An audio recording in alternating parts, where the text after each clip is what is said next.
What's poppin', my people? My name is Carl. I'm Seamus. And my name is Max. Thank you so much for hanging out with this week. Episode 35. We got a good one. It's going to be fun. Oh.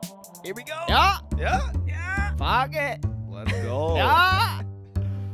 Woo! Woo-hoo! Thank you for tuning in. I know your time is valuable. There's thousands of other podcasts that you could have settled for, but now you're just vibing with two goofy dudes from Wisconsin who like to discuss their problems and figure out ways to solve them and challenge the listeners to get up out of their comfort zone. Try some Episode shit they ain't 35, done before. mother- This is Hold Us Accountable. Seamus Johnson back from Yeah, this vacation. is Hold Us Accountable. Ate a big week 2 weeks ago. Oh, man. Yeah, this Much is Hold Us deserved. Much deserved. This is Hold Us Accountable. Hold us accountable. Yeah, what's good, my people? Woo! Welcome back. Yes, sir. What's up, Shamo? How you doing, buddy? Shame dog. Doing well, you know, guys. It's good to be back in the old stew. Good to have you Yeah, back. man. Good to have Just you need back. to take a little time off. Takes you know? Does one episode, takes a week off. Back Hey, at hey, it, it's man. hard being me, man. It's Yeah, hard being that- me. Well, we had to get ready for a big show for him. Big show. You hit any slides while you were in the old Dells, huh?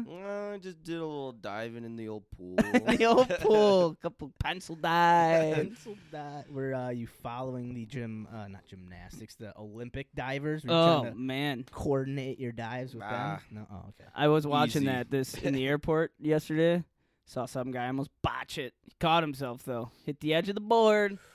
Had to do a little balance. Ooh. All Yeah. part of the routine. He was disqualified. You can't do that, guy. No. Yeah, big Olympic fan over here. Not really. Hey, Yeah, thanks I'm everybody for fan. joining us. Episode 35. Yeah. You know, the old Sam Congato. Oh, little Sam guy. Oh, That's yeah, right. yeah. We 35. got Corey Hall. Corey Hall, big Boise State Hey. guy, big Boise State guy. Oh, yeah. Hey, happy to have everybody here. Hope Yeah. everybody's doing well. Hope you guys are doing well, you know. Yeah, thank you. Everyone out there listening, if you're new to the show, so here on Hold Us Accountable, we will take on a new challenge every month or activity. We'll talk about it each week, and then throughout that month, we'll have different activities or challenges that we'll do. We'll talk about it. But not only do we do that, we talk mental health. Different beers. We're big beer guys, so we'll go through different beers, tell you about those and the breweries they came from. Oh, We yeah. just like to have fun here and hang out, and then try stuff out in the world and report back to whoever wants to listen. So yeah, we kind of that's end up us. just sitting around talking shit for about 3-4 hours. And drinking beer. Hey. God, do we love it? Oh, and drinking beer, you don't say. Well, I brought us a nice beer Yes. from the people of the Taters, and it's tasty. I already broke into it, but oh, this asshole. yeah, I'm sorry. Thanks, Right as everybody crack something open, whether it's morning or nighttime. I don't give a fuck. Crack Whatever open you're a listening. Tarski. Crack one open. Sit with back, us. relax. Hang out. Ladies and gentlemen, Maximilian Seamus Johnson, crack me open some of that shit. Episode 35, Beer of the Week. Yeah. Yeah. I like beer cause it is good. I drink beer because I should. If there was a song to sing, I sing it and beer you bring. I drink beer when I am sad, cause the beer it makes me glad. Now there's nothing left to say, so let's go drink beer. Shit. Beer is good! Beer is good! Beer is good! It's the Yeah, man. I love beer. I love beer. So I just got back from old Idaho. Yeah, man. How was it? Good, man. Well, it was hot. Hot out there. Yeah, it was about 95 to 100 degrees every day. And But- you weren't like up in the mountains or anything, were you? Nope. We couldn't even see the mountain line Oh, because of there's some fires out in Idaho and Canada. Canadians. Yeah, Goddamn Canadians. Burning it down. Fucking But yeah, so actually a beer named after the mountain range that my cabin is built on. Sawtooth Brewery. We are drinking out of Haley, Idaho. We are drinking Idaho IPA, man. Oh, this is a cool can. Yeah, dude, it is. I like it a lot. It is. It's a very tasty beer. Good colors. Well, I was talking about the can still. Oh yeah, yeah. can. Yeah, very tasty I can. couldn't tell. I wasn't Can sure is if Seamus delicious. was talking he liked it a lot, as if he liked the can a lot or if he liked the beer a lot. I like the Kärel. I haven't tried it yet. Not yet. Ooh, give her a taste. Give her a taste. Yeah, The man. old India Pale Ale. We got 6.7% ABV, 355 mLs, 12 FLOZ, IBU 100. The FLOZs, huh? Yeah, those are important to know. Yeah, man. It's a tasty brew. I've tried when me and Big Tom drove out to Idaho. I actually wasn't of age to drink, so instead of trying a beer from the breweries we stopped at, I would just buy T-shirts. Ah. And I feel like this was one of them, because I've been out to Haley, Idaho. Super beautiful place. And tasty brews. Tasty brews. It is good. So, let me tell you a little about, before I tell you a little bit about beer, let me tell you a little bit about where it's from, huh? Please do. Please can- do. I'd love to hear can more find- about Sawtooth Brewery out of Haley, Idaho. It's a bit of a read, so you know how I do shit. The grand opening of Sawtooth Brewery happened on 11/11/11. Oh, And I bet you they didn't even plan that. Yeah, right? You know, it just happened. Shit happens. In a small space in the Clarion Hotel in Ketchum, another very, very beautiful place in Idaho. Gotta catch 'em all. Yep. Sorry. Where Kevin Jones and Paul Holly had a vision for a place that people could go for a tasty craft beer after a long day of skiing or biking, you know, Idaho activities. That vision has come to fruition. Fruition. Yeah. Yeah. Sure. Yeah, keep going. Keep rolling. Thanks. Everyone knew what you Appreciate meant. They have built on their success to now running 2 restaurants, the Public House in Ketchum and the Tap Room in Haley. I have been to the Public House in Ketchum, and it is very good. Very, very good. Yep. Yeah. Food, like everything Food, good? yeah. Food, I really was, good yeah, food? yeah. At the time, I wasn't drinking Tarski's there. Okay. But food is great. They also have moved the brewery to their Haley location, where they now produce over 1,000 barrels of craft beer per year and sell their beer all over Idaho. Yeah, Kevin and Paul originally came to meet through a mutual friend at the reopening of Whiskey Jack's and quickly realized that they had a similar vision for starting a brewery in the Sun Valley area. Very like ritzy, kind of high-end ski joint area, ski towns. Okay. Ski Very, towns. very Ski fucking beautiful. Towns. Okay. Yeah, Those yeah. ski towns are, they get Bunch a of little s- bougie. Bunch of ski bums need some good beer. Well, just like the RMC headquarters in Steamboat. I mean, that's Yeah. a very bougie It place is. in Colorado. And it's a cool place to visit. Yeah. Very cool place to kind of putz around. But after a few meetings and discussions, they began talks of opening their brewery. They agreed that Sun Valley didn't have a robust of craft beer culture and wanted to create one. With Paul's extensive home brewing experience and Kevin's knack for business, they began working towards their goal in a barn in Elkhorn. And So they started in a barn? Is that? started in a barn. Okay. Yeah. Wow. Yep.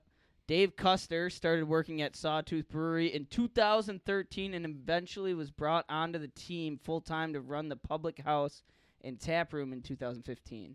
With his extensive experience in the restaurant industry, he was a perfect match to help create the team and culture at the Sawtooth Brewery Public House. I need to take a drink. Yeah, you're reading a lot. This is a great know. bio. I'm digging this. Yeah. Because some places don't really have a lot. Like, and Yeah. you want to know more. And they make it interesting Yeah, and no, keep easy going. for a guy like me to read, you know. About a year after the Public House's door opened, Doug Jensen Get the fuck out of hey, here. might be doing stuff we don't know about, came on to the Sawtooth Brewery team as the executive chef to lead the culinary vision of our cuisine.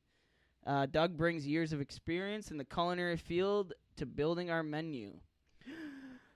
The culture of Sawtooth Brewery is centered around building a craft beer culture in the mountains of southern Idaho. The brewery supports the idea that we live and work in one of the most beautiful places in the world, and it's important to keep the forest clean and maintain the wilderness areas while enjoying recreation opportunities. Amen. In addition to our land being incredibly important, our employees are a huge part of the community and the culture as well. We are a year-round employer in the Sun Valley area and work hard to treat our employees well and contribute to the local economy through our 40-plus local employees. We could brew our beer elsewhere, closer to a larger population, but have decided to make a commitment to keeping our operations local to Sun Valley.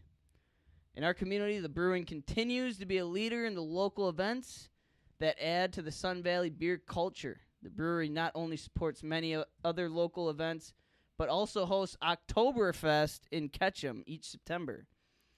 Haven't missed it yet, boys. Which has become a staple fall event. On site, the brewery hosts science pubs, live music, weekly trivia, and other shenanigans throughout the year. They are also a major contributor of beer donations to many local nonprofit events. Overall, Sawtooth Brewery continues to evolve and grow. The brewery hopes to expand their selection of beers, begin barrel aging beer, find more local sources of raw materials, and continue to sustainably grow and expand their food and beer selections. Look for more growth and presence of Sawtooth Brewery locally and statewide this summer. Whew. Okay. Wow. That was- Awesome. So they have an Oktoberfest in Idaho. Yeah, in and- Ketchum, Idaho. Yep. And they are The- a big Yeah. part of it. Yeah, big environmentalist. I mean, it's beautiful land out there. It's Yeah. completely ski outdoor area. It's like, how could you not? If you're a brewery and you're like, fuck the forest, Fuck 'em, fuck dump it into the river. Like, I was actually a cool pub in Ketchum is called the Wicked Spud, kind of like a little dive bar. okay. Probably as wide as this room, and the ceilings are probably just as low as in here. And it's one of the T-shirts I got through my adventure, my excursions. Good bar? Good bar. Good Yeah, bar. good food. I think Tom was probably sneaking me Tarskies, so I'm sure the beers tasted great. Oh, So after that long read, let me tell you a little bit about the beer we're drinking. yeah. Let's All hear right. about this. Idaho, our home, distinctly one of the best places in the world to brew beer. Barley from Idaho Falls, malted in Pocatello within 3 hours. Hops from the Wilder and Parma within 3 hours. And free-range big wood water that falls as snow high on the mountains within 40 miles. So all their barley, their hops are grown right around the area that they're brewing. That's awesome.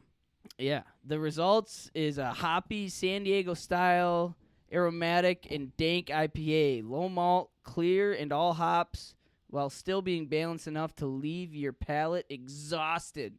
At home! That's what it says. It's a damn good read. Grains, Idaho malted 2-row barley, dextra pills, Vienna malt, caramel malt.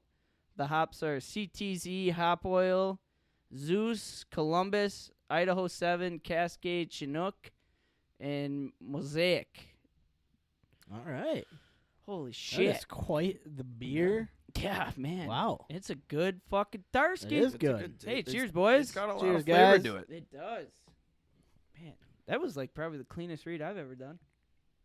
I'm proud of you. These Kärel versus the dictionaries are paying off. Yeah. That's a We're- good beer. Yeah. What do you guys think? Any I'm a fan. I also, it's kind of, again, a lot of IPAs kind of blend together for me. this one is a little different to me. It's pretty potent as far as flavor goes. Yeah. It's very strong It is. on the flavor side, but but it's good. doesn't like hit like when you'll hit like a double IPA like we were saying, or like Yeah. a very where it like leaves that pungent taste in your mouth. Yeah. I feel like it's pretty light. Like you feel it, you taste it, but then it Mhm. kind of mellows out. Mellows out for sure. Smells good.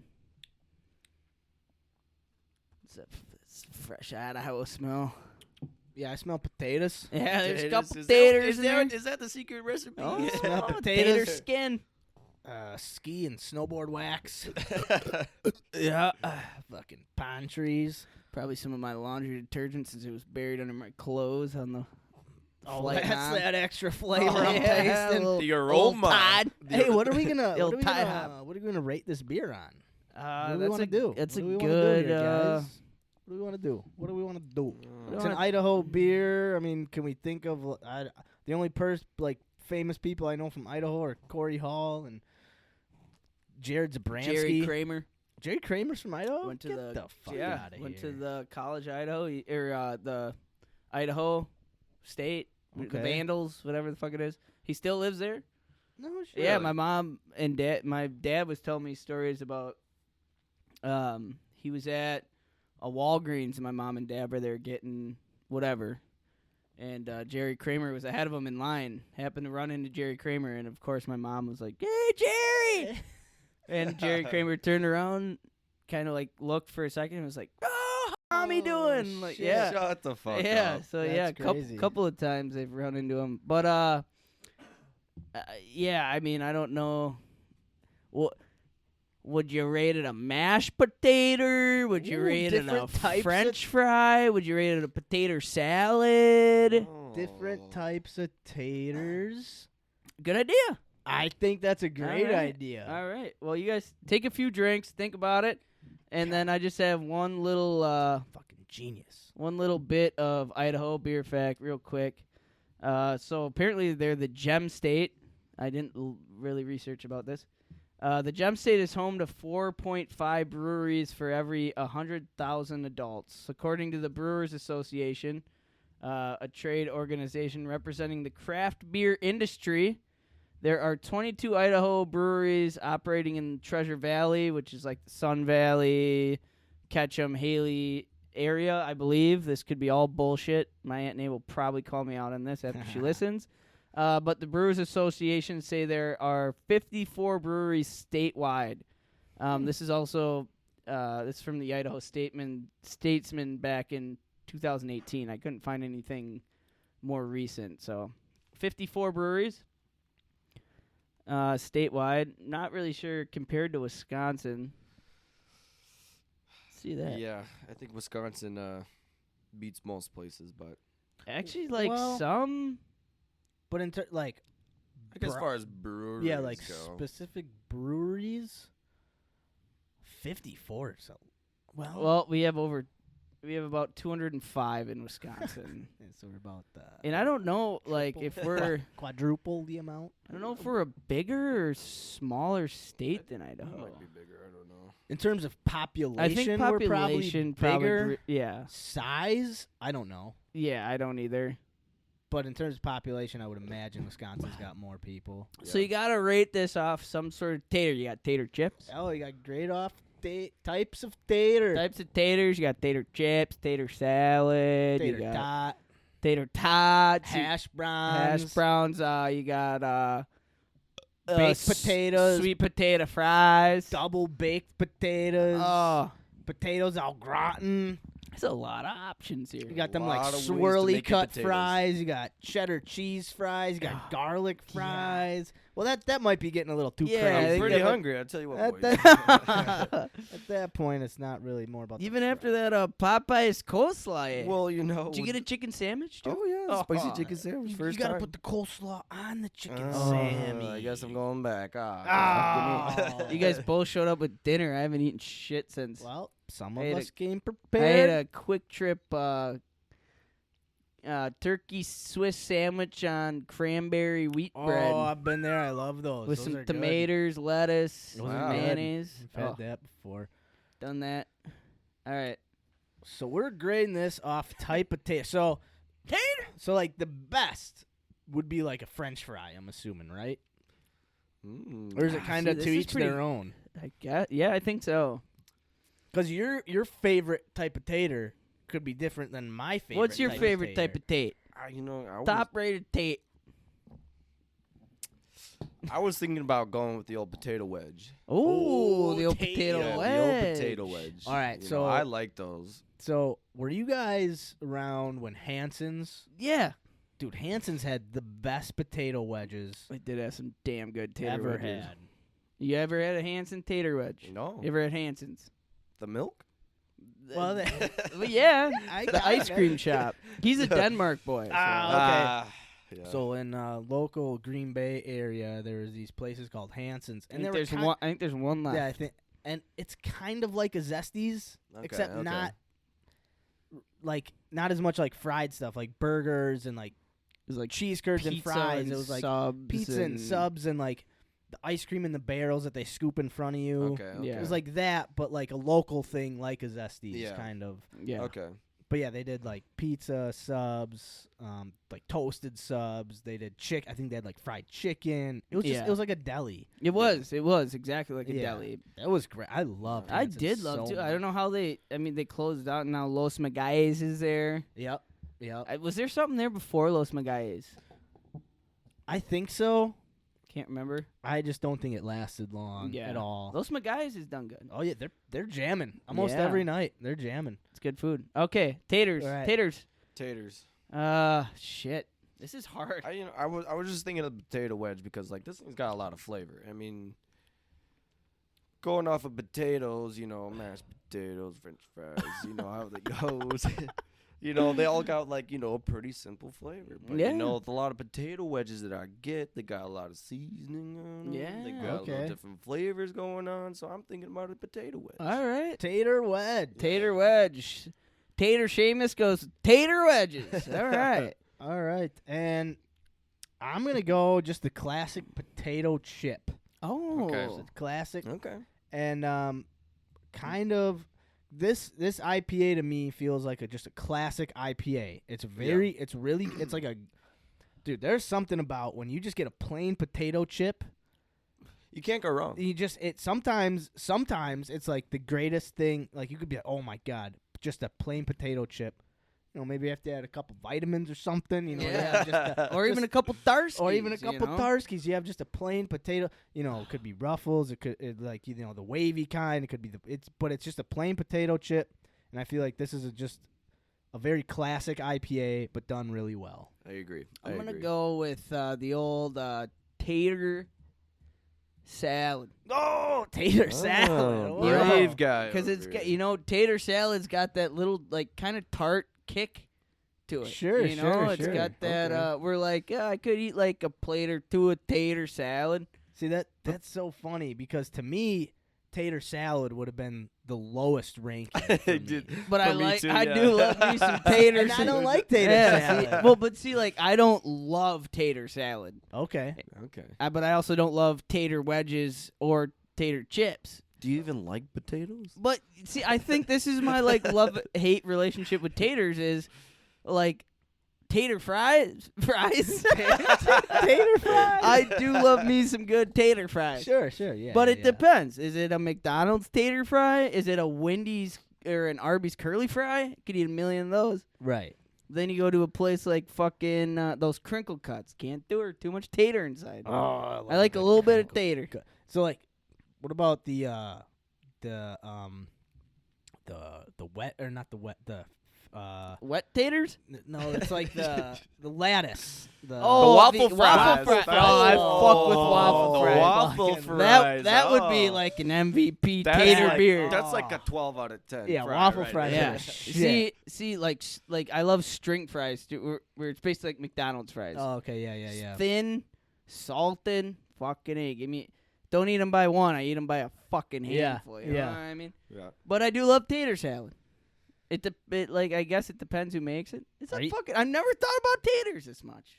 I haven't. Well, yeah. I mean, I I could go on about taters for days. Taters. Tell me about taters. I love a sweet potato. I'll eat a sweet potato Oh. plain. Just Yeah. like cooked, obviously. Yeah. But No, just me a too. Plain sweet potato, I could eat it. Oh, I love sweet potato. I wouldn't give this a sweet tater. Nah. Like, and the reason I say potato salad is because, like, I enjoy, like, one serving of tater salad, and the taste is, like, it's very good, but sometimes it gets a little, once you eat a lot of tater salad, it gets a little Kind of too sick much. of tater salad. Couple And if you bites. leave it out too long, then it's like, Ah, a warm tater? Nah. warm tater salad has got to be Ugh. the worst. Because I'm not a mayonnaise guy, right? I'm not a Oh, big mayonnaise see, guy. I fucking So love. warm tater salad is basically warm mayonnaise, and that makes me just want to vomit, like Ugh. on the spot. Well, you better get to chugging then before that gets too I'm late. already, mine's gone. So, All right, cheers. boys. Cheers. So To much the talk about taters. taters. To the land of taters. I wish the camera would have got you spilling. Ah, good thing I wore my nice shirt. Yeah, you're looking fancy today, Oh, man. so you said thank you. I appreciate it. looking good. Good Buttoned thing I all the s- way up I- to the top. Yeah. Is Yeah, it? that guy. Good thing I spilt on my non-camera side. I was gonna say, yeah, you spilt on the right side. Yeah, let me sit up a little bit. Yeah, I got a watch on, What time is it? 7:48. 8:47. All right. Everything's So, backwards today. Is it 8? Yeah. Oh, like, so quick. Yeah, you got some I facts. have a couple fun facts. So just to recap, we were drinking Sawtooth Brewery's Idaho IPA. I bought this at Oh, hey, first of all, shout out Aunt Shout out Aunt Nay. Shout out Aunt Nay for Thank the you. hospitality or just being a great aunt, being the best. It was great seeing you. And she bought this for us Thank you so much. along with the koozie. Along with the koozie. Aunt Nay, I still got mine. I'm telling him to speak up a little bit. I don't know what happened to Carl's, but I still got mine. I respect and love you. I don't know about him, but no, I do. I do. So thank you, Aunt Nay, so much. That's my shout out. Yeah, Max, give your facts. But yeah, so I got just a couple fun facts that actually kind of piggyback off of a lot of fun facts we've done over the weeks here. So let's see. Let's get into it. The first one here is an Egyptian myth. Oh, this should be interesting, huh, Shamo? Okay. All right, so it is already well known that the Egyptians drank a few beers and that the slaves used to build the pyramids were paid in beer. That's something we talked They about on the deserve show. it. They deserve it. Something we talked about on the show. They deserve it. I mean, they're building monoliths. I mean, they were For free, basically. They deserve Well, not for they free, for beer. I mean, for beer. someone had to brew the beer to pay. Yeah, fair enough. But did you know their gods loved a skinful too? The sun god Ra is said to have fallen madly in love with his daughter Hathor. Well, that's kind of weird though. Wow. It's a little. Okay. But, wait, this article says, quote, stick with us, or parentheses, stick with us, end parentheses. So whenever the daughter Hathor drank beer, she turned into the goddess of love, lust, joy, singing, dancing, and laughter. Whether or not the Egyptians invented karaoke is still pending investigation. I think that's supposed to be a joke on this article's part. Hey, you want to grab a round for myself? And I don't So know are if those Shamo all needs one. different gods, or is that one god? Because he just gets drunk and just... Yeah, so apparently whenever this god Hathor had beer, she would turn into the god of love, the goddess of love, lust, joy, singing. And to me it was like, all right, so they drank beer and they felt loving. Some people felt lusting. Some people felt joy. People broke out in singing. It made some people break out in dancing. Some people made it easier, like, oh, Joe's never laughed before, but he had a couple pints, and now he's laughing up a storm. What the so it's like, it made me think, like, oh, okay, they're just partying, and then whatever emotions that this beer, invokes in them, they're like, it must be a god is feeling those too. Yeah. Interesting. That's the way I interpreted that little fun fact. All right, let's see. England's deadly beer flood. So we had our buddy JT on the show a couple weeks ago talking about out. beer from England. Shout out, JT. Yeah, man. So 200 years ago, an employee of London's Horseshoe Brewery spotted that the metal hoops on one of the brewery's enormous porter barrels was badly corroded. But instead of getting on it and fixing it right away, his bosses told him to simply leave a note for someone to take care of it the following morning. That's a fucking cop-out. That guy, instead of, he realized it and just was like, oh, I could take care of this, but let me just tell a boss. Oh, the bosses told me not to do it. Yeah, dude, that's like, continue. I read a quote just Drives me that nuts. matches right up to that. Drives me the other nuts. day, but yeah, continue. Hold man. yourself accountable, man, and fix those Yeah. fucking even hoops. even if it's not your job yet. Right. Asshole. So anyway, they just left a note, and naturally, overnight, the vat broke because it was corroded. The vat broke, it opened, and flooded the streets with 135,000 gallons of porter, leaving a number of casualties in its wake. You think people are just laying down on the street with their mouths open? Hey guys! Drowning in beer, not the worst way to go. What a fucking way to die, huh? Like, fuck it. I hate this place. How'd Carl die? 40 gallons of Busch Light. Drowned in a vat of Busch Light. Oh, amen, brother. Hey, Amen. he lived a happy man. All right, on to the next one. Belgium is copying America as much as America is copying Belgium. Lately, there has been a trend of American breweries producing some strong Belgian-style beers because of the later overtime. Wait, hold on. Wait, Beep, what did I just beep, read? Beep. Let's back that up. Yeah, thanks. Thanks, Seamus. Lately, there has been a trend of American breweries producing some strong Belgian-style beers because the latter, over time, has proved itself to be one of the most idiosyncratic beer countries in the world. Belgium has proved this. Max versus the dictionary this week, folks. Oh shit. Belgium has proved this by turning to the American influence and producing some tremendous IPA-style beers. The numbers being cranked out by both sides show that there is an unspoken relationship between the two countries who are seemingly using each other to stay innovative. So that's kind of cool. Like, America will do something cool. Belgium's like, oh, we got to do something cooler. Then they do something cooler, and America goes, oh, fuck, look what they did. It's like a positive rivalry. Right. Yeah. It's a healthy, like, respectful. You do something, we top it. You top it, we top it. You got the French fry, I got the curly fry. You got the tater salad, I got the Cajun tater salad. Sorry, going back to the taters. Continue. Love your taters, man. Loving your taters. Who doesn't love a good tater? Titties and taters. And this is the last one here. This one, I wasn't the biggest fan of this one when I read it because it's kind of already, well, not no, I don't know. Facts. I'll read it and see what you guys think. So ladies benefit from moderate beer consumption, which I thought like everyone kind of could benefit from moderate beer consumption. I'm doing great. But That's a lot of beer. Well, yeah. So, depending on who you, depending on who you ask, there will be an entire catalogs of info on both sides, claiming that beer is both good and bad for health on both sides.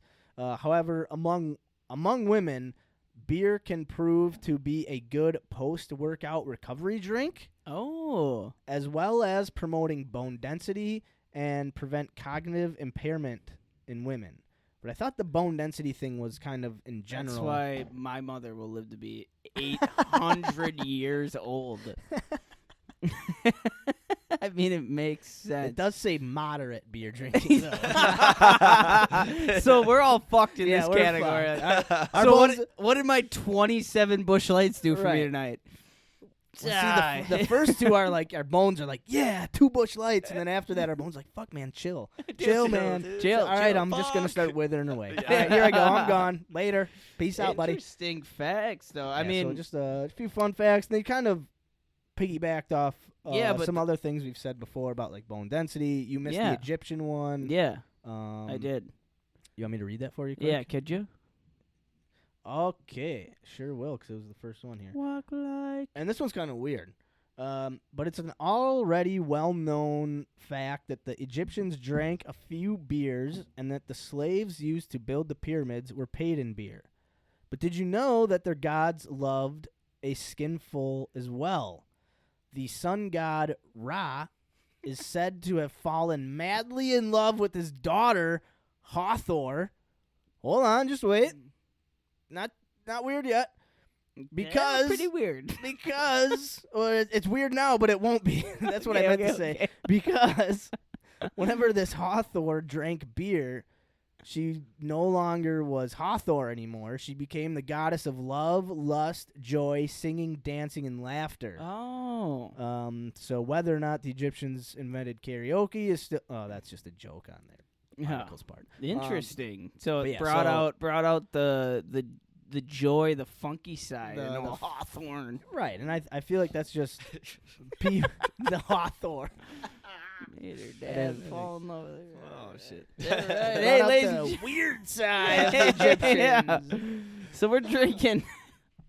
Maybe it was just like a justification for Egyptians at that time to be like, nah, I love my daughter. Get a little I love drunk, it. start seeing She drinks things. beer, and now she's not my daughter anymore. So we're not drinking Hawthorne. We're drinking Sawtooth Brewery's Idaho IPA, and Seamus rated it Good as a tater wedge. I gave it a potato chip. nothing like a little tater salad when you're drinking beer. Ladies and gentlemen, that's episode 35's Beer of the Motherfucking Week. Hell yeah.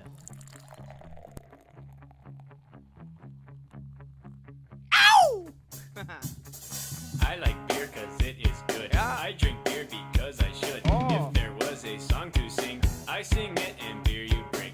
I drink beer when I am sad, cause the beer it makes me glad. Now there's nothing left to say, so let's go drink beer. Beer is good, beer is good, beer is good. It's not. Good beer. Very good. Good. Enjoying it. I am too, man. So, yeah, I mean, I just kind of had, up here our little show topic board just to do a little quick catch up with the crew, see what we've been up to a little bit. Nothing too long. We kind of already did that pre-show, but Yeah, I don't know if you wanted to do, if there was any highlights of the Idaho trip you wanted to get into, Just, talk yeah. about. Just seeing the fam, man. it's always good to see fam, It's always good to see the Idaho fam. I mean, we got thousands of relatives in Green Bay, and I got about 3 in Idaho. Yeah. So usually I see them. When I see them, it's pretty heartfelt leaving because I know I won't see them for probably another year. But my uncle and my Aunt Nay and my uncle are going to be out in December for a Packer game. So Hell yeah. yeah, but it was That's good. awesome. Good seeing my cousins. Good to see my little nephew. We got to swim around, and we watched a lot of Sonic and the Hedgehog. He's a big Sonic Hedgehog fan. Yeah, Yeah. you're at. I'm Oh. out. Yeah, Am I back? Oh, There you're we in, go. you're in, I'm you're back, in, I'm you're back. in. Okay. yeah, man. No, it was cool. It was good time. Love being out in Idaho. It's my mom gets super excited to show me all the places she was when she lived in Idaho. So we went to a place called Pingillies down in downtown Boise. That's where my dad and my ma used to get all schlossed up at, you know, and it was kind of reminded me of like a St. Mike's in a sense, where it was just kind of a hole-in-the-wall, stinky bar. Love them. I love them. Yeah, dude, it was great. St. Mike's. Yeah, no, so it was cool. It was cool, and then just spent the weekend swimming and drinking beers, Soaking up the sun. yeah, hanging out with family. It's refreshing. But yeah, then this weekend we're headed out to Chicago. Ooh. See little Dave Matthews Little Band. DMB action. Yeah. Yeah. It's like the most crowded summer I've ever had in my life, probably. Love it. Minot last weekend, Idaho this weekend, next weekend or this coming weekend, Chicago. Staying busy, man. It's Yeah. a good summer. Yeah, dude. And then next week I'll be in Devil's Lake out in Baraboo. Yep. So, yeah, man. How was your guys' weekend? Good. Weekend was good. I didn't. Let's see what. I didn't really do much. I saw a dark arts show here in Green Bay. Explain. Very interesting. It was Very like dark. burlesque style. Like they had a burlesque dancer in from Milwaukee who dragged in an inflatable, like a miniature inflatable person. And Like at a one sex point, doll? yeah, and at one point in her performance, she made it look like she was cutting something, and then she had a kind of like a bloody-ish dildo in her hand. Oh and my she was God! Where was this? at the Tarleton Theater. Down, it's close to Jake's Pizza. We walked there from it. So. Okay. It's like this big. It's like a purple building, big purple building. It's got like a circular. Oh yeah. I know what you're talking about. Yeah. So it was there, and there was. that used to be. Was that? Is that 5-6? That was 5-6. That was That 5-6? used to be Okay. 5-6. That was Okay. Nick Barnett's old Yeah. nightclub. Sounds like And- something you'd see there. And yeah, there was some. I mean, there was cool. There were some pole routines. Some, like girls doing crazy acrobatic shit on some poles. Yeah. It was entertaining. It was something new. Yeah, dude, that's Bloody cool. I had seen kind of weird-ish, kind of what would be, I can't think of the word, escape, but like offbeat performances back in Minneapolis. Yeah. With my buddy Pedro. Oh, drag shows? It wasn't a drag show. Okay. But it was like people performing their type of dance or art, and it was good. Like people did, they performed well. It wasn't like an unskilled person getting up on stage being like, "This is how I dance. Take it or leave it." Yeah. It's like, no, it was good people performing. Well, I hope you're and prepared if you're ripping bloody extremities off well, dolls. that was like the most. That was like. Was it good? Like, was the the climax. act? Was the climax of the? Was it good? Like, was it or was Well, it? so just there was like, there was maybe 15 different performances within this little over an hour show, and so everyone was a little different, but kind of along the same darker, heavy music. People all the chicks that were dancing were covered in tattoos. Nothing wrong with it. No, obviously, yeah. I love a chick with tattoos, but yeah. but it was no one was super in shape or you weren't oh, that's a dancer. You were Yeah. oh, they're good at dancing. Yeah, it was But it was entertaining. something Pedro did. So, well, I don't know if he'd go. But Pedro danced around on stage naked. I saw his yeah. little tiny Venezuelan cock bouncing around. Oh, on really? Stage one Wow, time, you were know? a good friend. Dude, he even told me before this performance. He's like, Max, please come to my performance. That's how he actually talked. Yeah. So Yeah. it's like, please come to my performance. I really want you to be there. It's a big night for me. I was like, okay, of course, I'm gonna be there. I for got you, Pedro. And then the day before the show, he's like, just so you know, I'm gonna be naked. I was like, what? Like, yes, it's part of the show. I really get into it. I just take all my clothes off. Was it good? Yeah, I mean, he was a Oh, good yeah. dancer. He was good at what he did. I had my eyes half closed though. He was I don't want to see that, roommate. Come on, Pedro. man. I did No, go but- to a drag show once Yeah, and didn't. Super naive. Didn't realize. you didn't That know was what you were in for. This is how, and I feel stupid even saying this. Where I was there with my girlfriend, and I during the show I kind of leaned towards her, and I was like, "These women have very broad shoulders," and she kind of looked at me like, "Carl, come on," and I was like, "Oh, wow!" And look at the Adam's apples. Yeah. But it was a total foreign performance that I've Oh, ever yeah, seen. But yeah. it was yeah, cool. it's pretty cool. Yeah, If I I've never expressed myself in that way. That's pretty fucking awesome. What's it like inside that building? It's a very typical. You walk in, there's the, people taking your tickets or whatever. Is it row seating and shit? Yeah, like, you there's a little concession stand. You walk behind it, and then it's row seating. There was kind of these cool booths that we sat in. So it was me and my girlfriend and her friend. So it was this cool U-shaped booth, yeah, and there was a table. So we were kind of blocked off from everyone. It was just kind of red leather us. and bloody Bloody. schlongs on the table, and Yeah. They just walked up before the show and was like, take it or leave it. Boom. All right, well, can we leave it? And they're like, no. Well, why'd you say take it or leave it? No, it but sounds like you had a good. They did have something there I never had before. Quick, they had Captain Crunch coated chicken strips. How was it? Good. Did you That was eat worth. vitamins before the show? Yeah, I mean, I'm sure I did. I mean, it sounds pretty Yeah. good. No, I mean, it looked like if someone brought it to you, you would never guess it was Oh, those So it was sweet chicken? it was just someone crushed up a bunch of Captain Crunch, So it was like really fine, and then just breaded it in that instead of breading.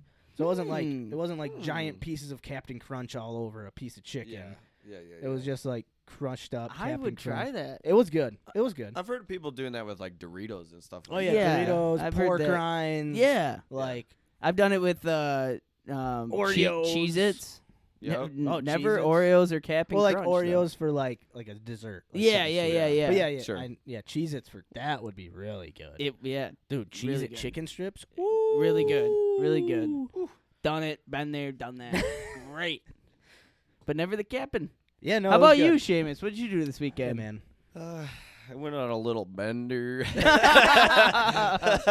Yeah, well, fucking crown the bowl. I did my rounds around the bars, aka the bowl and slice. With the old 2 bars. Slice. That's the new bar I've never been to. They're right What's across that? the street from each other. So it's Was anyone out and recognized? Hey, from HUA! Hey! Shamo from HUA! We'll get there. Eventually, yeah, a one couple day. more Take episodes. our time. Yeah, you gotta stop taking fucking vacations before that happens, man.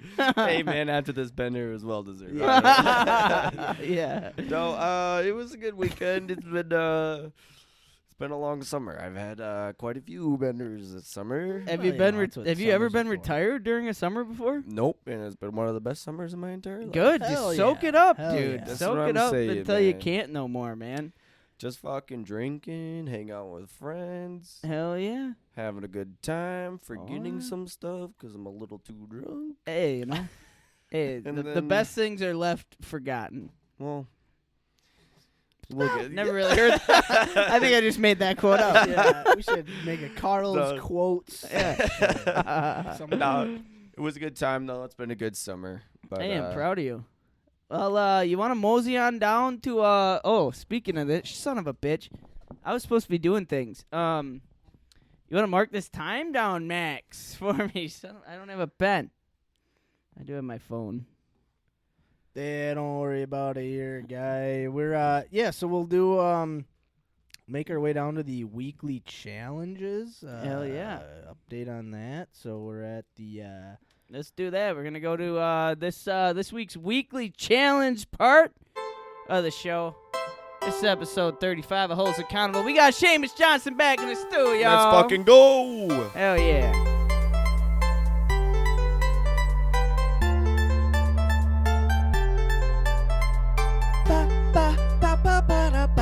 Weekly challenge, yeah, weekly challenge, oh, weekly.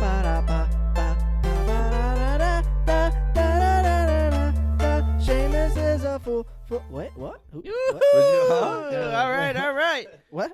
Weekly challenge. Weekly challenge. So we had so first quick we'll talk about like 2 weeks ago Seamus I had told you to listen to a podcast and you had told Carl to listen to a podcast. Last week Carl and I talked about the one you told him to listen to and we talked about the one he told me to listen to. What'd you listen to? So we got that out of the way, but let's talk about the one I had you listen to. I don't even know where to start, honestly. Dude, it was wild. It was strange. It was interesting. What it was, fucking deep. weird? What was it? What podcast was it? So it was Joe Rogan. I forget what episode It was Rogan, I think it's 298. 298. Yeah, With and Dennis McKenna, yes, who is a Shroom God.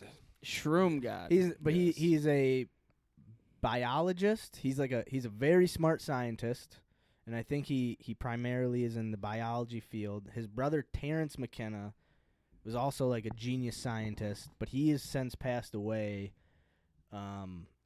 I don't know when. I should look that up at some point. But yeah, so I had him listen to a podcast with Rogan and Dennis McKenna talking about just basically hallucinogens and just the crazy things that Dennis has done and studied and seen. So what'd you get out of it?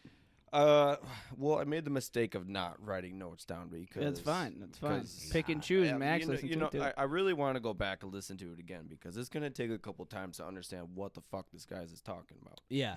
Because will. it was a lot. It was pretty outlandish, but it was really interesting. But so basically, this guy and his brother Terrence. Mm-hmm. They were. It was back in like the 70s when hallucinogens were started getting pretty big, and they started out on their quest to figure out about DMT. Once DMT started getting pretty big, wasn't really prevalent in America. It was hard to find. They wanted to try to figure out a way to consume it without smoking it. They wanted to find out if you could, like, shoot. I can't remember. There's a term for it when you digest it and it breaks it. But they wanted to see if there was this is why we take notes. Yeah, this is why we take notes. It's a certain scientific term for when your body breaks down a chemical and introduces it to your body that way versus you smoking it, which is basically the flame breaking down the chemical and you inhaling the chemical.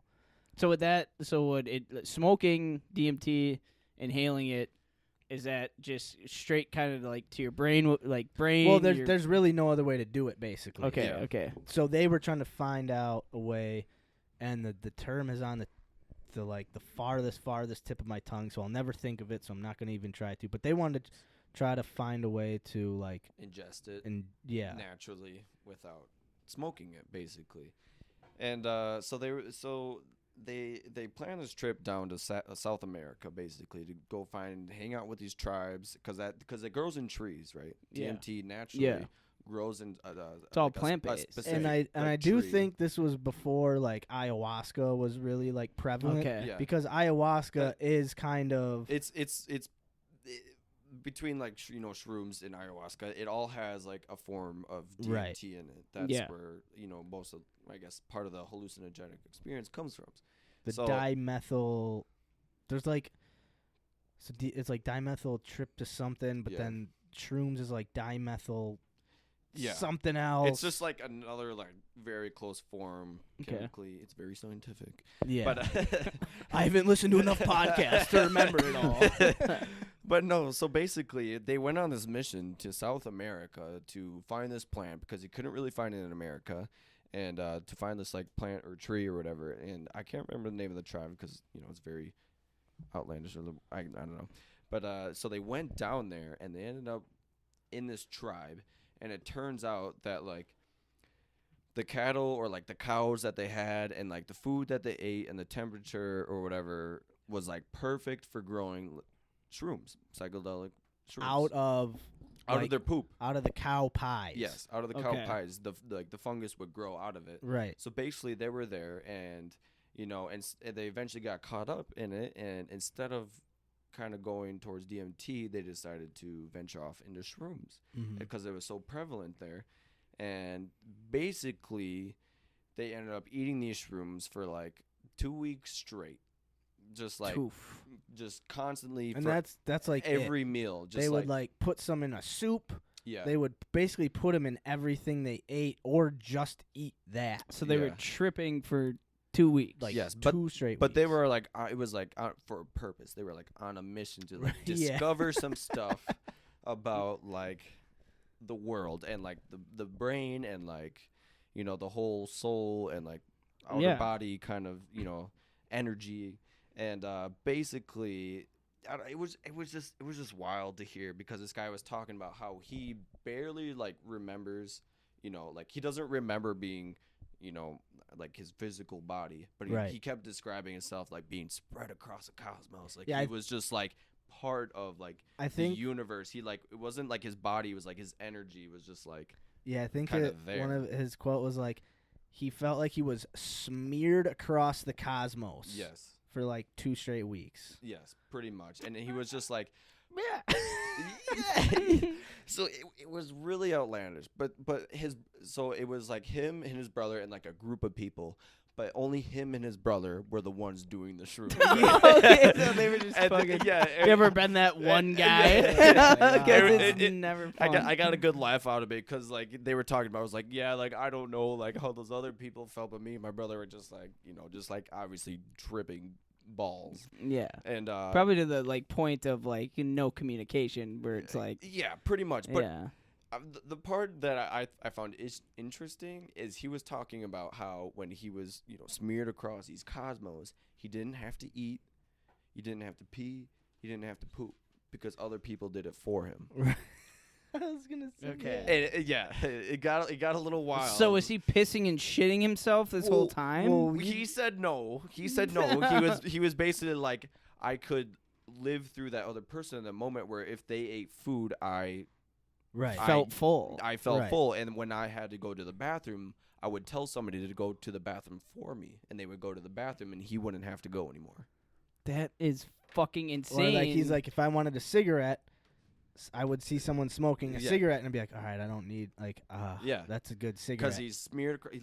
He's just like he is everything and everyone. Because You he's know- smeared across the cosmos. yeah. which is It like was pretty wild. it's something that like because there like are certain plants that can like communicate like not necessarily like telepathically or whatever, but like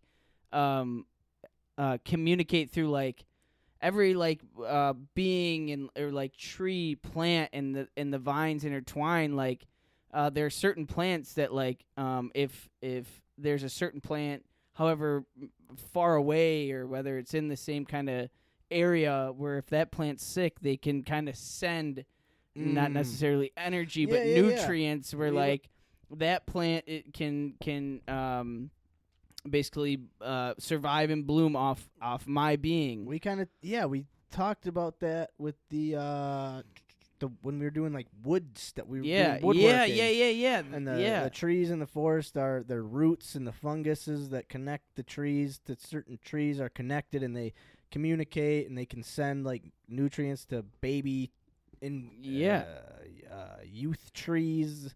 Yeah. That, that are like lacking certain Yeah. things. they can send them stuff. And I mean, if you somehow. think about it, dude, there's certain weird things about human anatomy where I'm not necessarily saying like that's accurate or that was true necessarily, Yeah. but even like, okay, this is like way fucking far beyond. All right. But you think about like a mother who has just given birth and like is breastfeeding, Mhm. okay, and the saliva of their child once it's latched onto that mother's nipple, like the body soaks in their saliva and can, like know what like nutrients to pump out. Like, okay, this baby is lactose intolerant. So I need to produce milk that won't affect this child, like, you know, that is like Interesting. the way the body works is so fucking insane in that Yeah. way where like I hear something like that and I'm like, that could fucking be relevant, dude. Like that could Yeah. maybe be true. And that's what I'm saying about like it was really strange to listen to, but I was really trying to follow along. Like they were, you know, it was hard at times because I didn't. Super they hard. would kind of go off on tangents and like it would get really outlandish. But I was like, I mean, it's just like another kind of. It just makes you think in a way that you haven't really thought of before. Right. And like as foreign as that concept is, like just like I was like trying to keep an open mind, you know, just like trying to understand what these guys are talking about and like what they experience pretty much, Yeah. or like, you know, what they say they experience. So Knowing, and I'll say this in the lightest term possible, our past and experiences we've been through, did it make you a little more open-minded to the concepts? well, I've never there's maybe only one time I felt like I was smearing across the cosmos. I think the whole fucking the rig. Yeah. Yeah, I remember that. Well, I found the DMT one time, Yeah. but Yeah. Dabble the footer too. yeah, that was weird. So I could understand where these guys are coming from. I mean, these guys could have also just came to like 2 weeks later and just had shit and piss Well- all over themselves and cigarettes all over them. Well, this guy later said, like, he was like, I'm still not like the same person. Like, Yeah. I haven't fully come back from the cosmos. Well, he said he's part like of me is still up Yeah, he was there, like- but, like, I'm down because here now. Rogan asked him. Rogan was like, "So are you like fully back?" And he's like, "I don't think anyone ever fully comes back from that, but I'm here." Like, you know, it was like Literally. it was like a part of him is still like out there with the stars. Yeah. Yeah, dude, it's fucking crazy. I could see it. I could see it. He was you know. Well, and the thing, like, dude, Can you pass me Um, something To get you drunk. foreign? the there one in the, the sign? the cool thing about the man, I wish like Oh, sure. oh get one of them Supreme Fatties in you, buddy. Those are tasty. Those are I good. bet they are. Yeah. All right. But like the same guy is on Rogan's podcast like multiple, at least 5 more times. And every time like you listen to him, they've had like the same guys you're talking about. yeah, they have the Okay. same guy on.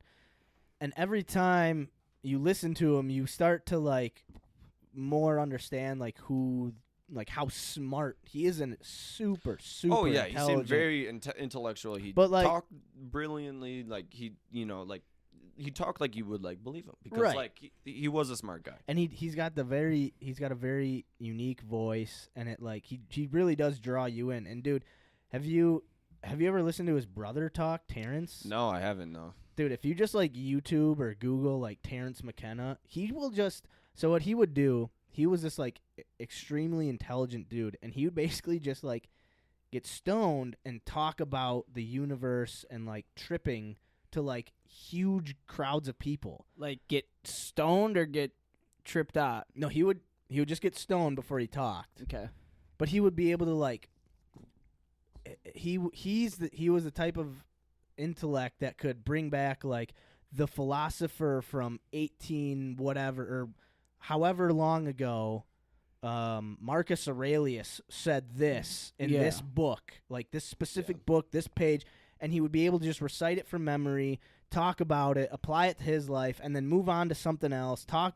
So he was just constantly quoting books, and so it wasn't like a guy getting up and just talking to people and just saying what's on his mind. Yeah. He was saying what's on his mind, but incorporating it with things he's read, with history, with facts, with knowledge, with real tangible writings that you could like look up and say, oh, they actually did say this. It does apply to what he's saying. But his brother, you get that from his brother, but not quite to the same extent. You get it more of like the scientific version. So he doesn't really relate as well to like the everyday man, but he just kind of says what he knows. And the cool thing would be like Rogan would be kind of break it down and try to get it to where a normal minded could person. understand. And the craziest thing about people like this, and I mean, even being a person who has expanded my mind, like, is you have to think about how it's special in a sense that our being is, being like I think humans like limit themselves very much in the sense where it's like nothing can be more than the norm. Right.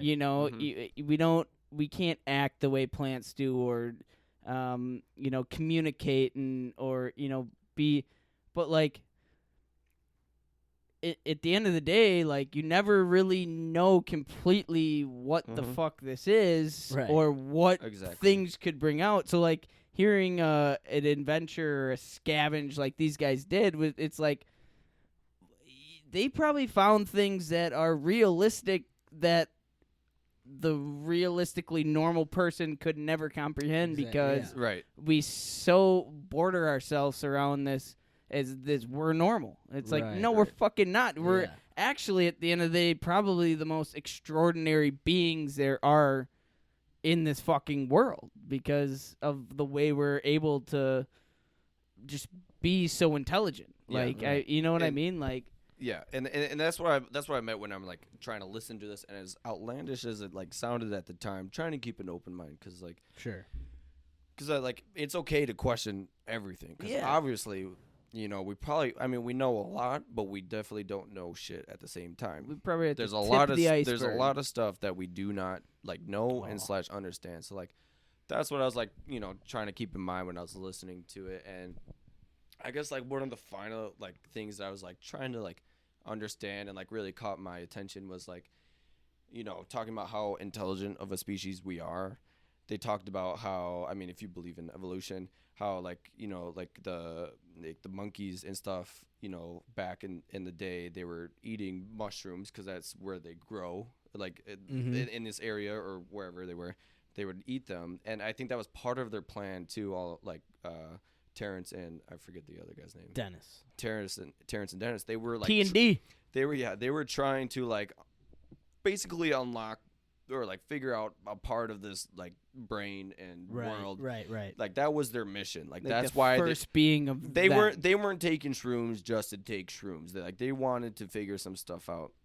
And they believe that like, you know, the more you do this and like the more you experience and like they were going to like unlock some part of this and like I guess evolve in a way. Right, yeah. And so they talked about how back, you know, millions years ago, you know, through evolution and monkeys eating like shrooms and things like that and experience those things is like how we evolved to the people we are like humans Kind today. of kickstarted that brainwave.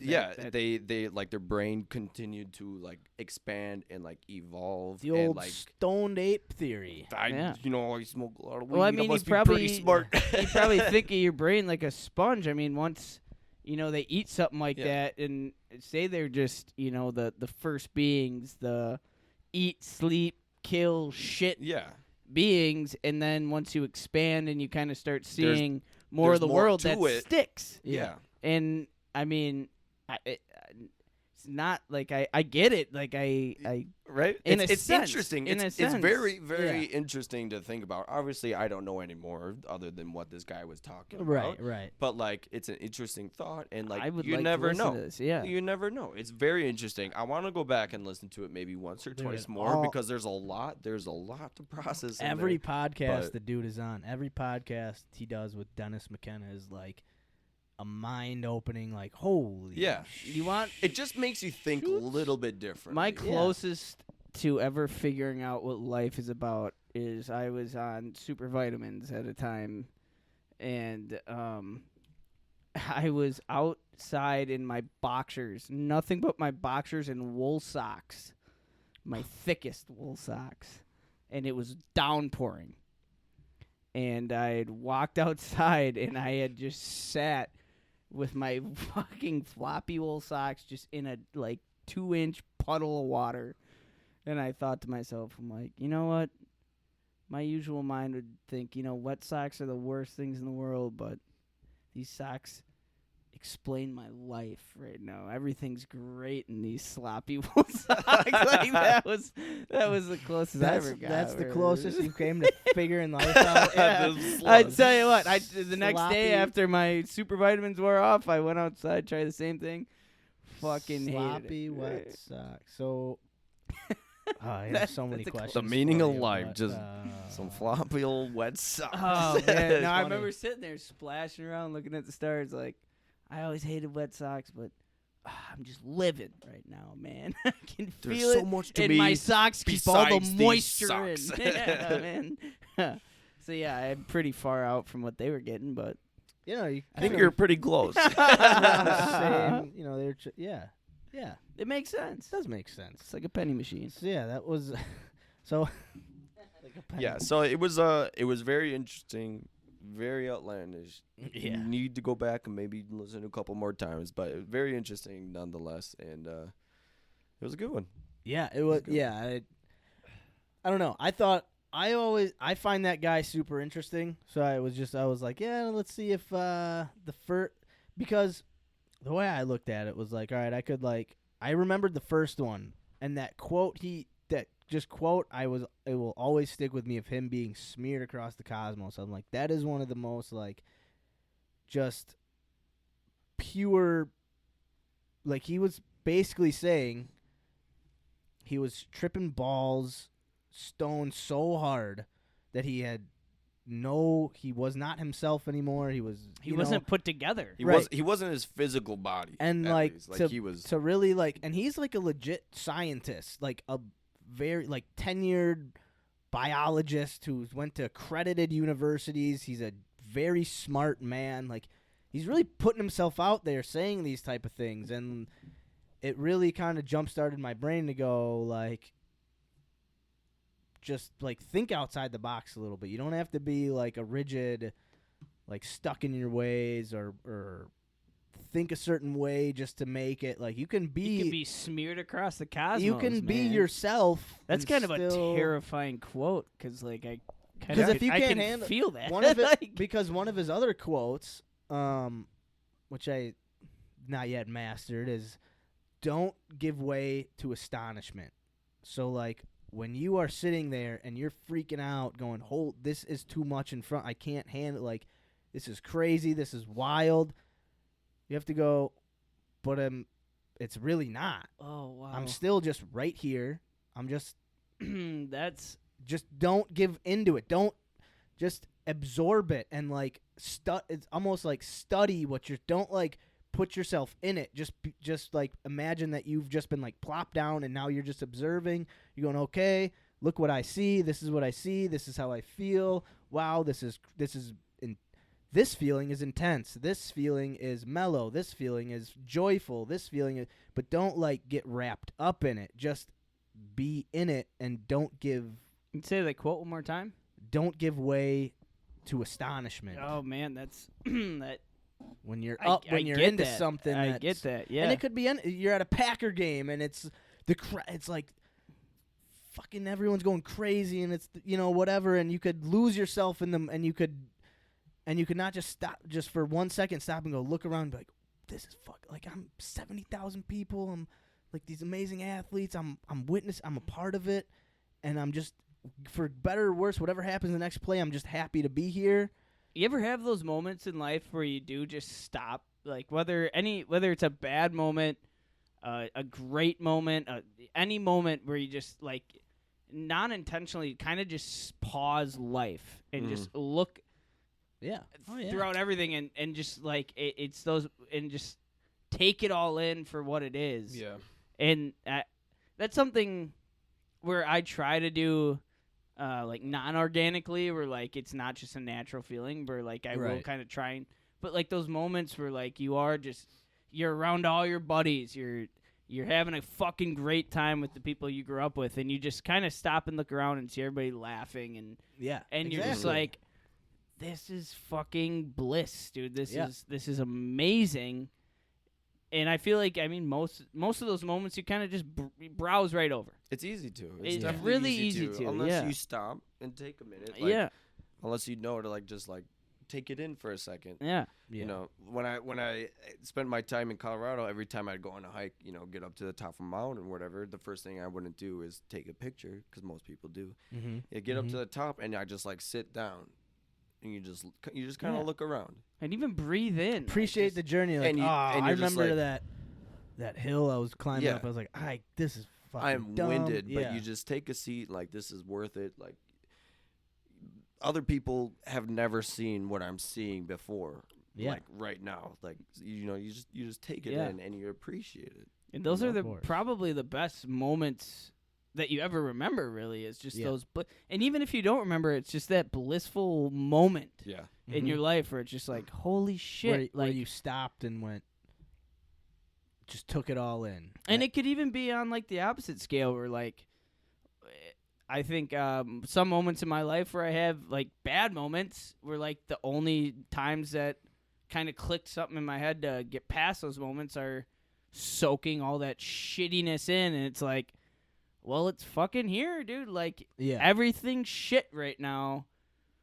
And you take it in. You have to take it all in, and then it's like you can. It's like you're like, all right, I can go one of two ways. I can just be upset and you can be drown in mad it, or and just fucking get lost in it all, or I can say, all right, this is my situation. How do I get out? What are my next steps? What do I got to do? Yeah, and man. it sucks, like, But it is what it is. It is what it is, dude. And, Indeed, man.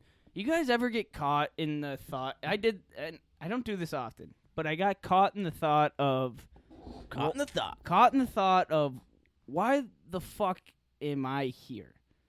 Why is this why am I around the people I am? Why is my mother and father, why is this world, what the fuck is this? Like, that thought, like, why is this even a fucking thing? And what's the point? Yeah. And like, I rarely do this, but there's been times where like I have soaked in that sorrow of like, this means and this is like the down part of it. Like what is this? It means nothing. You know, like, and you're like, what the fuck is any of this? This makes no sense. You know, to get a little deep, I mean, you say you do something so fucked up, it's fucked up. It ruins lives for a few generations, right? Yeah. Eventually, in 1,000 years, in 2005, whatever, this planet will probably not even be here anymore. Nothing. Yeah. And every single record of human history will be gone, and no one will ever remember anything anyone's ever done ever. Yeah. So Be it's a like bunch of monkeys and ball caps, fucking. And that's eat why shrimp. it is what it is. It is and you what it take it is. in. and what it is what it'll always be. Exactly. And on that note, we're gonna go on to a little next part of this weekly challenge. Oh yeah. We did. Seamus was again gone on vacation. He had a long week last week. So me and Max learned how to tie knots and a little mental Mental health journal. So Max, if you want to get started on that, I am gonna go and see the other part of this world in the bathroom. Yes, sir. So we'll talk about a little mental health journaling, little diary here.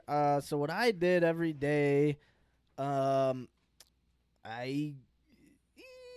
didn't cheat. I don't want to say. But I feel like I'm still getting to the point of really kind of letting my mental thoughts flow. But what I did was I found a quote every day.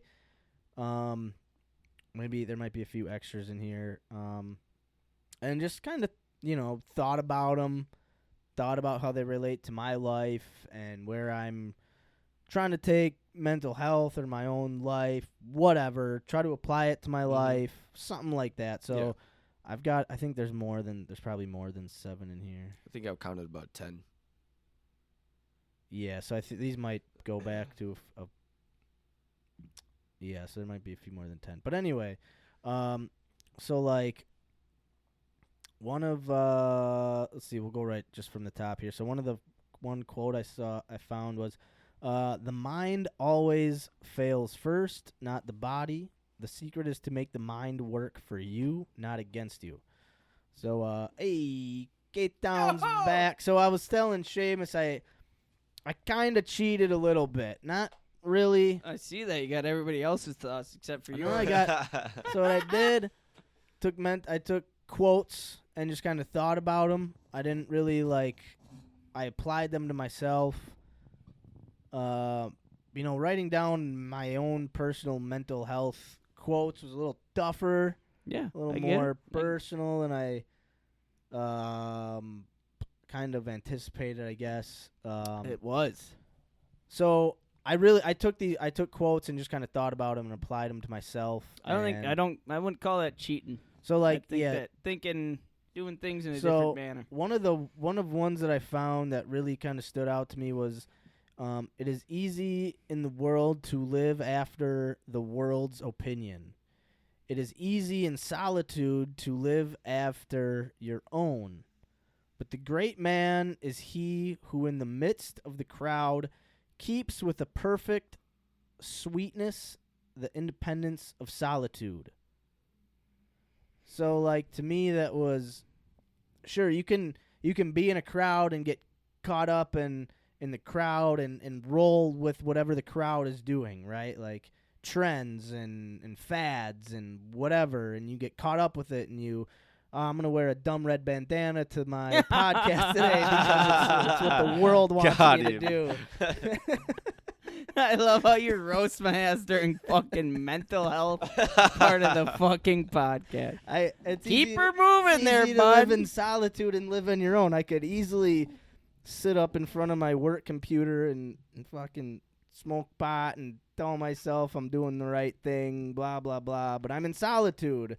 But it's the person who's in the crowd who sees the trends, who sees the fads, and says, yeah, people can do that, but I think that's dumb or that's not me, and you still have your own sense of who you are.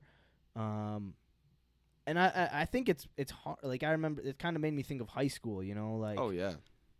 you get your buddies around you, and all of a sudden you're like, you might stop and be like, why do I want to buy these pair of shoes or whatever it might be, or why do I want to go Why am I here? saying this? Why am I acting this way? Why am I feeling this way or whatever? And then you realize like, oh, I'm getting caught up in just this, like, this is what my friends are doing, or this is what the group of people I want to be like is doing, and you start acting that way.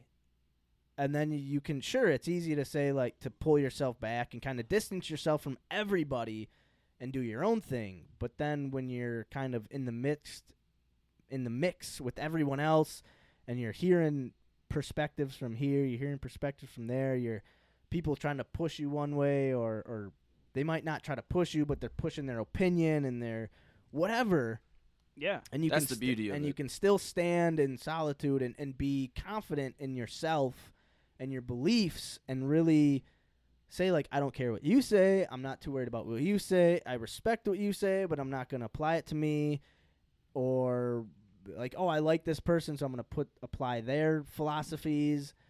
But you ultimately pick and choose for yourself how you want your life to go. And for me, that's a hard thing to do. I get caught up all the time in scrolling through Facebook and seeing friends traveling here, traveling there, like, and then I start thinking I need to start traveling, or friends buying houses, like I need to buy a house, or you get caught up in these things you don't even understand. You're just like, oh, this is what everyone else is doing, so I have to do this now.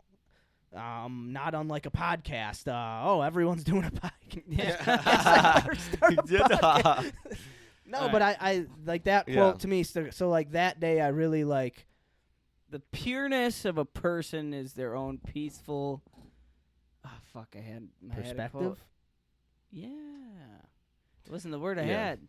The Just a lot of pureness of Ps.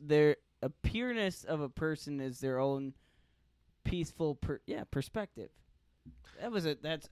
Mark that down as a HUA quote. But Wow. I mean in all seriousness, and you saying this made me think of, like, going to this concert this weekend. At the end of the day, like, being at a Dave Matthews show, and it sounds stupid to some people, but like it just swallows me. Mhm. It's Oh, yeah. just the atmosphere and the wide range of people. But it's like being at a Packer game. We're all here, and it's the bliss of being at, like, a place like Lambeau Field, whether you're a Packer fan or not. Like, it's just the atmosphere and the happiness of being at this sacred place just brings kind of peace and bliss to most people. But, like, being at a concert and is, like, one of the places that swallows me the most. Yeah. And especially going to a Dave Matthews concert is, like, you see, like, people with their phones out, and people, like, catching the moment like through a fucking lens. And like, I'd look around and, like, yeah, I would love to capture this moment and remember it forever, like that, like, and be able to but, like, I can't even grab at my phone. I'm so sucked into what my own like, I love every bit of it. I want to take it all in personally, and I really don't give a fuck what anybody else is doing, whether they're with me or not. Like, it's so blissful in a sense. But I mean, it's really easy, though, at the same time, to get sucked into kind of what everybody else, like, you're taking I probably should get a picture of Dave or take a video. Like, and I'm guilty of this, too, so I'm not calling you out specifically, but you get to a concert and you wear red bandanas and wear No. oh, okay. No, you just, like, you might do that, but you just start drinking, right? You're like, we're having fun. Like, this is an event. Like, let's start drinking. So you start drinking at noon. The concert isn't until 7, 8 at night. But you're like, oh no, it's a party. We're having fun. Like, we're gonna go do something cool. We got no worries. We're camping. We don't have to worry about anything. We're gonna take a bus to I'm not driving anywhere. Crack a beer open at noon. Then the concert rolls around. You're barely fucking conscious and you don't even remember it.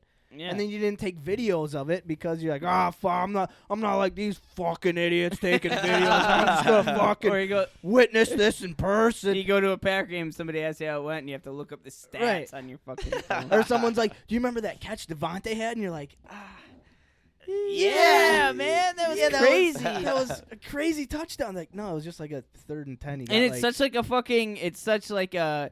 Well, I had like, cause usually in those moments where you're drinking or like you're having fun, it's like it's not because like you're like, oh, I gotta get super fucked up for the show. It's like I'm with all my buddies. Yeah, exactly. I'm with all my family and friends, and we're just having No worries. no worries Right, and having no such a worries blast. time. But yeah, like I have had a lot of regrets at the end, like the next day, where it's like, man, I knew that was a great show. I don't remember what song Dave sung first. yeah, no, exactly. You know, like Yeah. it and that's a part of like just being able to kind of holster yourself, your own. Knowing your limits, and like I think that's where an important part of becoming your own person. Where I feel like this is what this is kind of talking about is knowing your limits, knowing who you are, being okay being around other people who aren't necessarily like you or like think like you, but you can still get along and still like being your own person without being pressured and without having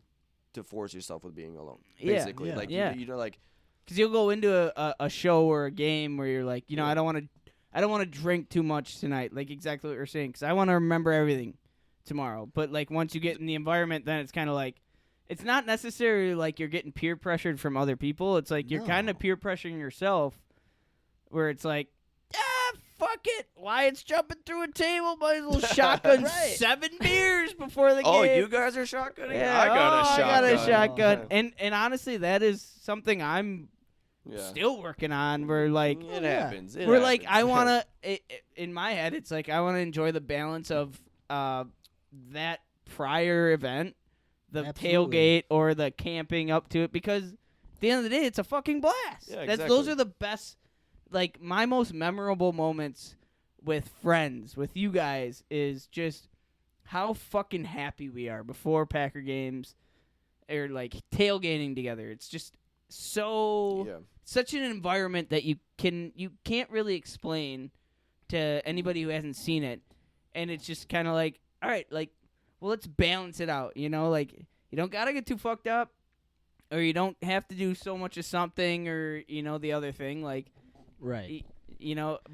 But also, I mean, if you're okay with being the person or a person who gets really drunk or gets fucked up before a game, like if you're okay with that and you're not hurting anybody, It's just what it's all about. I what mean, you want. then who is someone to tell? Like, it's kind of like if your solitude, if your independence is drinking what you want to drink, I mean, unless you're like, you get to a point when you start drinking where you like start Fighting, physically harming people or causing a ruckus, then okay, obviously, right, there's a limit to if you can control your banter. But like, if you genuinely get caught up, or not caught up, if you genuinely enjoy a moment and you're like, no, like, I want to have like 3 more beers.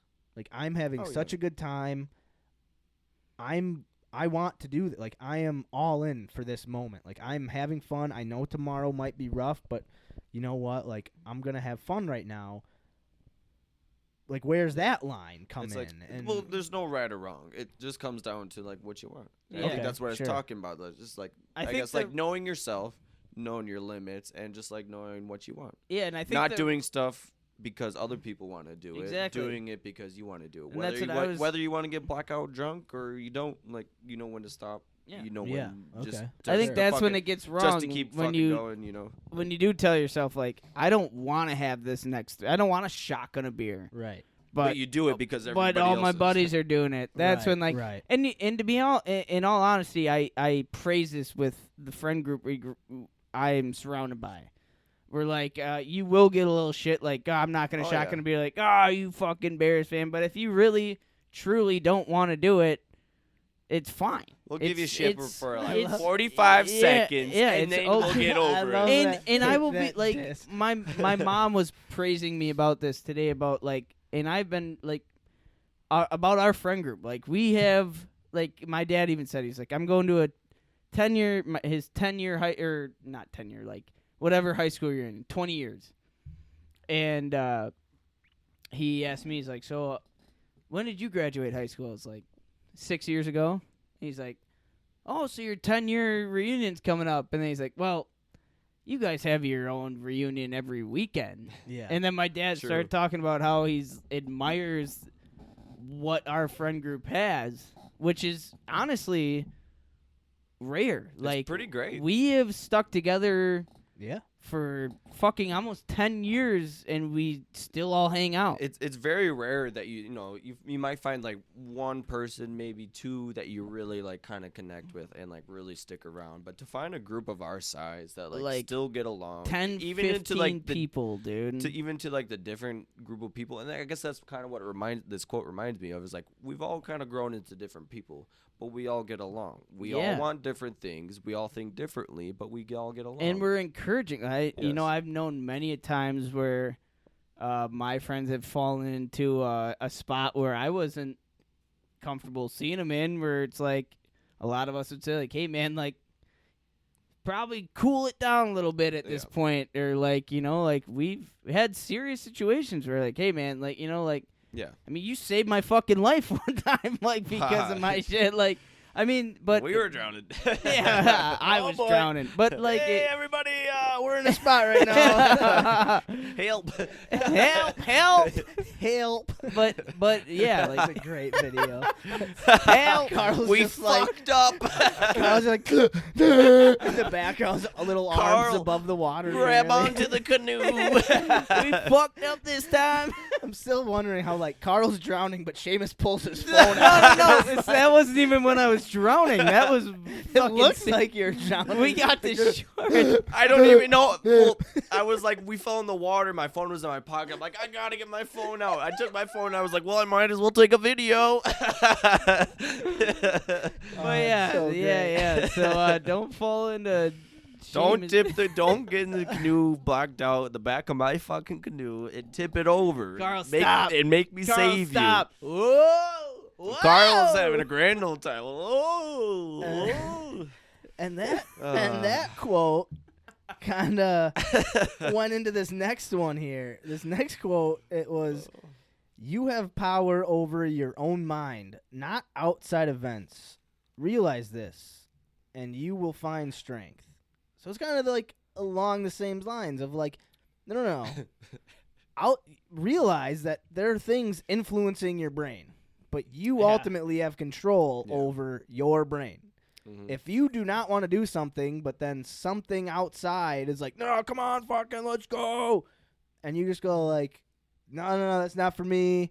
Like, I'll, or however you get through that situation. And maybe you can't. Maybe you're like, all right, fuck it, let's do it. But that kind of, to me, like, so a lot of these quotes do kind of like, I don't want to, they're not all related, Well, obviously. let me pull up the quote I have.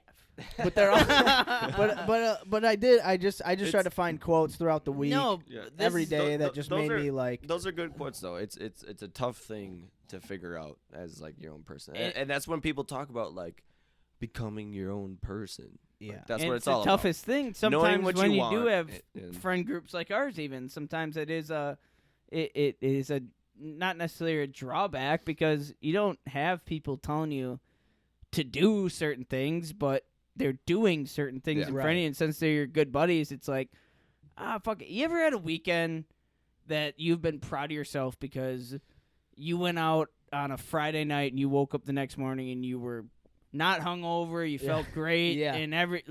you And know, you're like, wow, it's a Saturday. I'm up at 9 a.m. yeah, Jesus. and it's and as sad as it sounds, like that's a little reward where it's like, hey, good for me. I went home, or you took an Uber home. You Right. didn't drive home. right. Like, oh shit, you ever had that fear? Oh, I gotta go look at my car, and then you look out, you're like, my car's not here. Somebody says like, oh, you took an Uber home. You're like, good for me, Good- man. It's right. But any little thing, any decision any- that you felt strongly about not doing, and you really took it on, you just didn't. Or it's like anytime, because it's not so much an addiction, but anytime you like overcome that urge. urge, right? Yeah, anytime you can overcome that, it's like a It's like a mini win. It is. Definitely. And you try to carry that. So, yeah. And I hold know on what to you those mean. mini wins. Those are good mini wins. As small as they seem, Good as, for you. as like stupid to some people as they seem, like if you feel good about the decision you made the night before or an hour before, hold on to that. Good for you. Good for you. Yeah, and that's a lot of what these quotes entailed for me was that just trying to get over like mini urges, like you're like sitting on a computer, like let me just go get like a sugary snack or whatever, like your fucking kryptonite is, in your life. It's like if you can just overcome, like your mind is more strong than the my mind is stronger than that donut downstairs. Like Ooh, it's tough, it's tough, but that's a tough donut. It is tough. looking pretty good. Damn bear Are claws those are sprinkles? fucking. What's inside of that? Is thing? that filled? Oh my god! Jelly. I love jelly. No, but yeah, it's like it's that type of like mindset to try to, and it's not easy, and it's something you got to try to think about every. At least I No, have to. I'm I right shouldn't there. say you. So- I have to think about it. So we're knocking out. This is mental health talk. We're knocking it out. And Yeah. so I brought a quote. Let's hear it. Change what you can, manage what you can't.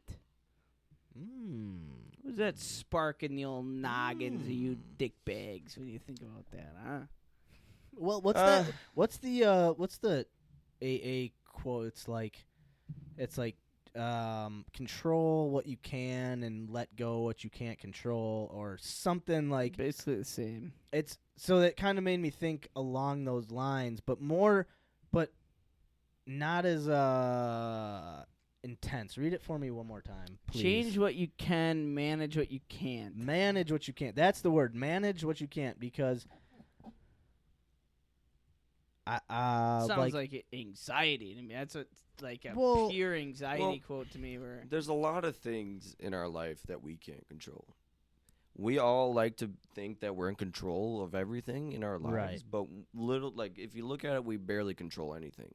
Sure. Or at least around us. We can control what we do, but like the things around us, the things that are happening around us, we can't really control, but like we can control ourselves in a sense. Like if you want to, if you try to, or if you are like, mindful of it, you can control your actions.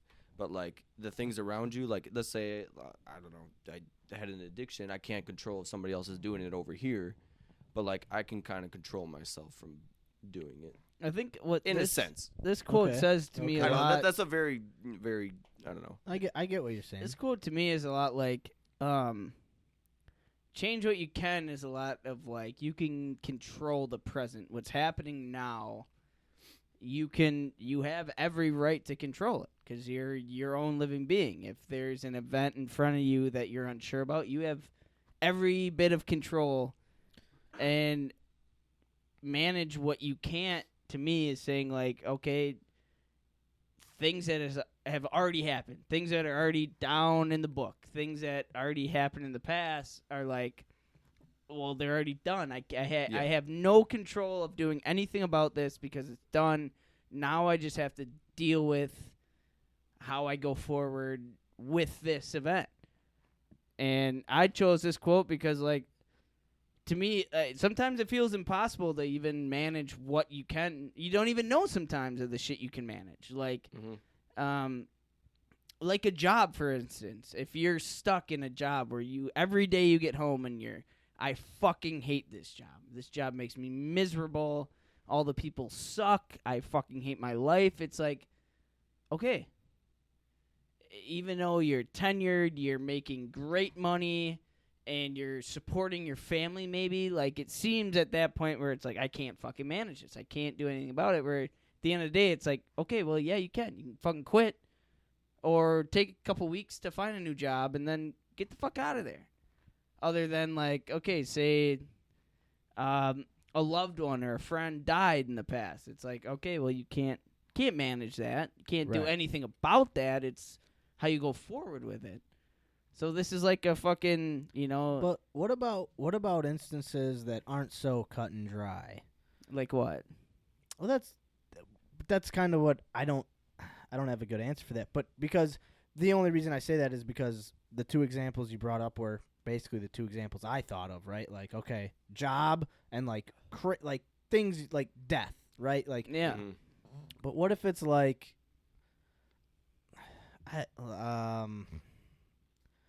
like not so much the extreme of death, right? Like you obviously there's literally no control over if someone like passes away from like you can't reach into that person and take the cancer out of them or whatever it may be. But if it's like your job and a relationship of some sort, right? And you're like trying to manage both of them, and you're trying to like maintain your steady work life. You're trying to maintain a steady mental health work life where, you know, every day you might not want to be at your job, but if you don't show up and give it 100%, it's going to affect you going forward. But you have all these other things on your mind. You've got maybe a friend that is, you know, going through some hard times, and you want to be there for them, and they're texting you, but you got to work, or something where that's not so cut and dry. I get, but yeah. just because I think like humans is, you know,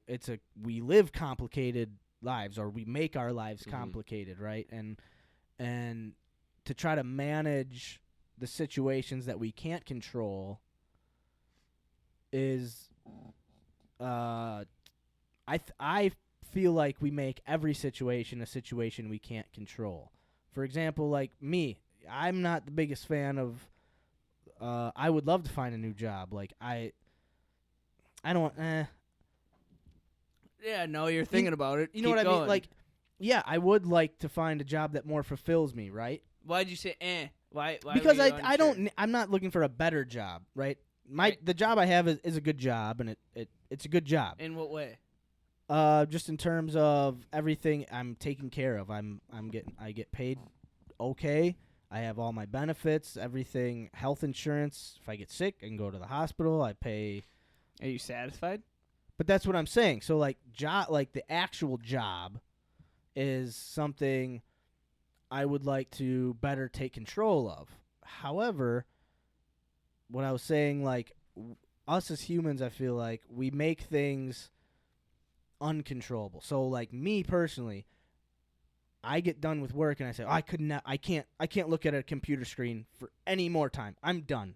I'm done looking at computer screens. I don't want to worry about a job right now. I don't want to fix my resume. I've been looking at a computer screen for 8 hours. I don't want to look at a computer screen anymore.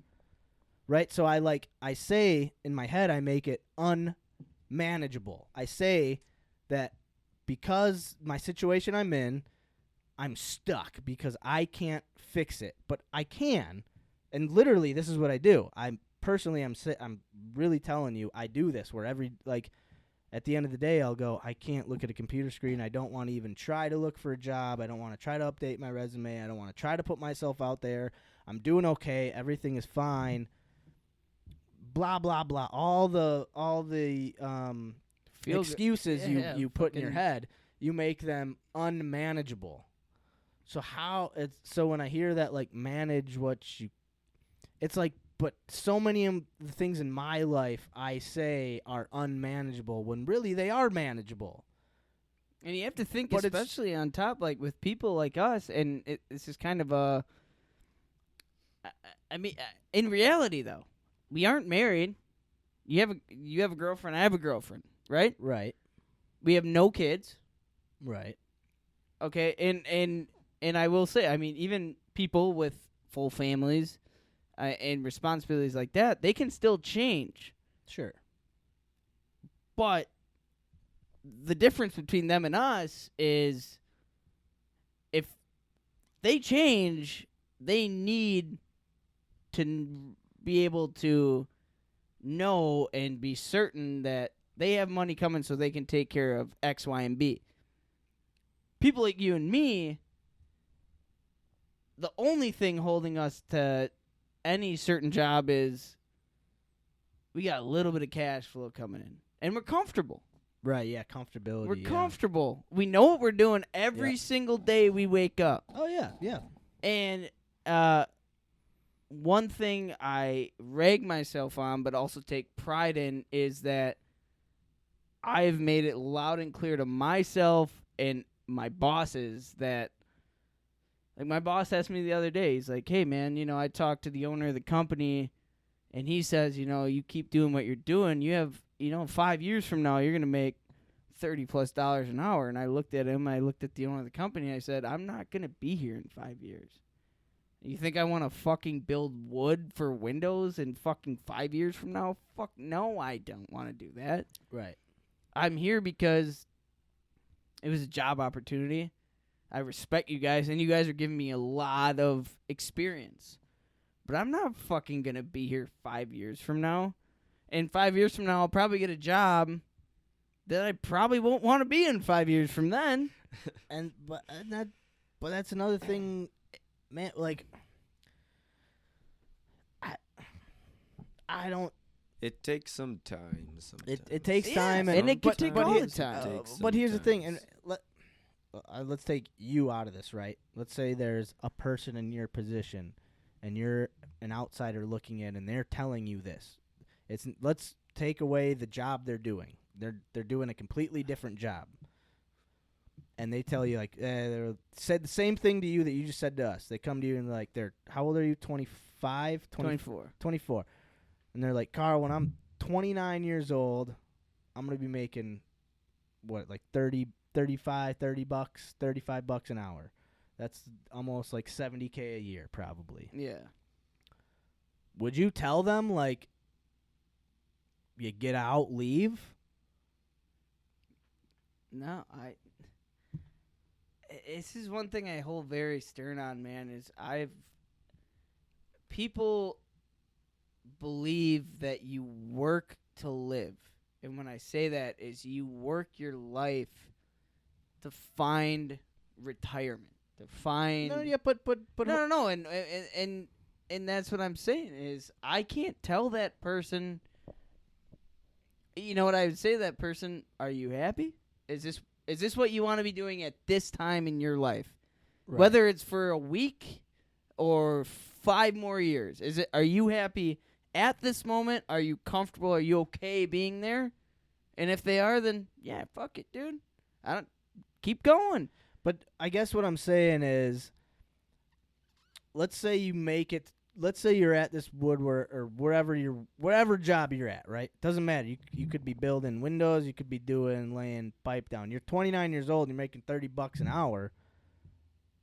You're not really doing bad for right? Like, you might not be living the exact dream you wanted when you were 12 years old. But what's a dream to a person? But that's what I mean. Like, at the end of the day, how do you balance, like, comfortability versus, like, control over your comfortability in terms of 8 hours a day, I'm going to be working for this person, and I do what they want me to do. But then the other 16 hours of the day, it's all on me. I get to do whatever the fuck I want. Or you get all the hours of your day, but there may be no comfortability, and you're just completely alone, trying to figure it out for yourself. How do you you might have a different perspective than I do, right? So that's kind of, I wasn't saying like right or wrong. No. Even if you are, I don't give a fuck. Don't look at it that. I was saying I'm trying to more like, you get to a certain age or point in your life where you're like, what is being comfortable? I'm retired. Yeah. Yeah, fuck you, This guy. fucking guy over here. No, let's hear your intake. Well, yeah. I mean, I just hear you guys talking about it. So, I recently discovered something that retirement. Oh, okay. But I also recently discovered something that makes me happy, aka me going to school for IT, software development, coding, blah blah blah. I actually enjoy it. Good for fucking you. Yeah, guy. good for fucking me. That's right. Yeah, but I realized, I haven't been able to find a job in it. I haven't been able to find any sort of experience, any kind of work, anything to fucking keep me comfortable.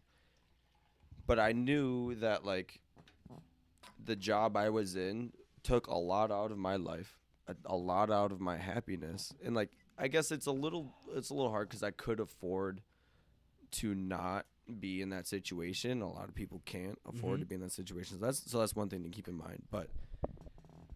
But it comes down to is like, yes, you are comfortable, but I'll tell you what, so I've been retired for a couple months now. I can't tell you how many thousands of dollars I spent on drinking and food the last few months. Sure, yeah. And now the bank account doesn't allow me to be retired anymore. Hey, guy. Yeah. But I have to say I have been happier than I was when I was comfortable. Making, having the paycheck coming into the bank. Yes, I knew I was like gonna have money, but like I have been happier in my daily life, and like I am figuring it out. But let's say you go into your retirement to start the summer with half as much money as you had going into your retirement. Yeah, it'd be a lot tougher retirement. Yeah, I mean it's you definitely ever lived moneyless. So I guess that's not the point of like, oh, just drop everything, you'll be happier. But I guess it's just the point of like, you have to try.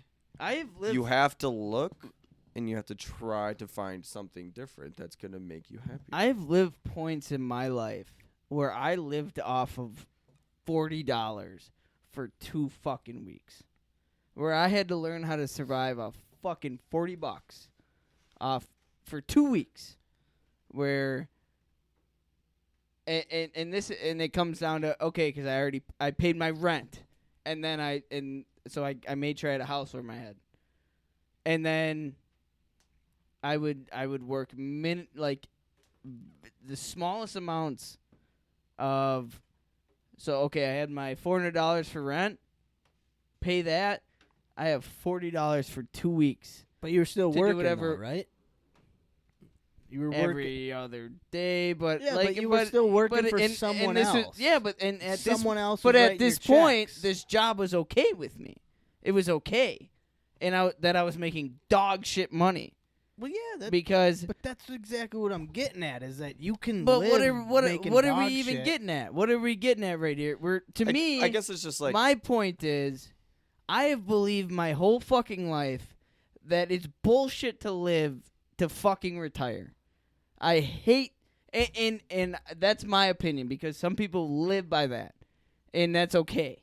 Yeah. But I believe solely that it's fucking bullshit to work 60 fucking years, 8 hours a day, and get 2 days of your fucking life to do whatever the fuck you want.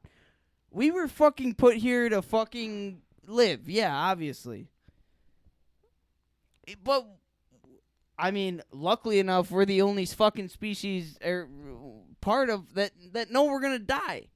I know I'm gonna die someday. So I'm not gonna work a shit job the rest of my fucking life.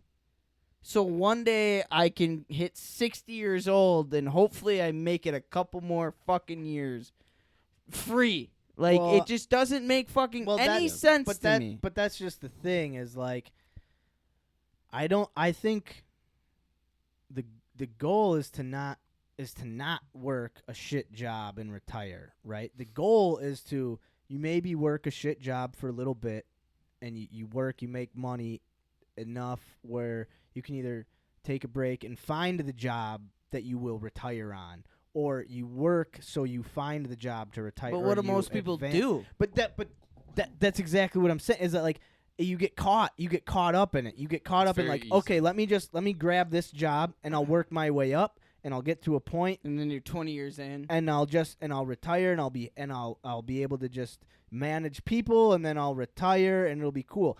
But a lot of people get caught up and they get like, oh, I've been here for 20, 30 years and I'm not advancing the way I wanted to. I'm not getting raises the way I was told I would, but I'm getting X, Y, and Z. So if I quit now, like, I'm going to be like, you get caught up in these situations that you tell yourself, okay, give me 2 more years and I'll be out of this. 3 more years. Okay.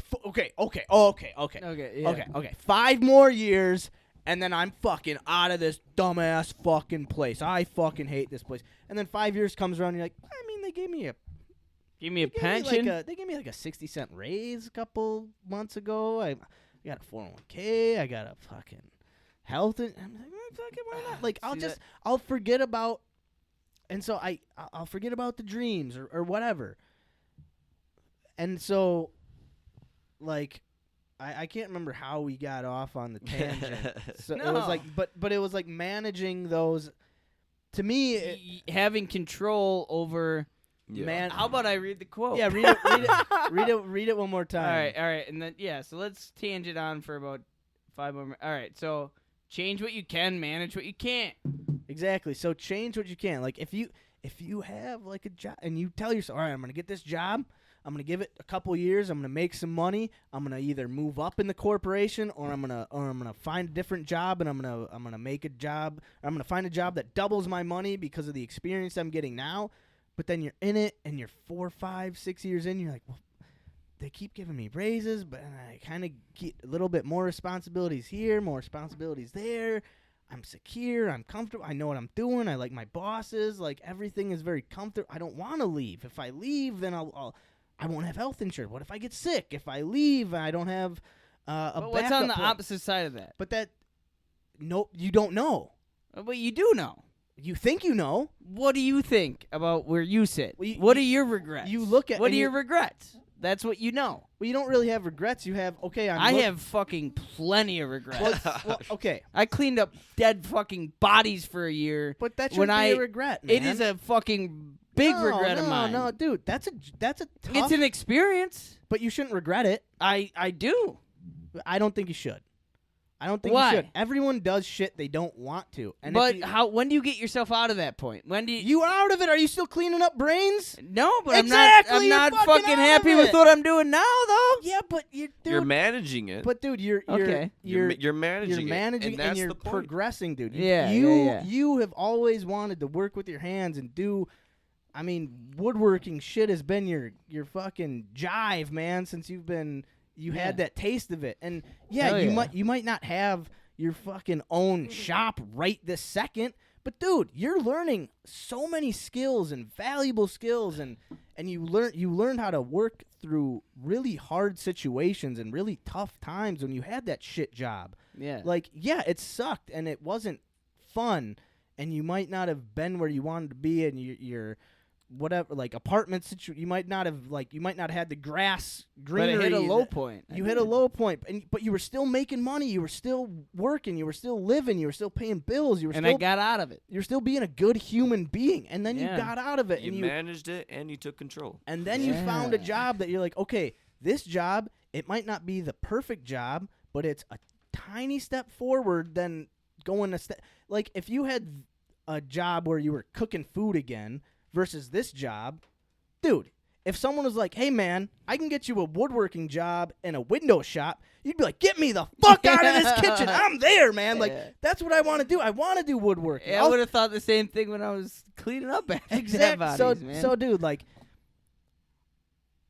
because you could say the same thing to me, right? Like, I could tell you, like, the job I'm in now is blah, blah, because we have such the same fucking mindset. Exactly. So, like, dude. So we could both say the same things to each other. Yeah. And it's hard to realize that. I don't see it in myself in my situation, but I guarantee you could talk me into seeing it maybe the same way I put it to you. But so that's what I mean. Like, dude, you are working towards it, and you're making things more conducive for your further future endeavors that you want to do. Like, it may suck now, but at the same time,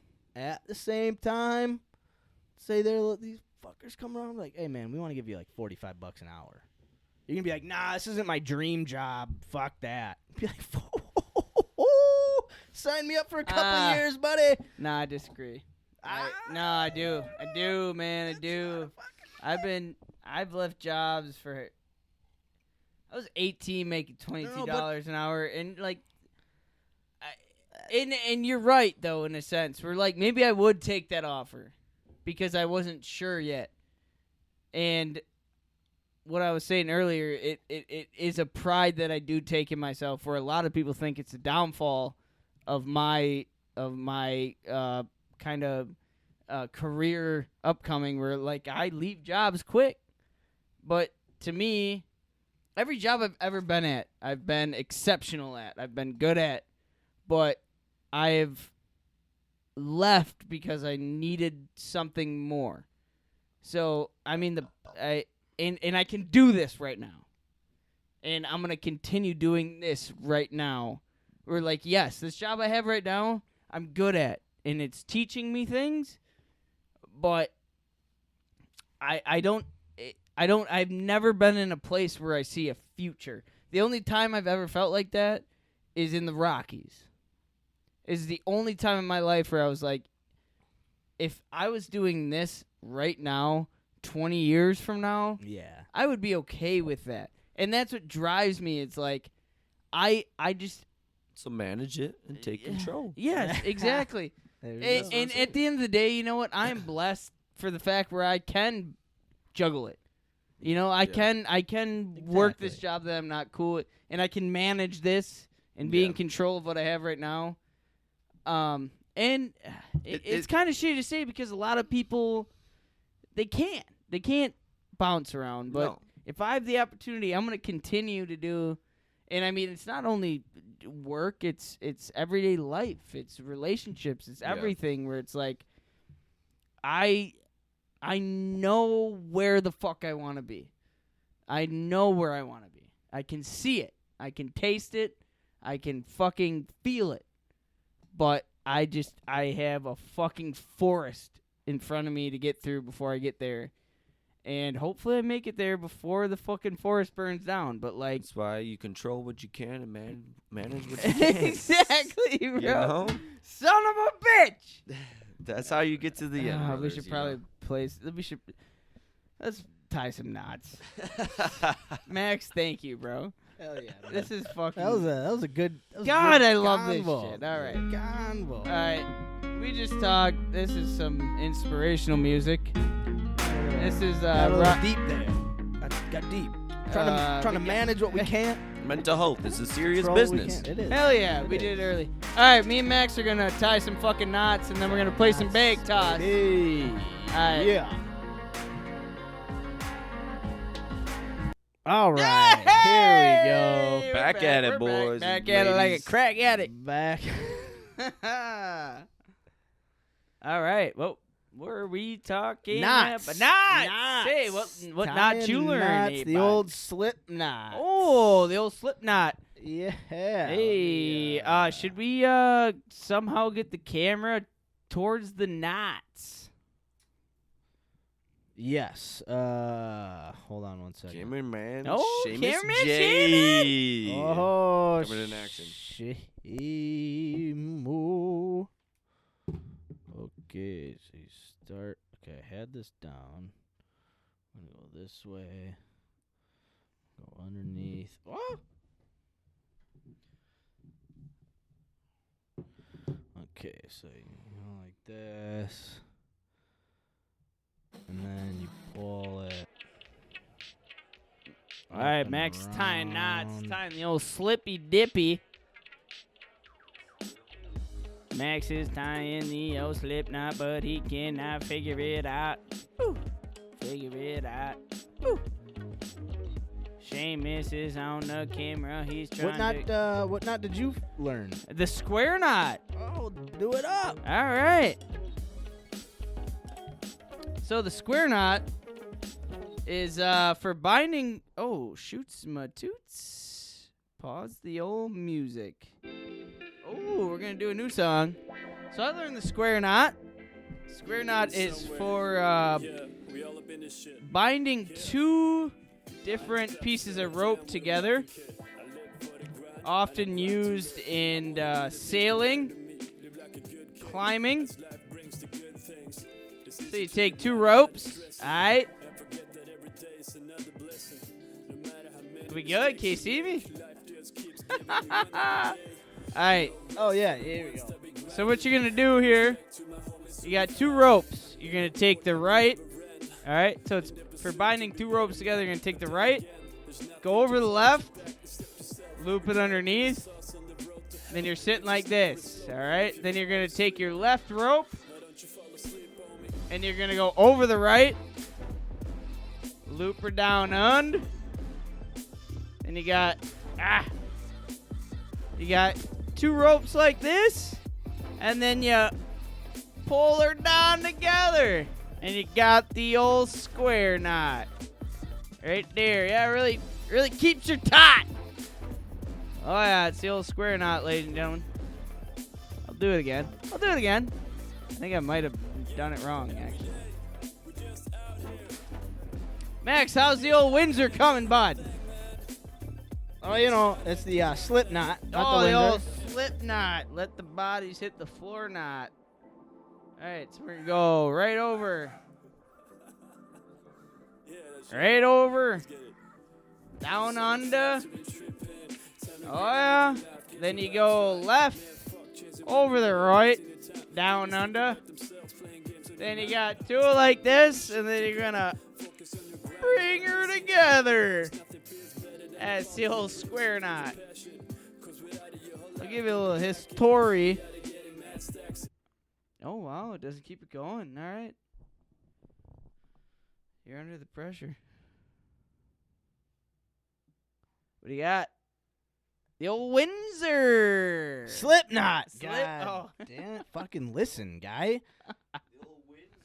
The old Windsor knot. This you know, a good craftsman never blames his tools, and I never claimed to be a good craftsman, so fuck this rope. It's a good goddamn joke if anyone's fucking paying attention. So you're supposed to go like this. See here. I don't know what I'm doing. Anyway, all right. So here you got this rope. I know what I'm. Oh, he knows what he's Okay, doing. The so you old take your Windsor. rope. This is a slip knot. You take. See, it's so like twisty and twangy and twiny. It's like impossible to. Let the body slip the knot. Let the body slip So the you're knot. supposed to take the underneath portion. Okay. And you loop it around. And it's supposed to loop over. Oh. And you loop back through both of those. You gotta try to keep them flat. Put this rope up. Again, I'm not claiming to be a good craftsman, so fuck my tools. And you just kind of go over again. And then you're supposed to pull it. And it creates a knot. Oh, the old Windsor. Slip knot! God damn it! And now you should be able to pull it. Tighten it. Should be able to tighten it The old like slip that. knot. See? Nice and tight. Nice. You can't- Oh. All right. Can you do that one more Slip time? knot. Slip knot. Un más, por favor. Okay, I'll show you again. Now I did it too good. Let Now me I'm see the stuck. old Windsor, eh?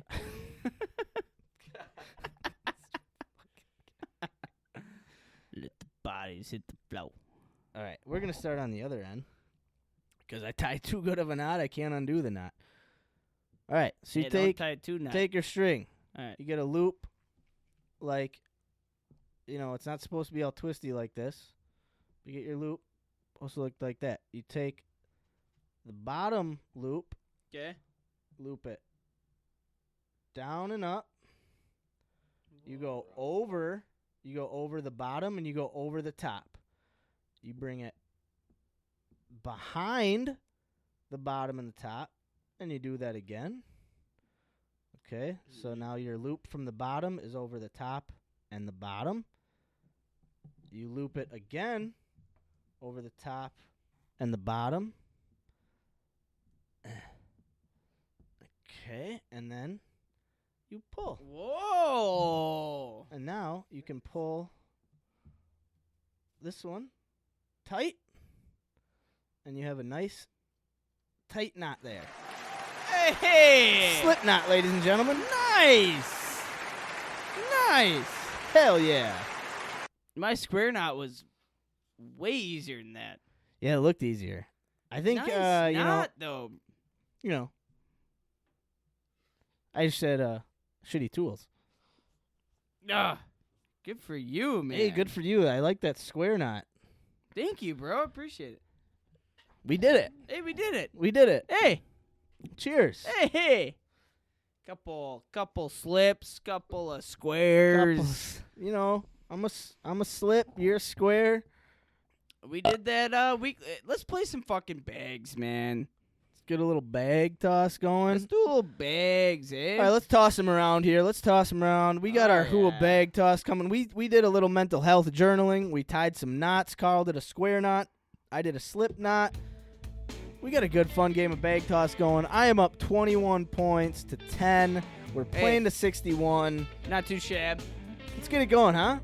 Let's get her going. Little bag toss going. Hey, only 11 points behind. Not too fucking shabby. You're going to be down a lot more after today, let me tell you what. You're going to be tying the old slip knot when I'm done with you. I'm going to be tying around your neck. Hey, we got Seamus Johnson back in the studio, back from a big vacation. Shamo. Hell yeah. Me and Max, little bag toss. All right, here we go. Bag toss Let's coming. get her. Hey.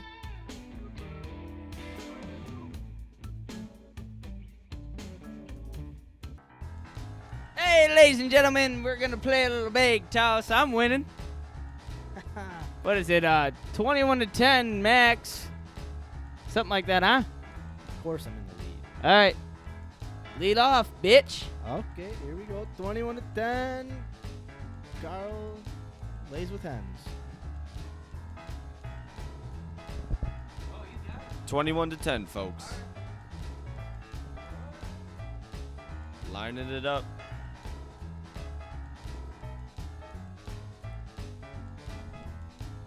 Ooh, make sure it's straight. It's always a fair shot. My man. All right, Max up first. Puts one near the hole, not quite there. Carl flops it to the side. Puts one in the hole, puts one on top. Carl a little short, just like always. Max another one on top. Carl All right, so always short. I got 5 points out of that one. 5 out of Max. I mean, it This- should be 7, but I'll take 5. Math is hard, folks. As always, math is hard.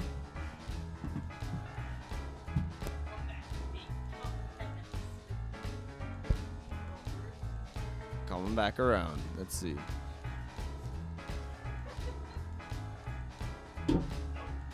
Max throws it wide. Carl's preparing a comeback. Max flops it to the side yet again. It's Carl's time to shine. He puts one in the hole. Throws it short by Max. On the board for Carl. There we go, ladies and gentlemen. All right, so we each got 5 points. So I went up 27 to 10. Then Carl goes then Carl gets 5 points, so it's 27 to 15. It would be 26 to 15, ladies and gentlemen. Math is hard. 5 points for 26 to Max 15. from 26, yeah, good call, thank you. Hey, it's good to be me. Feel good? What do you mean it's good to be? I'm up 11 points right now. I'm in Hey. the lead. It's not how you start, folks. How you finish. I'm up 11. Feels good to be Nah, me you right start. now. It's not how you finish. Fuck this red bandana. I still got hair. It's not how you finish. I got a beard. I got to do man shit. I'm losing.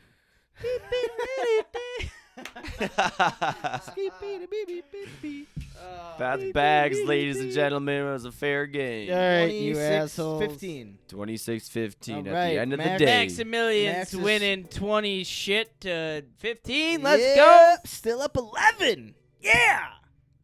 I'll be picking off that winner's chart anytime soon. This is episode 35, Bake Toss. Believe it when I see it. We'll Carl see you likes on. to toss another type of bag around, from what I hear. I ain't Tommy.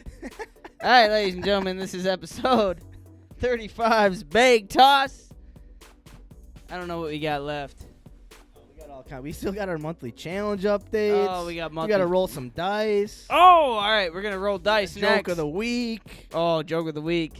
No, but Carl taters. versus the dictionary. Holy We still got a fun shit. show coming, so We everyone still stay got about tuned. 7 hours left, so it's going to be a good episode, folks. Stay tuned. open your fucking Stay eyes. tuned. Here we go. Yeah. All right, we're back. Max still holding the lead. Yeah, man. We're gonna roll a little die.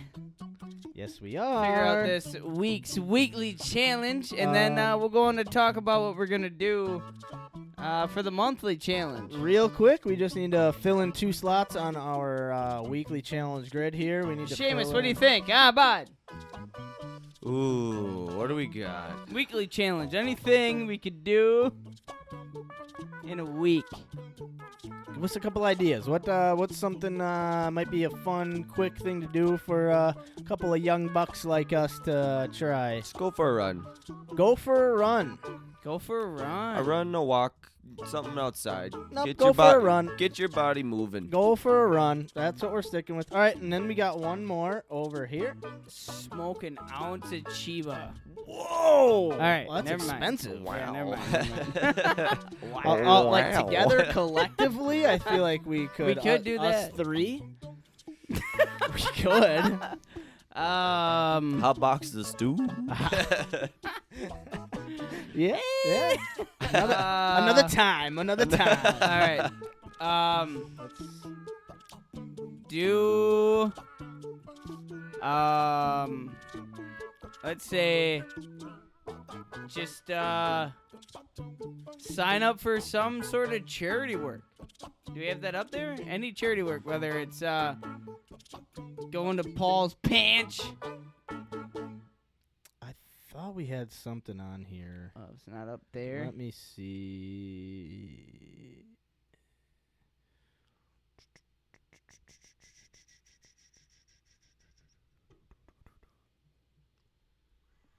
I see some trash pickup. I see some HUA. Charity Packer tailgate. Yeah, maybe we don't have that up here. That's cool. Let's do it. Sign up for some charity, or sign up for some What's it called? God damn it! If I did it, Charity work. but it's volunteer work. Volunteer work. Sign up for Yeah. volunteer. Sign up for volunteer work.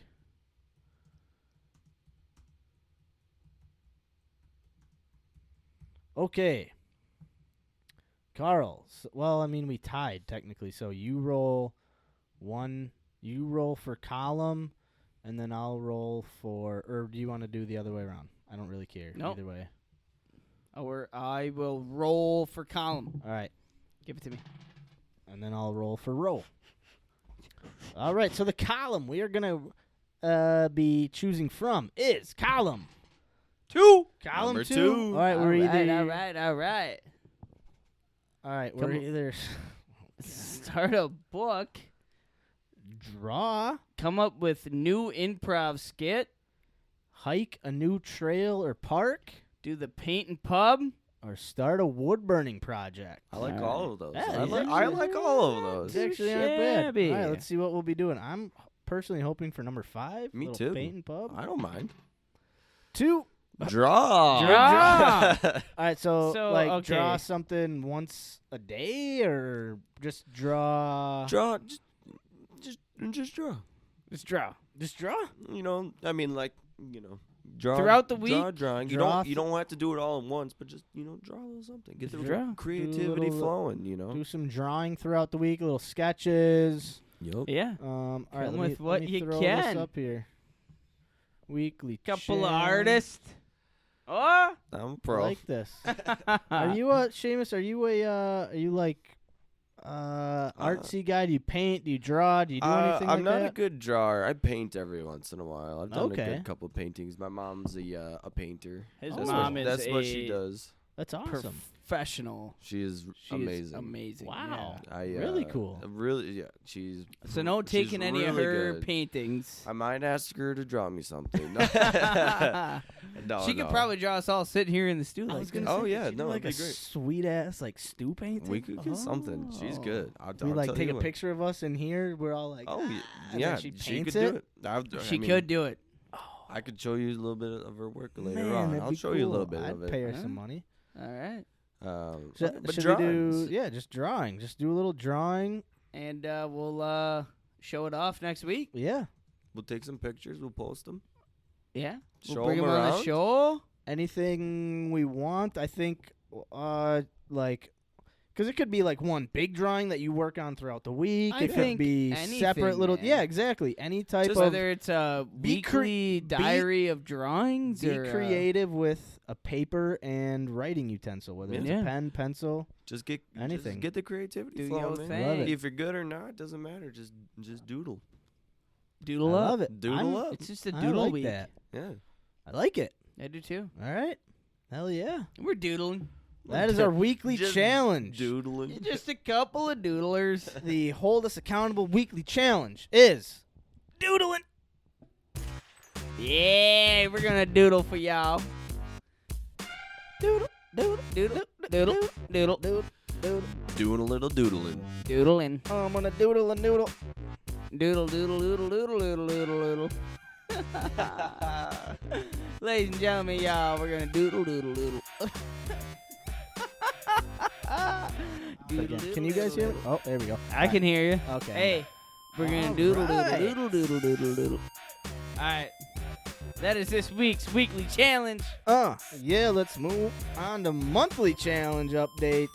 We're gonna doodle. The doodle, main, the main aspect of the whole show. Yeah, I think. Let's get into kinda it. skipped 3 on. hours into the show, let's finally talk about. Are we 3 hours in? I don't know. We're like 2 hours in. Nice. It's not a big deal. It's I not a don't big give deal. a Yeah, It's we're been a good close. time. It's been a good time. Anyway, all right. So hey, so we were past couple of weeks we've been kind of going back and forth on what our monthly challenge is going to be. I think coming into this week we've come to the realization our month of August for all of us, our weekends are pretty full with family, friends activities that we've kind of agreed to do things on, and like we're just not going to be able to do a whole lot of group Yeah. activities. and Seamus, if you have not thought of a monthly activity for yourself, or yeah, it's not a bit. It's yeah, no we worries. can, You we can- kind of Because the August is just. I mean, we're August 3rd, so this will be Yeah. kind of like, going into it. We can take longer than a month. Obviously, I think monthly challenge is a tricky phrase because a lot of our things take longer than a month. yeah. and It that's doesn't have to okay. be monthly. It's a challenge. It's just like a challenge. Whenever you, Just- it's a start to beginning. Whenever you're ready to end it, start it, end it. That's kind of how it goes. Right. I mean, We'll try to especially if it's something that we're kind of doing personally. Like for like me, I did that diet, and that was like a Yeah. month diet. Like that was as long as I could do it. yeah. Basic like for my own sanity, I could do it. Do you for a have month. any challenges? Anything you can think of? Yeah, Obviously, you don't have to put anything in stone right now, but No, I'm going to the gym. Jim. Jim? I'm already decided. I Oh, was supposed to okay. start this week. I've been a little sick the last couple of days. but Okay. Okay. Okay. I'm going to the gym. Okay. Alrighty. So I have an idea, kind of.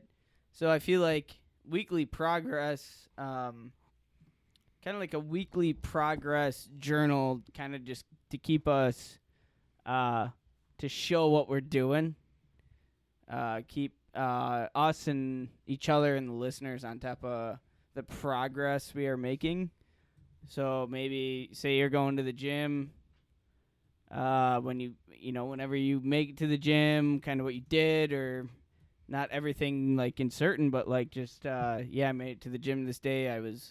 Did this, did that, or you said you were gonna focus on writing or reading or something.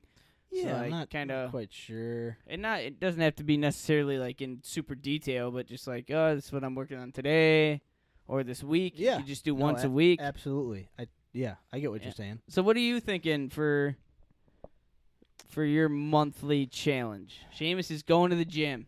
I'm doing I am thinking. Well, I want to pick Seamus. So what? You said there's some classes. Where are these classes? What did you have in mind? What were you? Did you say something about classes or no? Did I? classes. I didn't hear anything about I thought I heard you say like there were some classes, but Taking I've yoga? been sick. You doing bikers? I thought that's what I heard. Maybe I heard you you doing wrong. water aerobics? No, I was just I was supposed to sign up for the gym yesterday, but I've had a cold. But I've had a cold. okay, he's and, cold.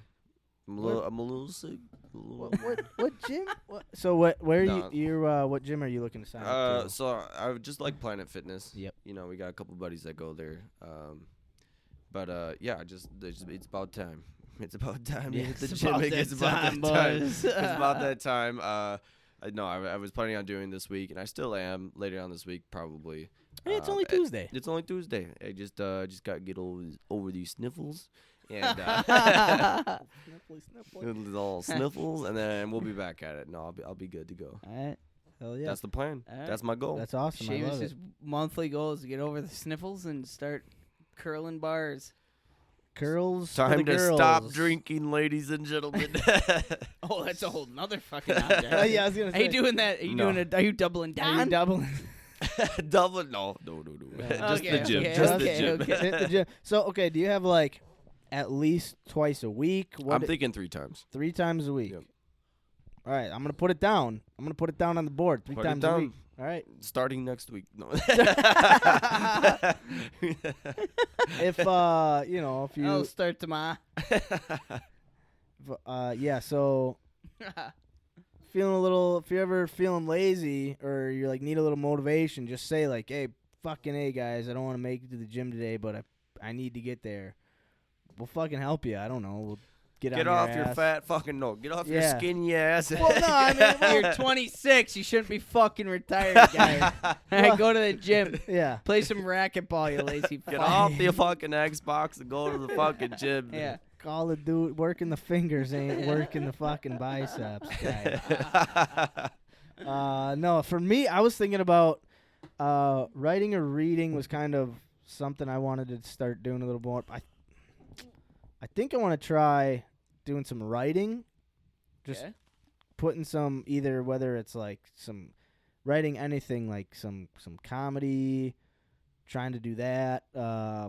If there's a short story idea, if there's writing like a business plan, something where I'm like trying to be creative with words, whether it's creating, you know, a story or creating. It's kind of open creativity. Yeah, but with words, like Yeah. I don't want it to be, you know, I want it to be a full, not full. I want it to be, I don't want it to be just a couple sentences. Like, here's an idea of and it's a sentence. Oh, cool, I wrote. Like, no. I want to actually like flesh it out, write it, really give it a shot and try. So that's kind of what I'm thinking. I like that. It's a good thing to do. Yeah, if I come up with, I'll if you know, if it's nothing like super personal or anything, I'll absolutely share it on the show and kind of share writing journals, I guess, or like be like, hey, I wrote this day. These are the things I kind of wrote about. I'm not gonna read it word for word because it's a couple pages or whatever, you know. But I'll come to the show with some things that I've wrote. Cool. A poem, a rap, Something, anything. you know, a sonnet, A son. What's a sonnet? Haiku. a haiku. Is a sonnet a type of poem? Limerick? yeah, pretty much. Yeah. I saw it. A sonnet. I didn't seen it. I saw Billy it. Shakespeare wrote a whole bunch of sonnets. A sonnet. So my goal. Say, what about you, Red I'm gonna Band- do, I wore a red bandana. That's it. I'm doing a artistic challenge. So I was given a project a couple months ago that I was going to take on but didn't. So I'm gonna do a little artistic challenge this month. I was given a milk jug from my grandfather that has a painting of the family farm on it that's rusted down, it's old, and needs some love. and I kind of been putting it off for the past couple months. So I'm taking that on this month. A little artsy. It's the first I've done a lot of like wood refurbished projects, but never metal and painting. So this is kind of an artsy month for me where I'm gonna learn how to kind of sand down metal and repaint metal and do kind of hand painted shit. I love it. Yeah. Well, So if you need any tips, my mom just did the same thing. I would love That's tips. pretty Yeah, cool. yeah. Just did the same thing on an old rusty milk jug. Yeah, that's exactly what I'm doing. I'm doing it on an old rusty milk jug. is there any way? Is that milk jug your mother painted like gone? Is it somewhere else? For the FFA? For what? For the Future Farmers of America? Oh, she painted it for the future. Oh, okay. They I was gave it to her, rusty old milk jug, and she painted the old farm scene on it, which is why it brought it to my mind, because that's like the do you have same a picture of it, like a before and after? I did not personally, but I could probably get one. It would be Yeah. if you could find one, Yeah. that'd be cool. I could probably get one. Yeah, That'd be cool. I've worked with metals It's tricky. slightly. I've done like patina stains on them, and There's a lot of things you got to do, because you Yeah. got to get the rust off, and then you got to, yeah, because I have a whole. it's a process. So basically, like I have a like you said, an old milk jug. How they used to kind of transfer dairy milk from farm to farm, Right. and it's painted with a mural on the front, and the mural is still pretty well put together, but around it's all rusted and chip paint. Thank you. So I have to. My plan is kind of tape off the area of it that is non-rusted, like still kind of well put together, and then sand down and repaint the base of it, and then kind of hand paint the rest of it. Do you have to get like special? Is there like special metal that's sandpaper? what I was metal thinking. paper? I mean, Yes, there is sandpaper for metal. Sandpaper for metal. It's okay. like it's mesh. It's like weird. It's not like it's like sandpaper basically is like grains of sand. Basically, it's like sandpaper? with glue. Right? Yeah. sand and glue. Like the higher the grit, the bigger the grains. Right. And with metal sandpaper, I think it's more like I don't even think it's sand. I think it's like wire, like Yeah. mesh in a sense. Okay, this might be a really, really dumb question, and you guys might not even know the answer. If you have a rusty car and you sand the rust down, like say it's not a hole through the metal, right? There's no rust hole. It's just rusty. You sand it down and you kind of like repaint or refinish. Is that like rust gone? Like Rust-free. gone? As long as I you mean, get the just- rust off, yeah. Yeah, I think. But then it's just the metal is And thinner. they have like Yeah. Okay. they have like paints that are like Rust-Oleum. Right. Okay. They call it like so they're like rust. You Repellent Resistant? paints. You can think of rust as like mold. Yeah, rust Mold is exactly spreads. like mold. You get rid of the mold, there's no more mold. Okay. Moist like salts. That's why like in Wisconsin, if you have like a classic car, you only drive it in the summertime Yeah. because those salts Well, yeah. on the like salts and chemicals Yeah, I cause. knew that. Corrode. Yeah. That's why car So, like- washing is so big in the Yeah. winter. You Yeah. wouldn't think it's huge in the winter, but that's Yeah. when car washes in Wisconsin and the Midwest make their money is in the winter. Yeah. Like after, like a week after a big snowfall or a big ice storm, and they put a shit ton of ice or salt down, and then you get like a week of sunshine and no precipitation, and the roads are finally clear. The fucking car washes are jamming because Yeah. they're trying to get all that salt off. Yep. Mm-hmm. Exactly.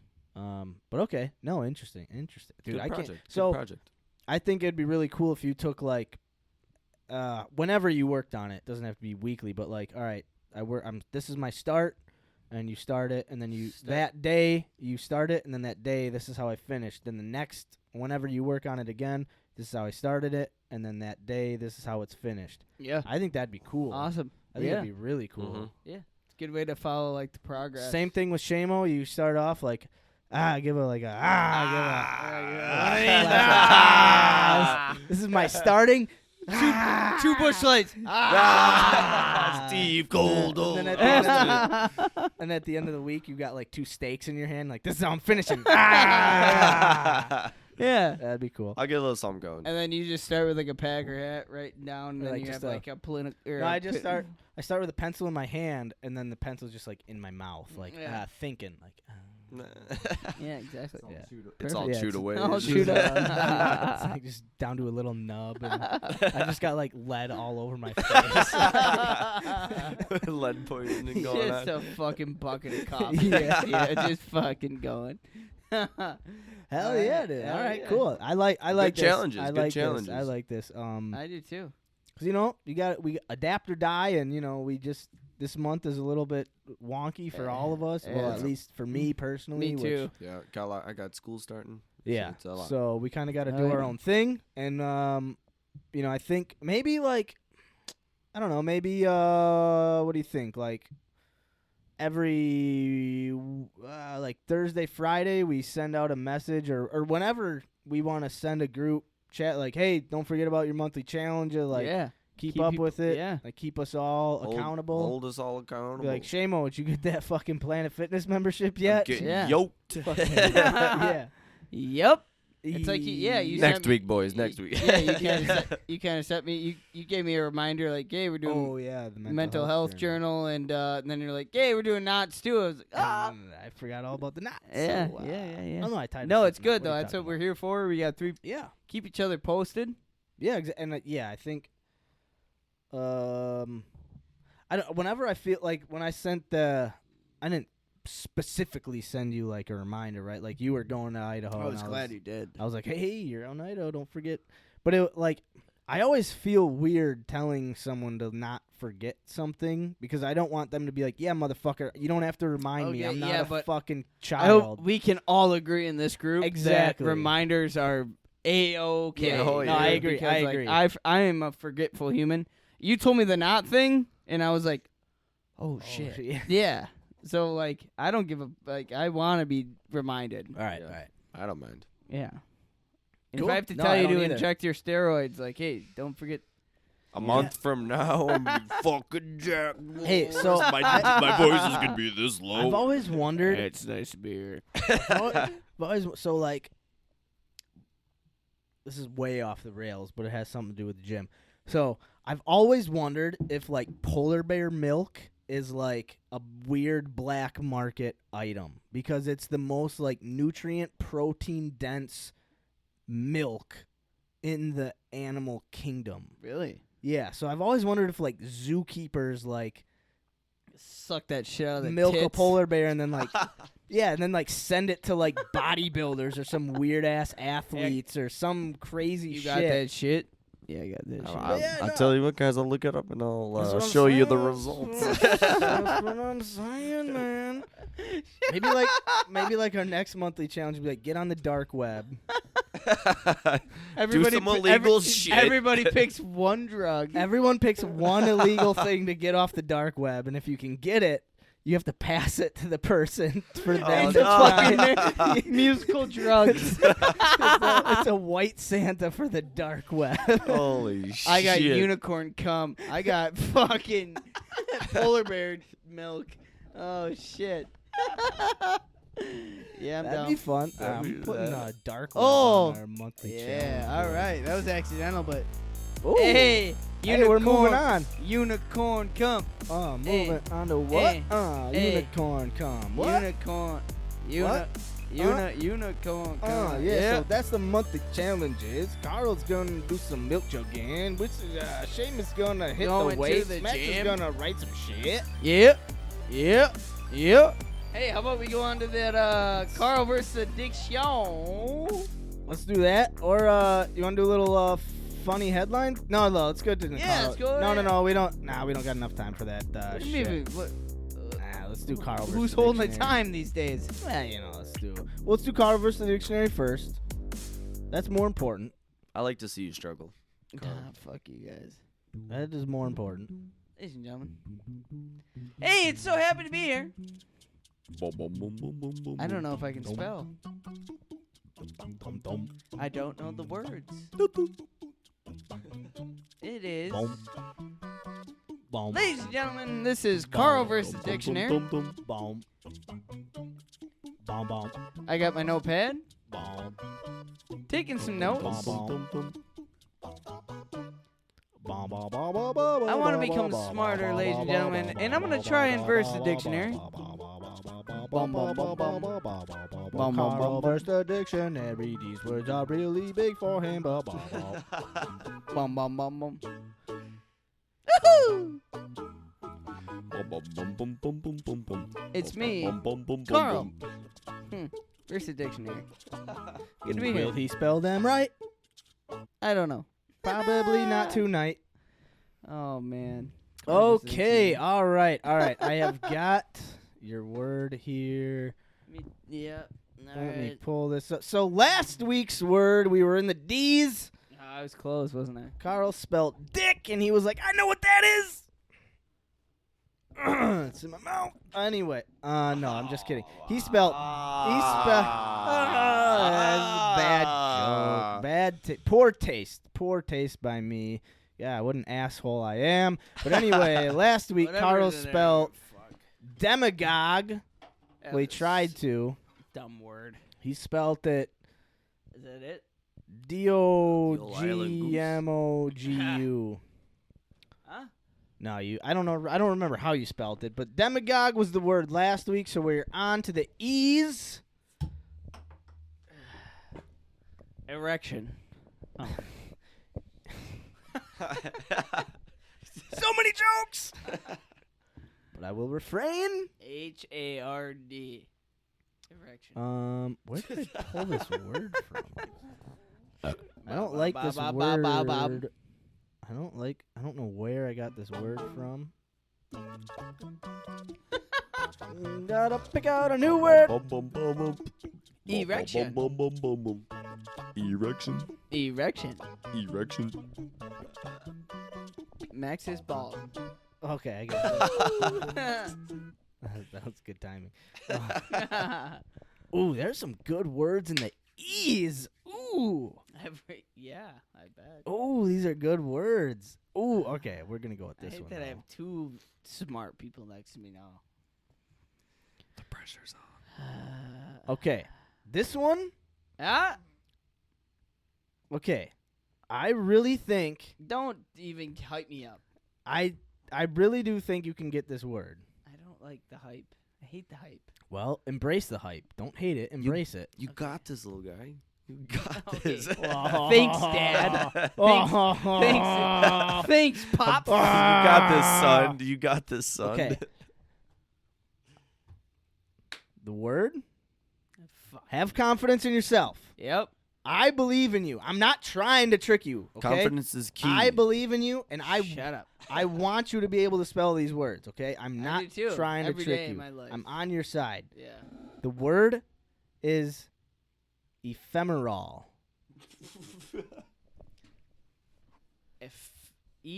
Ephemeral. E F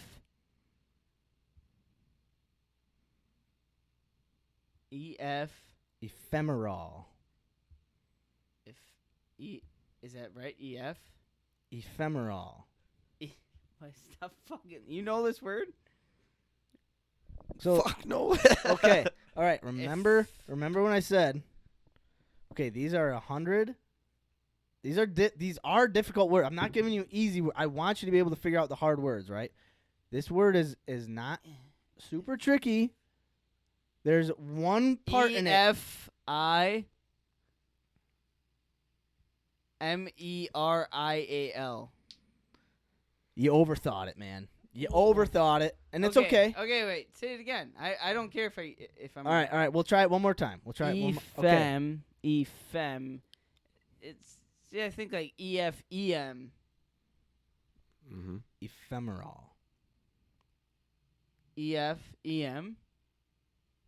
I'm wrong. I can tell in your fucking face. Ephemeral. Ephemeral. Ephemeral. Oh, you're EF. Ephemeral. EPH.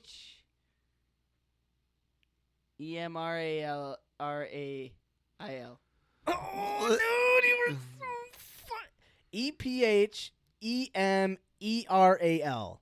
Ephemeral. I can't even. I don't even know the definition. What that would be. It has to. I know. It have to do with something with females.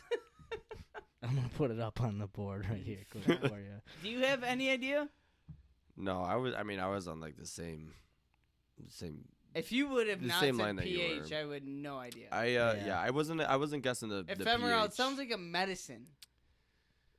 It's lasting for a short duration. Should have known that one. Fads are ephemeral. New ones regularly Lasting drive for out a. the old. Wait. Say All right, let me see if I can find just a different or more. lasting for a short duration. Fads are ephemeral. Two pump no dump. ones regularly drive out the. What the fuck? What are we? Is this fucking Shakespeare? You never On seen the word fucking- ephemeral? Mm, Sorry, I thought. Man, I've seen it before. I kind of was like, all right, this is a word he's had to have at least come across of. Ephemeral. I probably wouldn't be able to give a definition. I might be. I'm not saying I'd be able to spell it. Don't get me wrong. Lasting know. one day only, and ephemeral fever. Something that lasts for a very You knew short this word? time. I would be able to read it in a sentence and understand it. If someone just was like, "Hey, what's this word mean?" I probably would be like, ephemeral. It's probably something to do with like, kind of like you said, medicine of a certain kind. It's like describing something. It's an ephemeral effect is what I would say. I would be wrong, obviously. But if I saw it in a sentence, I might be able to pick it up here. But let's see. Seamus, you. I'm sorry. You look a lot like the dad from. Something Outer that lasts for a Banks. very What did you say? from what? From Outer Banks. He looks like the dad. No, he doesn't. What are you talking about? Look at this. We're thinking about John B. Just because you want John's D I doesn't look mean like- you need to be constantly thinking about John I look like B. Mr. Bean. You guys know who Mr. Bean is? Nah, you look good, man. I don't Thanks, know what dude. you're talking about. And who's Mr. Bean? Look him up. All right, so Okay, so Carl's word, ephemeral. ephemeral. He spelt wrong. Spell it again. Can you get it now? Yeah, EPHEMERAL. Nailed it. It means something that lasts for a very short time. Yeah. Is that where's that used? Like for like drug use, like pharmaceutical? So here for the Merriam-Webster dictionary, they say a plant that grows, Fuck Marion. flowers, and dies in a few days. So if there's a flower that has a short lifespan, you say that's an ephemeral flower. Okay. Smart people talk. Maybe, yeah. Smart people talk. Fucking stupid, dude. It has an If It's- you, ephemeral. It's I hate how PH says that too. the mayfly helps to illustrate ephemeral.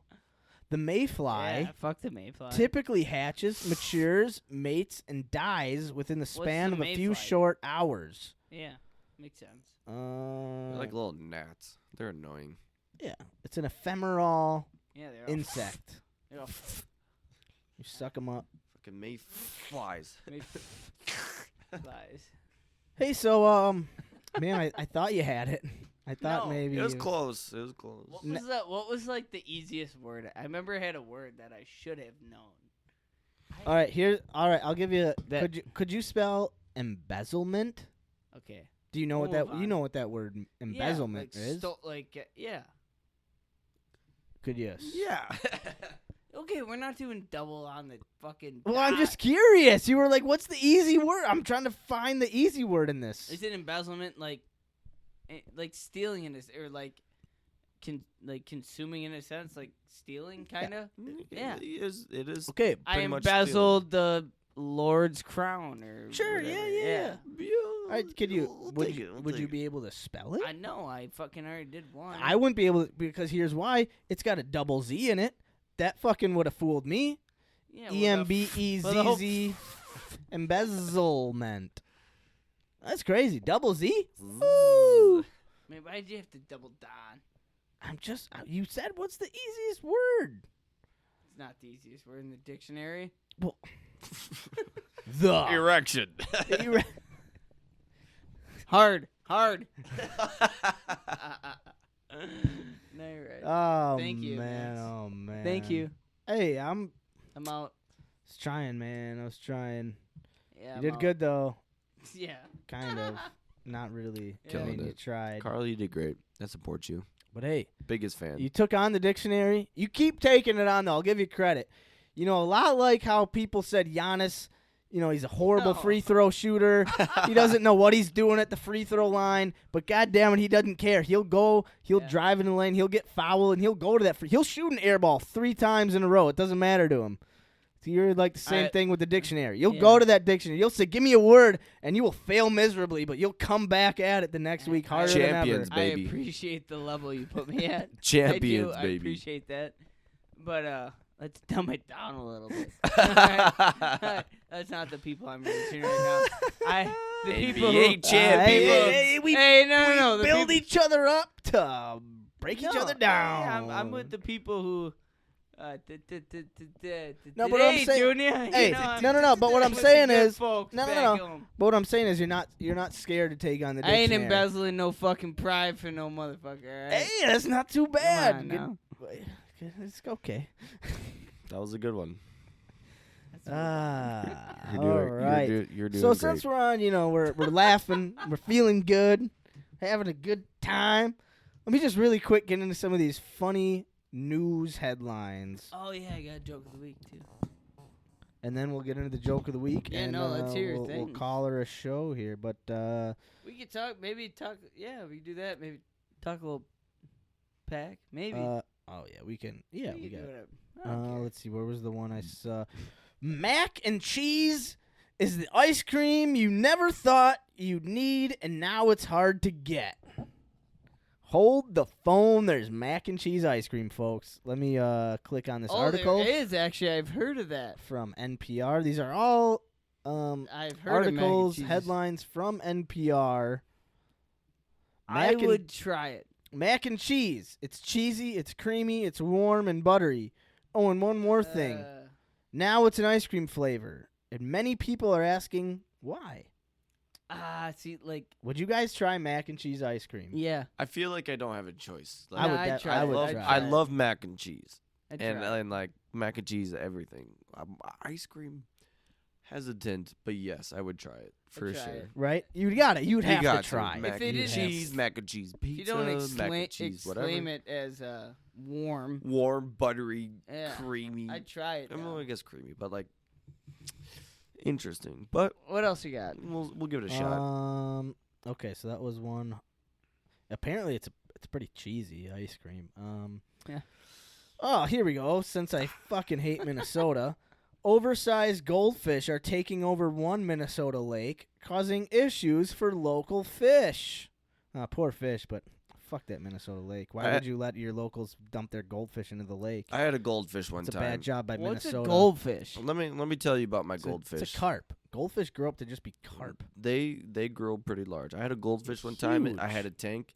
It got too big for the tank, so my mom decided to put it in our little pond or whatever. Yeah. We put it in her pond, and she went to go clean it. Like at the same time, she put a little Rubbermaid. We woke up the next day, the whole thing was scaled and gone. A raccoon got it. Oh. But it was a big goldfish. It was like almost a foot long. Goldfish are carp? They grow as big as like the tanks you put them in. They'll just Right. keep growing. So Wow. Authorities- R.I.P. that goldfish though. authorities in I see. Burnsville, Minnesota, have urged residents and owners of pet goldfish not to dispose of the family pet in lakes and ponds. The city tweeted a warning that doing so has resulted in the takeover of one local lake by overgrown goldfish. Quote, "They grow bigger than you think and contribute to poor water quality by mucking up the bottom sediments and uprooting plants," end quote. Authorities wrote on Twitter, quote, "Groups of these large goldfish were recently found in Keller Lake. This isn't the first time Minnesota lakes have become overrun with oversized goldfish. Last November, wildlife officials found thousands of goldfish swimming in Big Woods Lake in Chaska, a suburb of Minneapolis. Well, fuck Minneapolis. A team had to remove a truckload of 500,000 of the goldfish due to environmental issues caused by the fish. The problem has also cropped up in Boulder, Colorado, and Lake Tahoe, Nevada, where researchers found thousands of goldfish in local lakes in both areas years ago. Wow. 500,000 goldfish? 500,000. Oh my god. Dude. Holy shit. That's way too many. Dude, because there was some schmuck out there who was like, fuck, we got to get rid of these goldfish. I don't want to tell my kid, like, I just had to just put them out in the front yard and just let it burn up in the sun. Like, Oh no. R.I.P. that goldfish. What do you think happens to the fish that get flushed down the toilet? I don't know. Down the sewer? Out in the ocean? They try to Out in the survive. ocean? They try to survive in the sewer. If they survive in the sewer, they move on to whatever's next. I don't know, man. Imagine it. Well, if it's a dead gold, well, well, you're not talking a dead. live one. Yeah, You're talking you live gotta be goldfish live. being flushed. Imagine that, like, toilet's coming on. Then you hit the drains, like, the drain. They probably just get stuck on the drain, honestly. Just caught up. Okay. A couple months later, I've my had- toilet's clogged. Some people flush like hamsters down that bitch. No and shit. fucking no. Okay, God. I got a funny article headline. I got a funny another one here. Behold, the anus, an evolutionary marvel.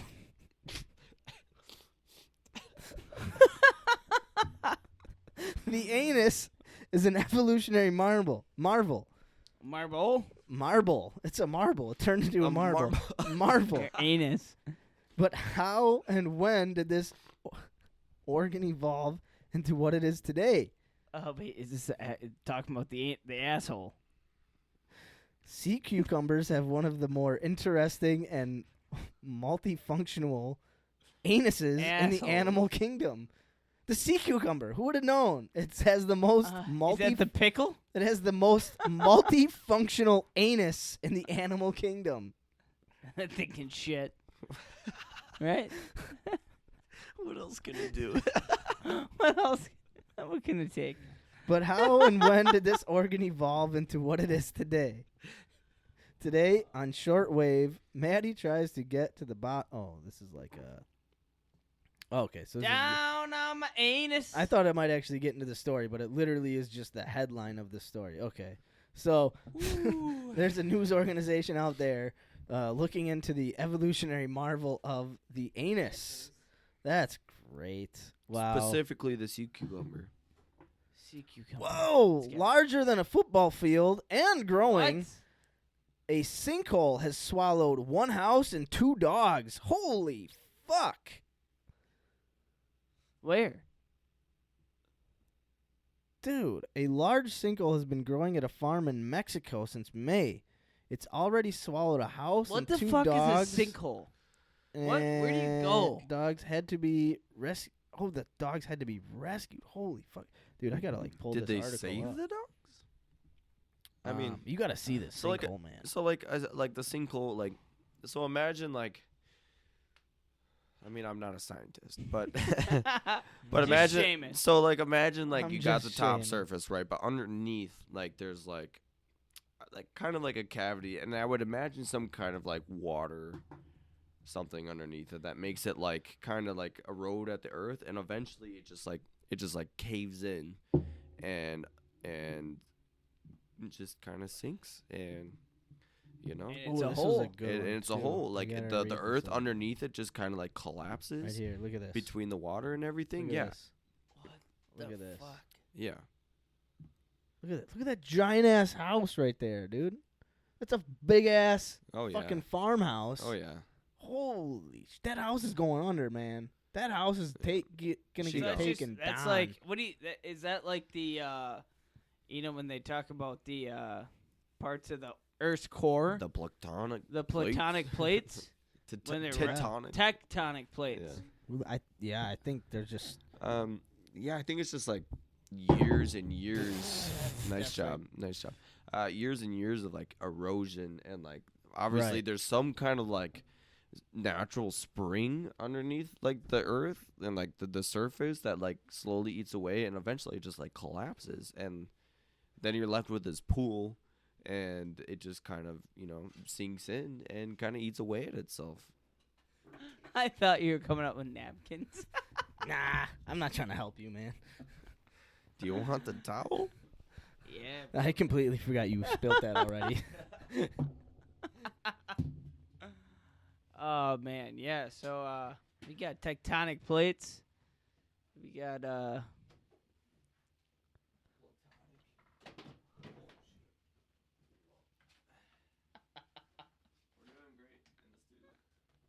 It show sucks.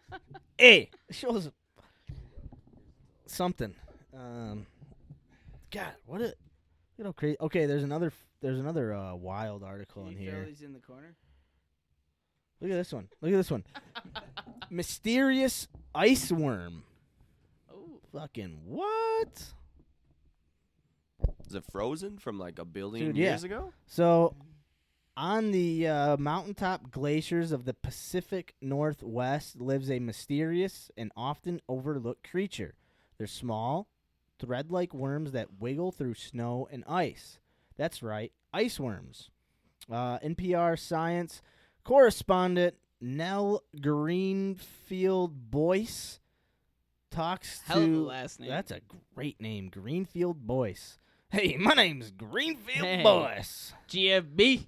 Coming at you from the fucking Greenfields of Boise. So this Greenfield Boyce talks to Emily about how they survive an extreme environment and why scientists don't understand some of the most basic facts about them. How do they survive? That's pretty cool. I don't know. We'd have to listen to this Nobody ever knows. 13-minute thing. But look at that. Look at that, like, fucking That's kinda squirming crazy. ass.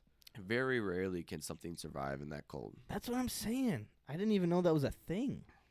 Wild. Look at it. It looks like a fucking like Loch Ness monster. Look It's at the probably look a at the head. It's probably a dinosaur. Yeah, dude, it does. The It head of does. it looks like it's up to something. There's probably, dude. Isn't it weird to think about all this shit? Like humans, we think we're so smart. Dude, we don't know We don't know 90% of what the fuck goes on this planet. I don't know what the Guarantee number is, but like about the deep ocean, like there's like 90%. I don't know. Dude, I Yeah. think A large percent I- of it that we have not even explored. I personally believe there is a civilization that lives on the bottom of the ocean. The same way we look at the ocean and think there's no way life could live down there. The pressure is way too high. It's crazy. For some reason, I just think there's something living down there Yeah. that goes, there's no way we could live up there. There's not enough pressure. We would just be pulled apart by the lack of pressure. There's nothing holding us together. I saw something, just a quick fact. I saw something recently about, I think it was New Zealand.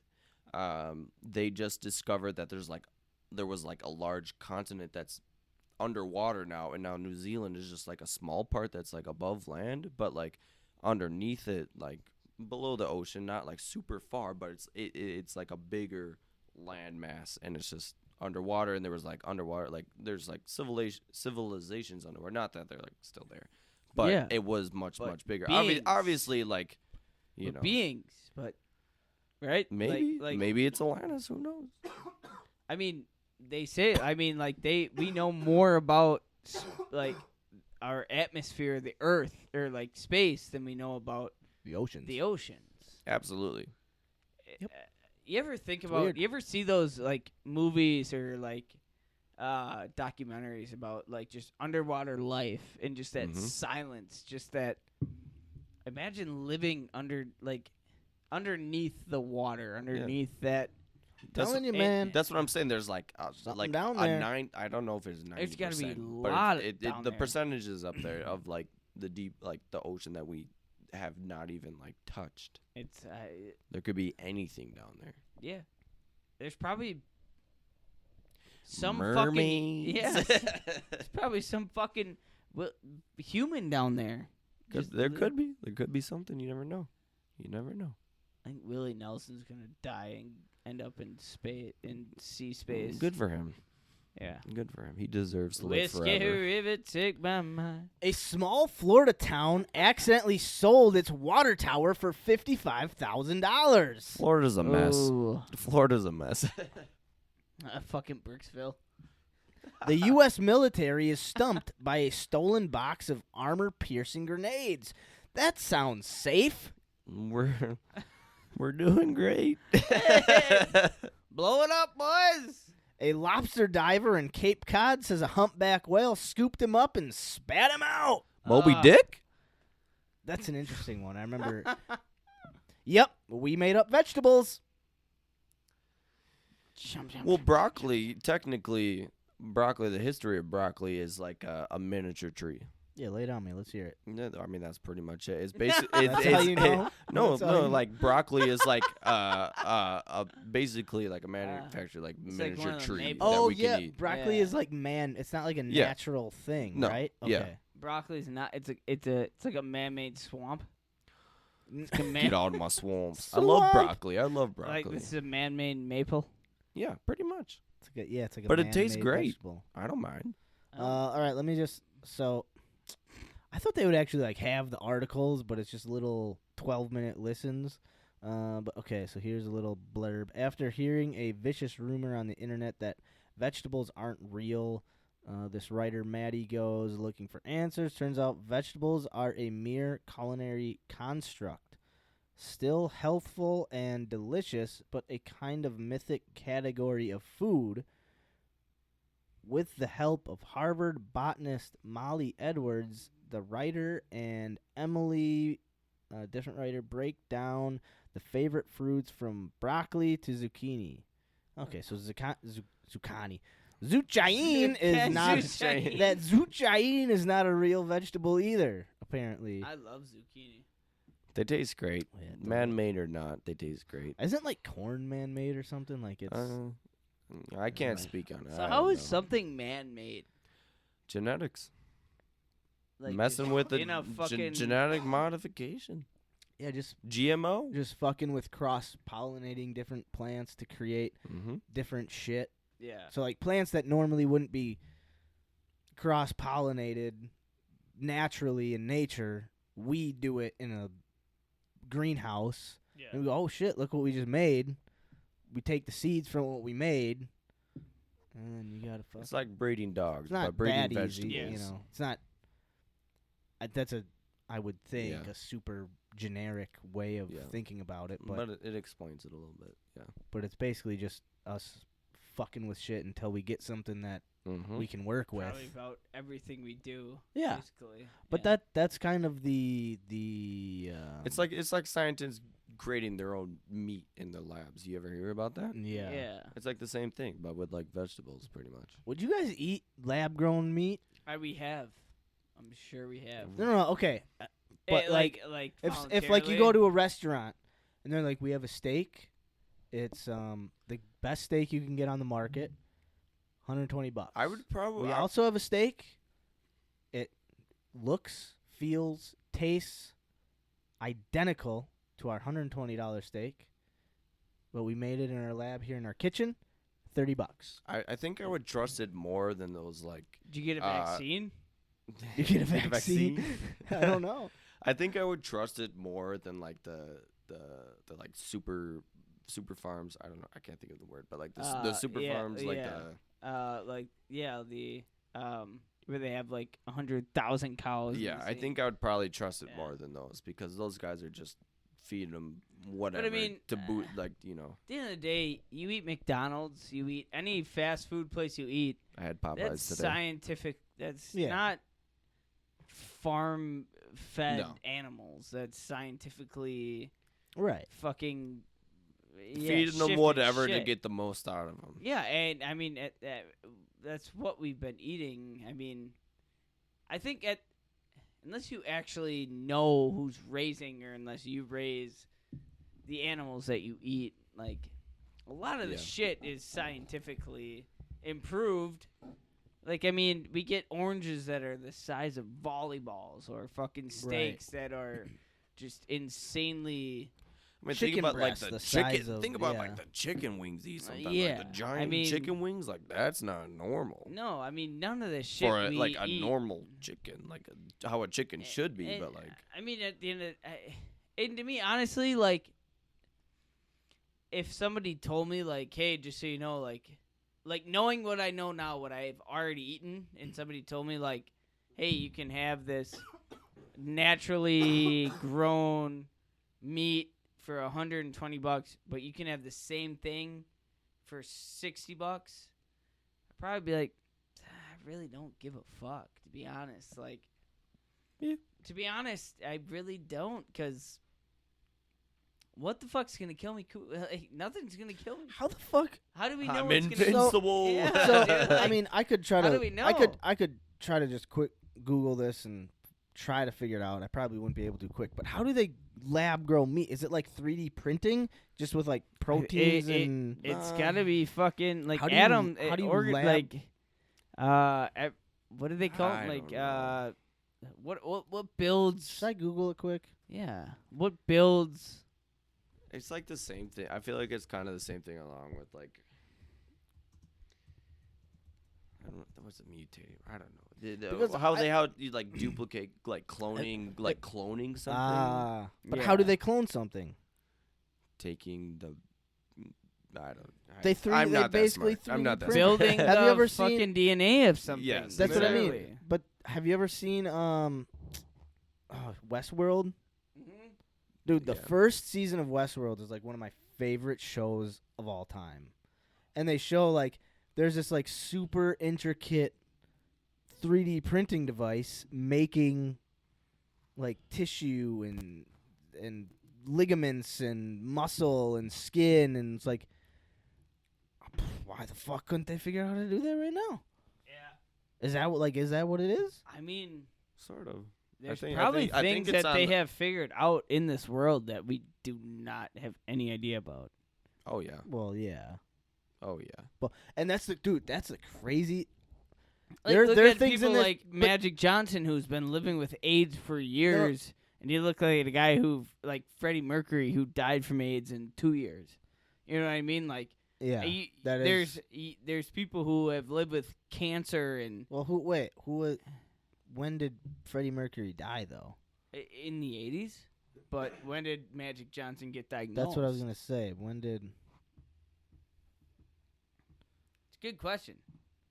But yeah, But one of it's the also things. money. It's also a money thing. There's a lot of people who have been. But wouldn't I think Freddie Mercury made more money than Magic Johnson?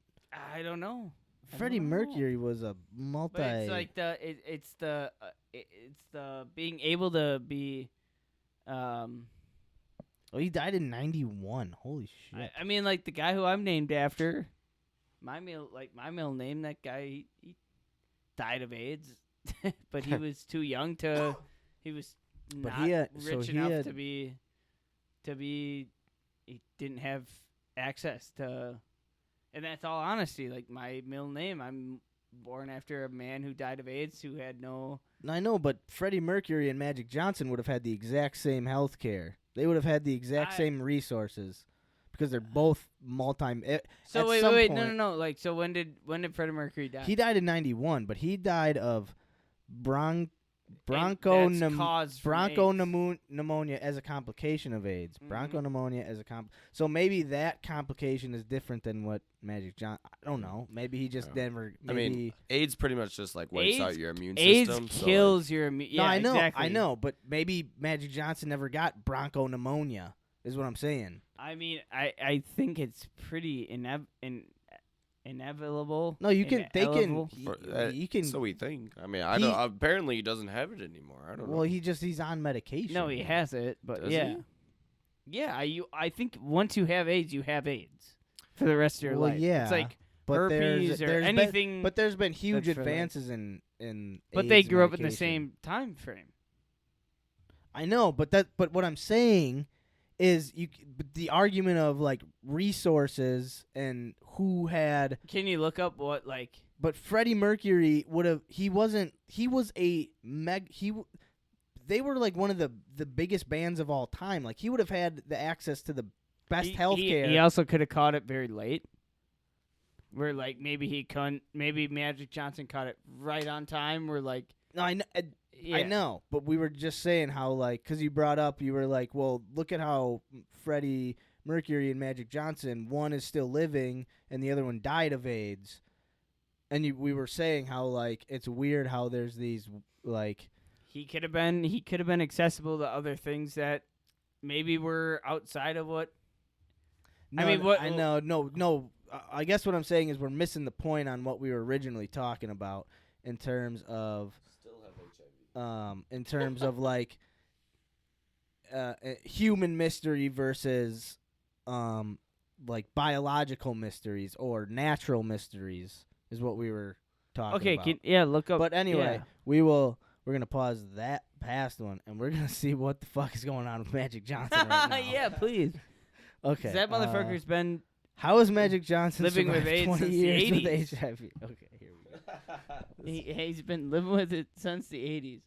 And we are It's using only the interweb. the Good web. old Google. No, we're Google. we're not using Google. No. We're using DuckDuckGo. So this is gonna be different articles than what you see on Google. Google, DuckDuckGo. dude, Google redirects you to shit that they want you to find. Like if let me see who has Google on their phone right now. I do.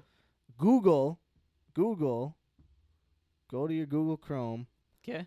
Does Magic Johnson still have HIV? And then I want you to tell me the first 2, 3, 4, 5 things that pop up.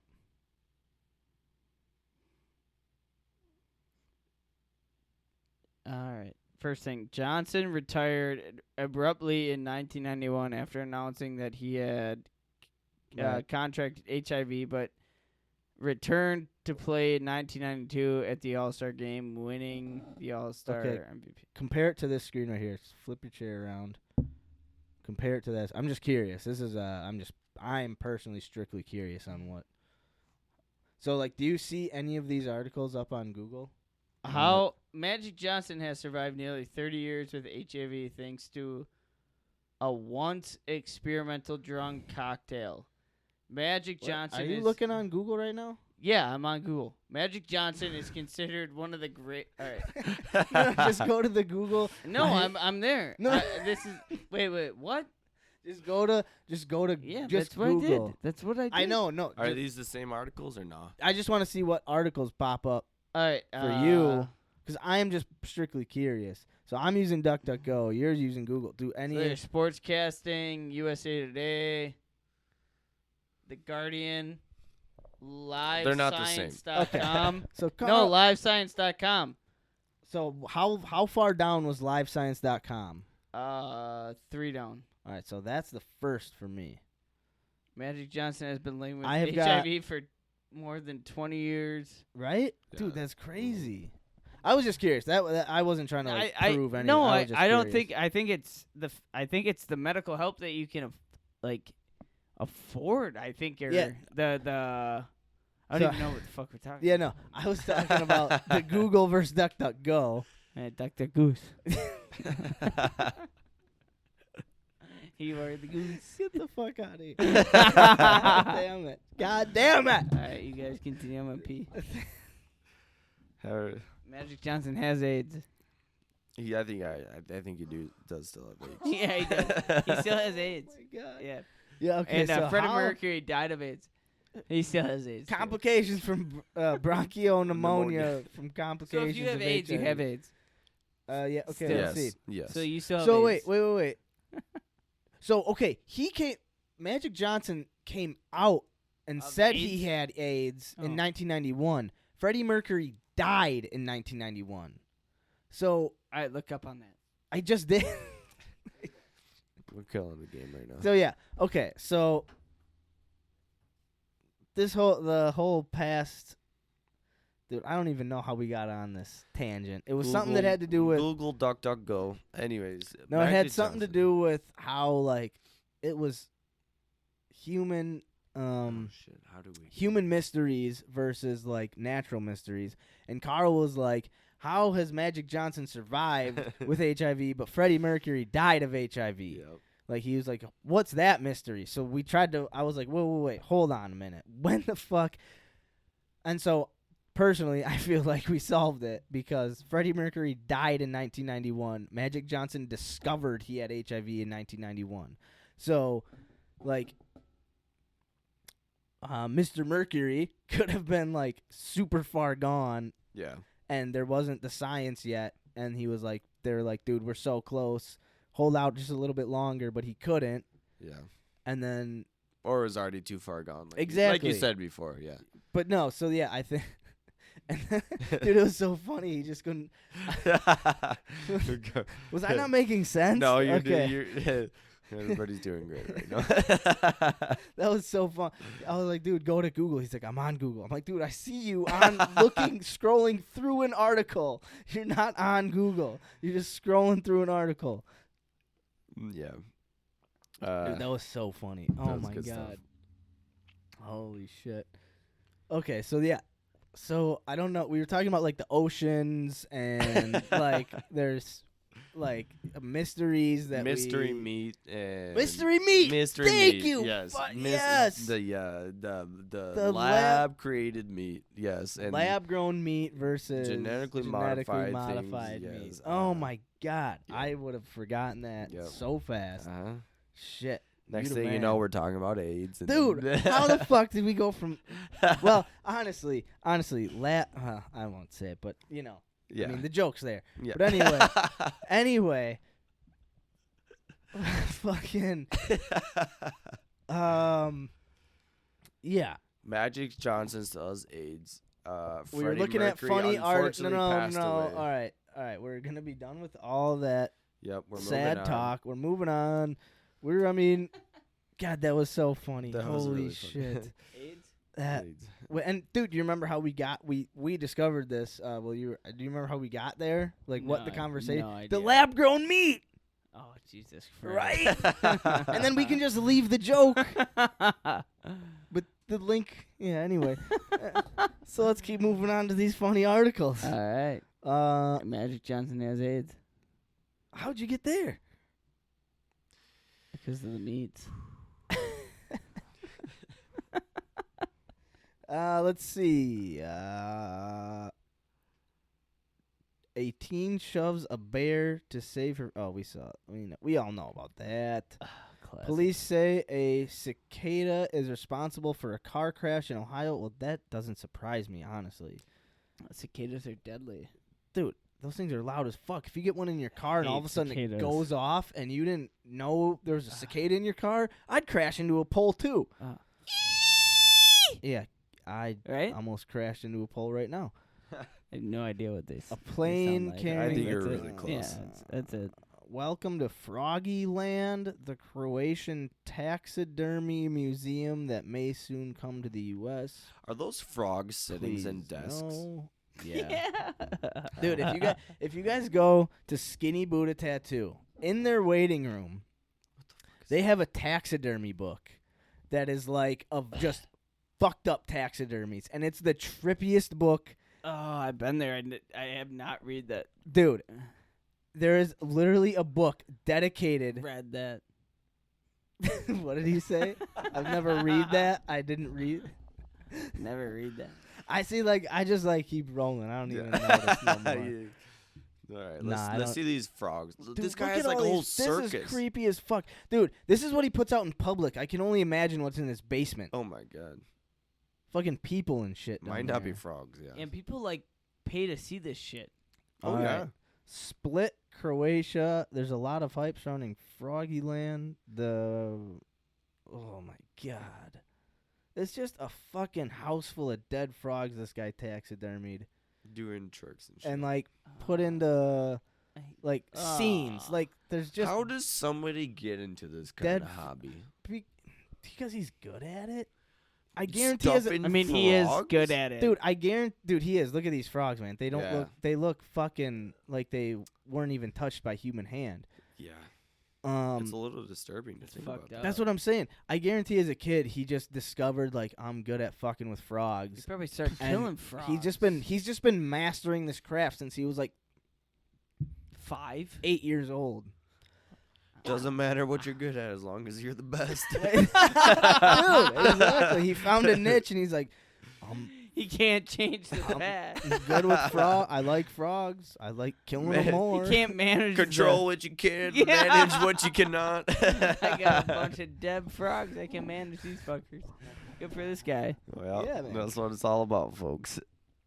Yeah, man. So that's some funny articles that I found. Interesting for sure. Dude, we can. I mean, there's so many more of these NPR funny articles, shit we can get into. Oh yeah.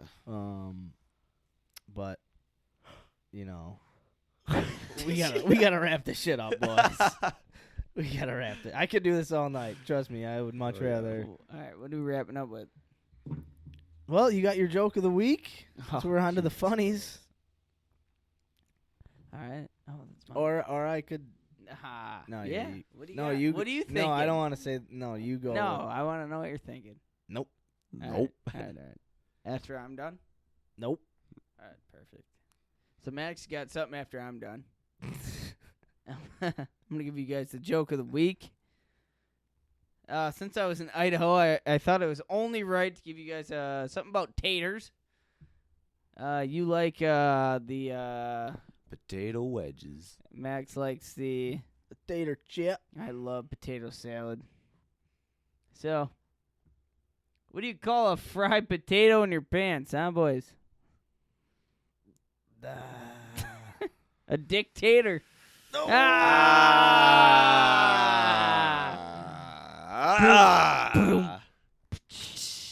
Yeah, that was a good one. I like that one.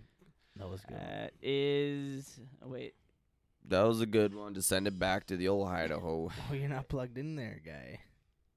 Oh shit. But yeah, so that was our joke of the week.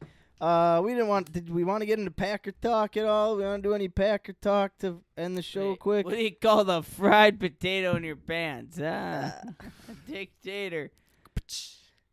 All right. I mean, you want to do you want to do 10 minutes of Packer talk here? We'll wrap it up at 4 hours. Oh, We're at a 4? measly 4. I mean, give or take. Yeah. Let's Go do a little for it. 10 minutes of Packer talk. All right, we'll do a little Packer talk, Just huh? a little bit. We'll Why touch not? on it. Ah, Nothing why crazy. not? We're in training camp right now. It is Training camp. Packer talk time. Training camp. Yeah.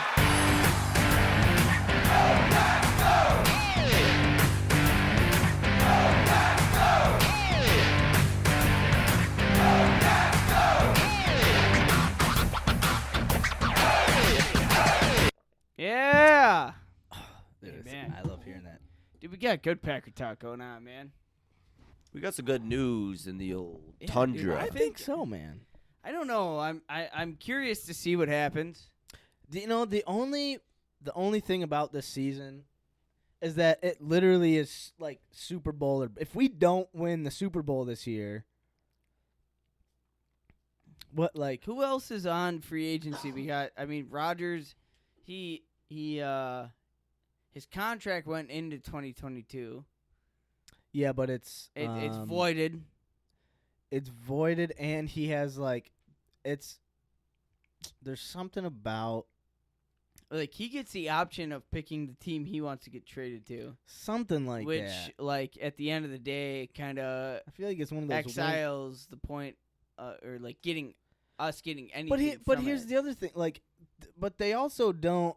They also made a contract where let's say he plays really well, and we go to the Super Bowl and we almost win, we lose, whatever, or we win the Super Bowl and then all sides are happy, and he like there is then the option for them to go into negotiations and figure out a way to keep this a long-term thing. I don't think it's as cut and dry as like it's this year and it's done. I think it can be that a lot more easier, but it's also So who else is free agents after this year? A lot. like Yeah. well technically right Devontae. Devontae. Tunyon. There might be another offensive lineman. Maybe that might be Mustache? Whoa. No. Whoa. Sideburns? Uh-oh. No.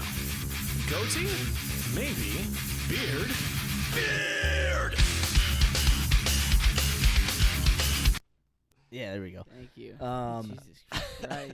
But I'm sorry. maybe Billy Turner. I don't think so. But I don't think any of these people want to leave. yeah, but if Rodgers I don't leaves, think Rodgers necessarily wants to I leave. think he does. I do. I think he does. I think- depending on. Well, I think he was. I mean, obviously, I listened to his interview. He was obviously upset about some things that Well, he did were have were the happening / not happening. Good call, Seamus. But I think that I don't think he wants to leave. I just think he wants some changes. When that's Yeah. what he's been asking for, and he hasn't been getting them. Yeah. And I think that this whole off season has brought some light to it. I think they're working on those changes. Obviously, they brought Cobb back. That's a fucking big thing. I think Let's go fucking Randall Cobb. Yeah. big thing. know? I think a big thing that Rodgers is doing is kind of bringing the light of equality from players, especially a tenured player like Rodgers, who is going to be the most tenured Let him have player. a voice. Yeah, That's where- all he's Yeah, been yeah. asking, He does- he and that's what deserves a that's what voice. he's upset about. And he's explained also that this isn't even close to the Favre era. Favre wanted out. Right. He was on the brink of retiring. He was in and out, and that's where my difference is. Where Rodgers, he didn't want to retire. He wanted to stay, Right. which at the end of the day, he deserves it. He Yeah. has put in 16 years. He's one of the best. And if you're gonna have a all-time MVP, Super Bowl MVP, a guy who has put almost 2 decades into a team, you give that guy respect, Right. and I agree with that. I have a question though. Okay. Okay, so and I agree with everything. Yeah. He said something like, I'm the quarter. I've been here for 20 plus years. Well, however long he's been here, I've been all around the lock. I'm around guys. I'm around the staff that upper management normally isn't. I hear a lot of shit. They should use my voice. At what point then does that become him being like a snitch, and people are now scared to be around him because they know anything they say could be reported up to management? I don't think it had I don't- anything. Yeah, I don't think it's on the lines of snitching. I think it's just on the lines of what they think a person is capable of. Okay, It's not but, snitching of this guy has a bad attitude or It'd something be, like that. It's it'd be reasonable if you heard other players coming out about it. It'd be reasonable if you No, heard but players he- saying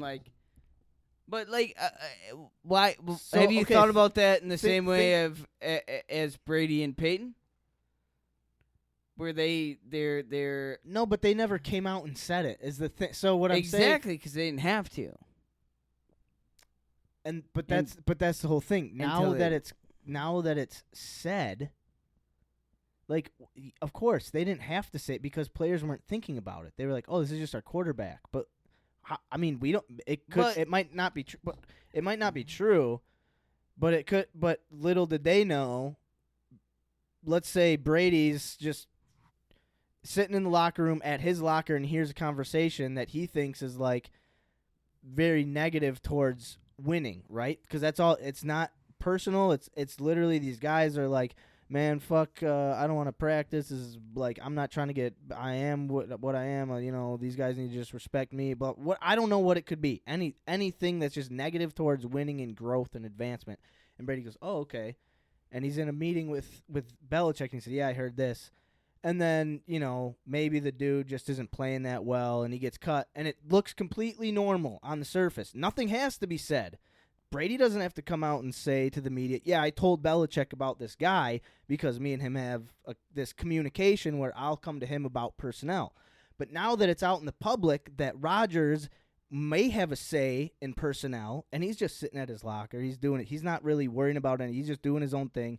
But now guys around him are like, fuck, I can't talk openly because they better step it the fuck up then. but doesn't that causes a rift in a locker room? But there's no. But that's It's all the about thing. respect, That's the though. thing. Is You're playing under Rodgers. But if you can't but you're openly talking talk about about and be yourself, you have a fear that a guy, anything you say is going to be reported up. If you don't want to be a winner, I mean, you look at you're talking about Brady, and you're.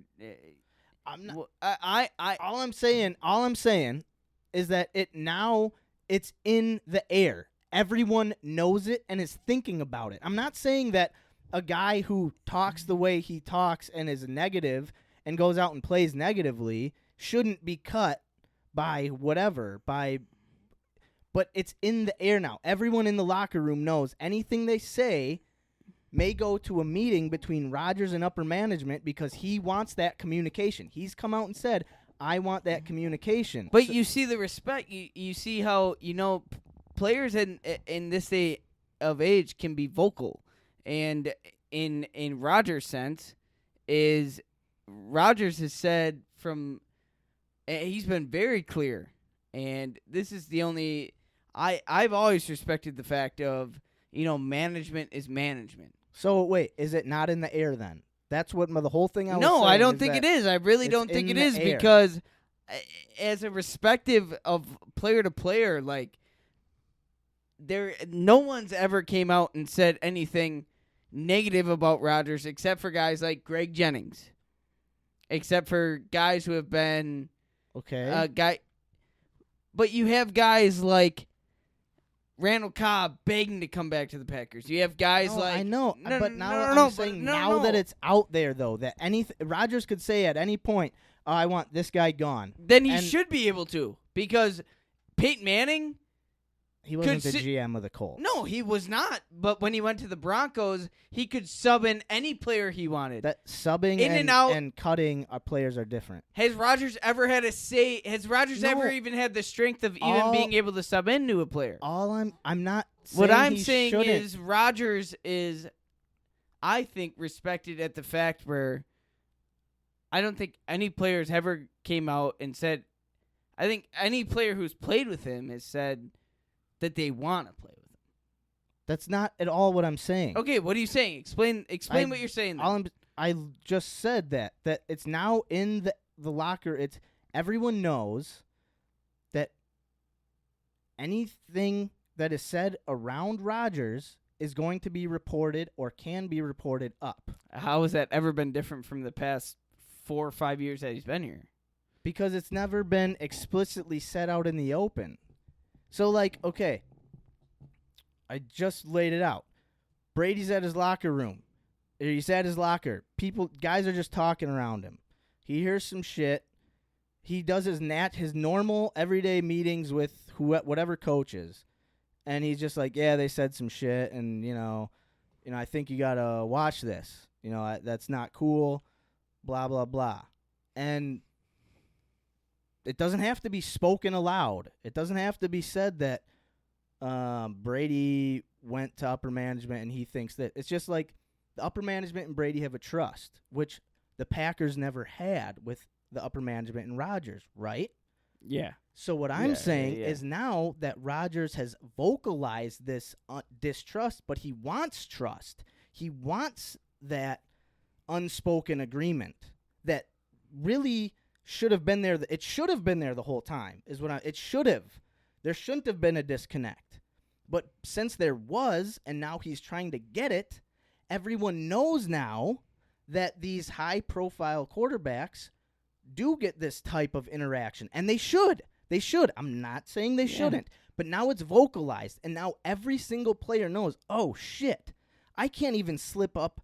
Which isn't bad. I'm not saying it's a bad thing. No, just continue with your point. But they're like, shit, I can't even just have a rough day and say some shit around my quarterback or whatever player because they might be telling a coach or they might be going above a coach's head and telling someone higher up. Yeah. And now that everyone knows that there's this and rightfully so, I mean, a quarterback should be able to be like, hey, man, what is he saying over? Or why is he acting like? And first, the quarterback should go talk to him and not go up right.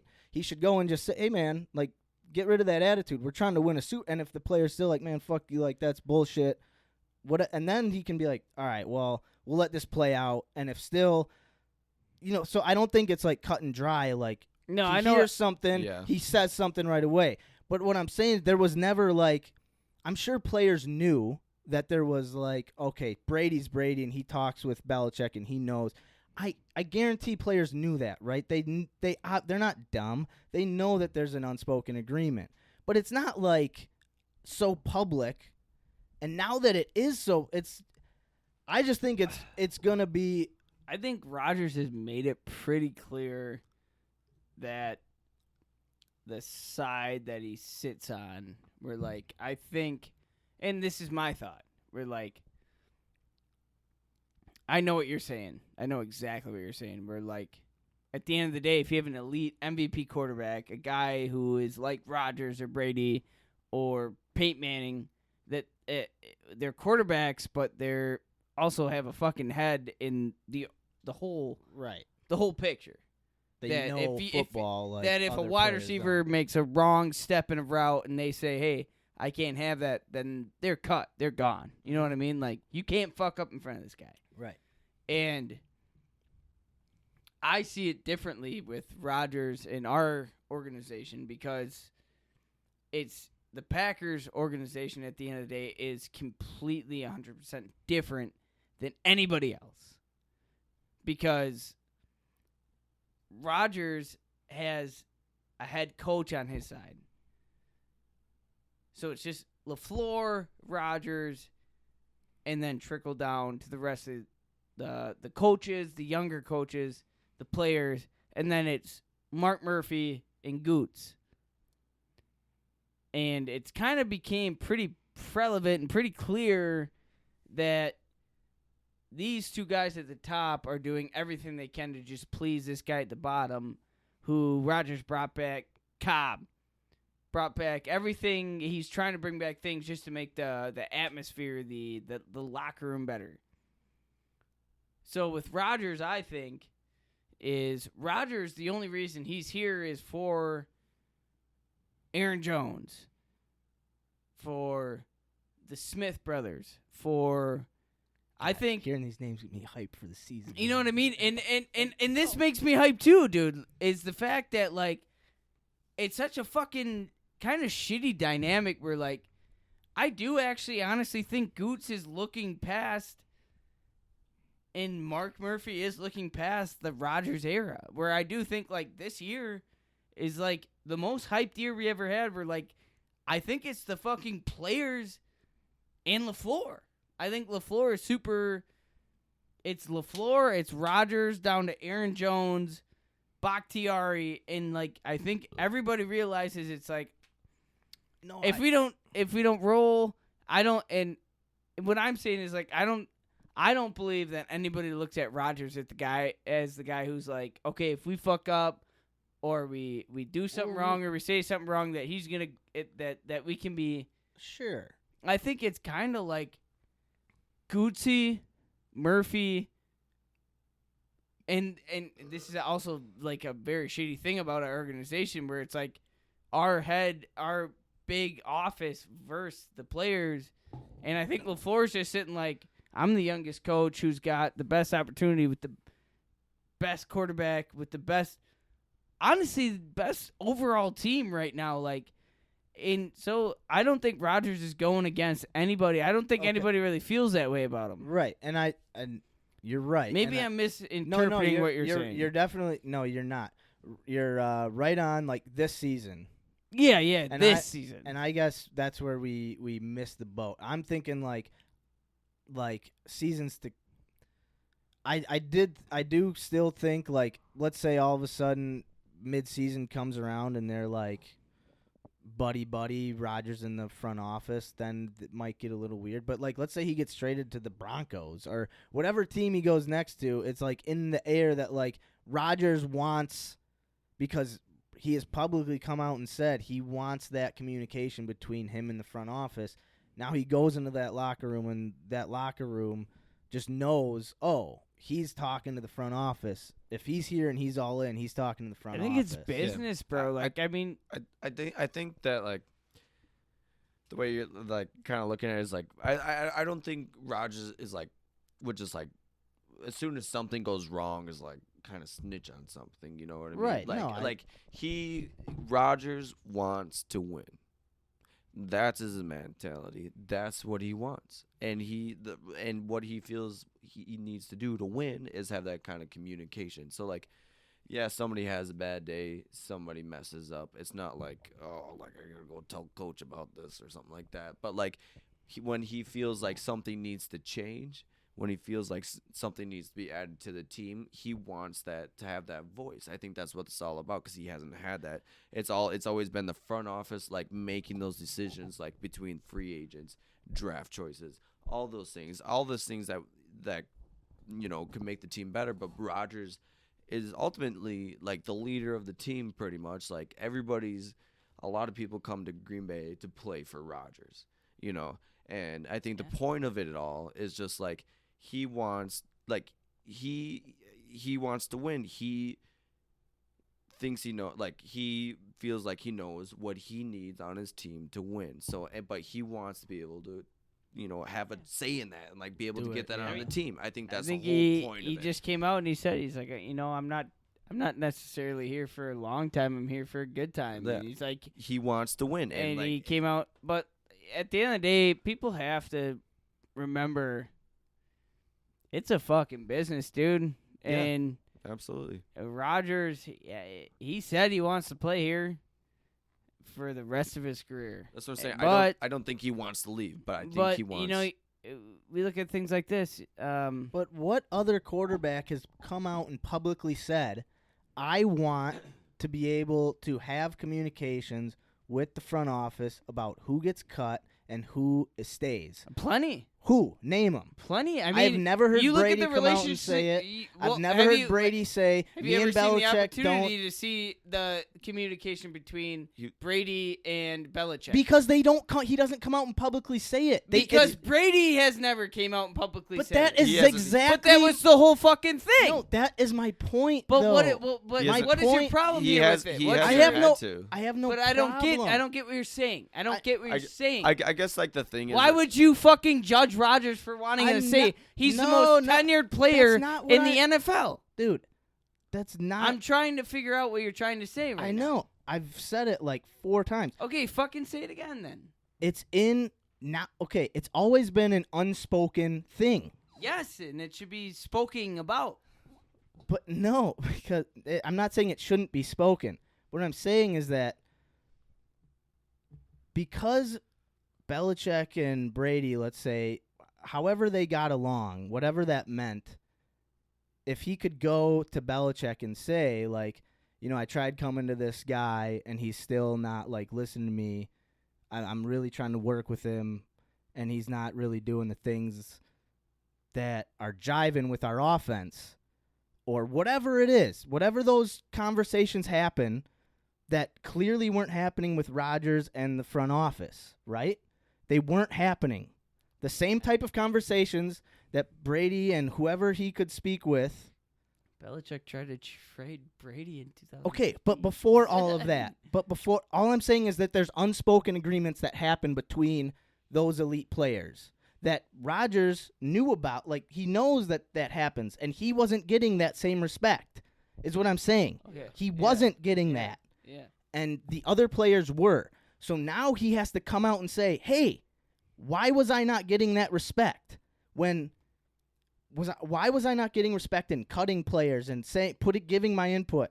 Okay, now it's in the air. Everybody knows that those conversations happen now. Yeah. When, yes, obviously they have an idea that the elite player has those conversations with the coaches and they're like, I'm sure it happens, but it's not like on the forefront of my brain, right? So like if a guy is fucking up in the Patriots, whatever organization, Yeah. and he's like not jiving with and he's trying, he's not listening to Brady, but he's athletic, he's great on special teams, and Belichick's like, no, I want to keep this wide receiver, but Brady's like, he is not.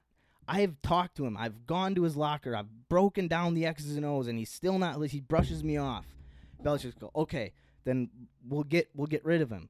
Rodgers does the same thing, or tries to, but he doesn't get that same respect. But now he has to say that. Now he just came out and said, I want to be in on those conversations. So now his teammates know, he's in on the conversations, but they're not. It's not wrong. It's not bad. Yeah. It's just now that it's in the air, it's open. Everybody knows So now. it's like walking on eggshells. So you're walking exactly. They're Whereas gonna hide things. From whereas them. before it's like okay. I'm just being me. I'm just being who I am. And sure, that might work on another team, but it doesn't work on this team. So right? maybe it's like we have his like you got to gain you have to gain the king's respect at this point where it's like right. So all I'm saying is that like okay, let's say things are great this year, and then next year we re-sign Rodgers, and things are great. Him in the front office, they're jiving, they're happy, but the players below Rodgers are like, well, okay, if I just like if I disrespect Rodgers, maybe he's gonna say that to. so you think that's going to kind of bind a relationship between Rodgers and the rest of the team? I don't know. I guess I just was like I see what you're it's saying just now. out. It's so much more out. It's like if you were in a classroom and you're just buddies with a dude and you're just fucking around with him, yeah. and then you come to find out he's been talking to the teacher the whole time. Like you kind of know, like he would say something to me first, Yeah. but I don't. Maybe he found out like I used like. And that's kind of like the hard medium between it all, where it's like who are you supposed to trust? Do you trust Right. who you're trying to impress now at Yeah. this point, where it's like, I mean, Because obviously Rodgers deserved that respect. Like He did. should have been in on those. He should have. I have no idea why they weren't doing. And then at what this he point, was it's like- saying. That is so unfoundedly preposterous to Yeah. me that they wouldn't be like, "Yo, Rodgers, we're trying to get this free agent, but could you just shoot him a text and be like, yo, think about Green Bay?" and That's ridiculous. Yeah. And now I understand what you're saying now. Where Yeah. it's like at this point, it's like, okay, well, like now that Rodgers kind of holds the table, so now I have to act. If I fuck up in front of him, he can say Right. one word to Goots, like, "Hey, Like, this guy's fucking." Is the locker room? This guy didn't jog onto the field today. Get this guy out of here. And I obviously don't think Rodgers would do that. I think he would, like I given the example, go to the player and be like, "Yo, what's going?" Like, But we're it trying breaks to do a this. fucking unequal in between everything. It now. just Like, sets a it's- weird. I don't. I have no like. I feel like there could be like a disconnect in a way. Yeah, just a- and now, I totally get what you're strange- fucking saying now. Like, I mean, And I don't think it's because now they're trying to, if they come to the point where they're just trying to please Rodgers, right. Like then they, it's like like Gutekunst came out and said, we basically got Cobb because Rodgers wanted him. he said it straight up. Which I love Cobb. Cobb should have probably never got cut in the first. I mean, he was expensive, but like I mean, other than that, and I mean, Rodgers did. I mean, he the names he named were, people like Clay Matthews. That was one name where I was like, all right, well, we probably should have let go of that guy a year before we fucking Right. kept him on. but most of the other names were. Yeah, I mean, so I mean, it's at a point where it's like, all right, do you trust? Who do you put your trust in? You know, Yeah. Rodgers named off a lot of guys who, Yeah. I mean, Jordy was willing to play for goddamn free. That one, dude. That one, like, just like I don't want to say breaks my heart. That's It a does. little over the top, but like No, that it one's does. rough to hear. That like Jordy would have played for He pennies was- on the dollar, and and it- they were like, nah, and at the dude. time being, it was not vocal, but it was said like Jordy was willing to play for a very low veteran salary, and like he was lowballed. A lot of these guys, like yeah, Charles Woodson. yep, that one hurts too. Charles Woodson, like Love this that is a guy, guy yeah. went back to retire with the Raiders, but he shouldn't have, because Should have retired as a he Packer. should have retired as God Packer. damn it. And He now should've won and now another that Super you Bowl, thanks a lot, Bostic. Yeah, now that you kind of say this out loud, and I get what you're saying, where it's like, Yeah. How are you supposed to trust anybody at this point? Right. I think what I do see out of Rodgers is like him bringing back Cobb in a sense, where he's like, I just want to bring back the guys who fucking put forth their time. In his interview, he said like, the disrespect these players were given on their way out. Yeah. Like Corey Linsley and TJ Lang and like these guys and who's the other guy? Long-haired There was fucker, offensive lineman. Wonderful fucking. Okay, there was a an interview. Oh, why can't I think of the name? There was it might have been like it was either. I think it might have been Andrew Brandt. Sutton. No, it was Not someone Sutton, but related to the Packers. Sutton. It was someone like close. Shoots. Anyway, but he said how like the Packer organization generally when they're here, the players are treated like kings, whereas like other places they're just kind of like pieces or like they're things. Yeah. But he did say like, yeah, I guess on the way out, like they need to do a better job of like getting rid of players. But so I think there was like a weird like, oh, they just the whole time they're treated like dicks, but it's like no, when they're there, when they're in the team, they're basically like gods, you know. Yeah. And I get but then like on the way out, they're Rodgers' just like, sense where it's like I get like I do think as a tenured player, at the end of the day, after this year, he's going to be the longest tenured player in NFL history, or in Packer history. Yeah. Above Curly Lambeau, above Favre, above Bart Starr. Yeah. A guy who's won Super Bowls. Like, I do think at this point, like, yeah, he should be a part of conversation. Absolutely. And I love No I doubt. love how he came out and said, like, you know, I think I deserve the respect at this point Yes. to be respected as a guy who's a scout, he's like, I've had several players. He said it straight up in the interview. He's like, players want to come here to play with me, and to play with my team. Yeah. And at first when he said that, it was a little selfish. But then he's like, to play with this team, Right. to play with me, like. Well, because he's leading the team. And he's like, why he's at the would you helm. not listen to what I have to say?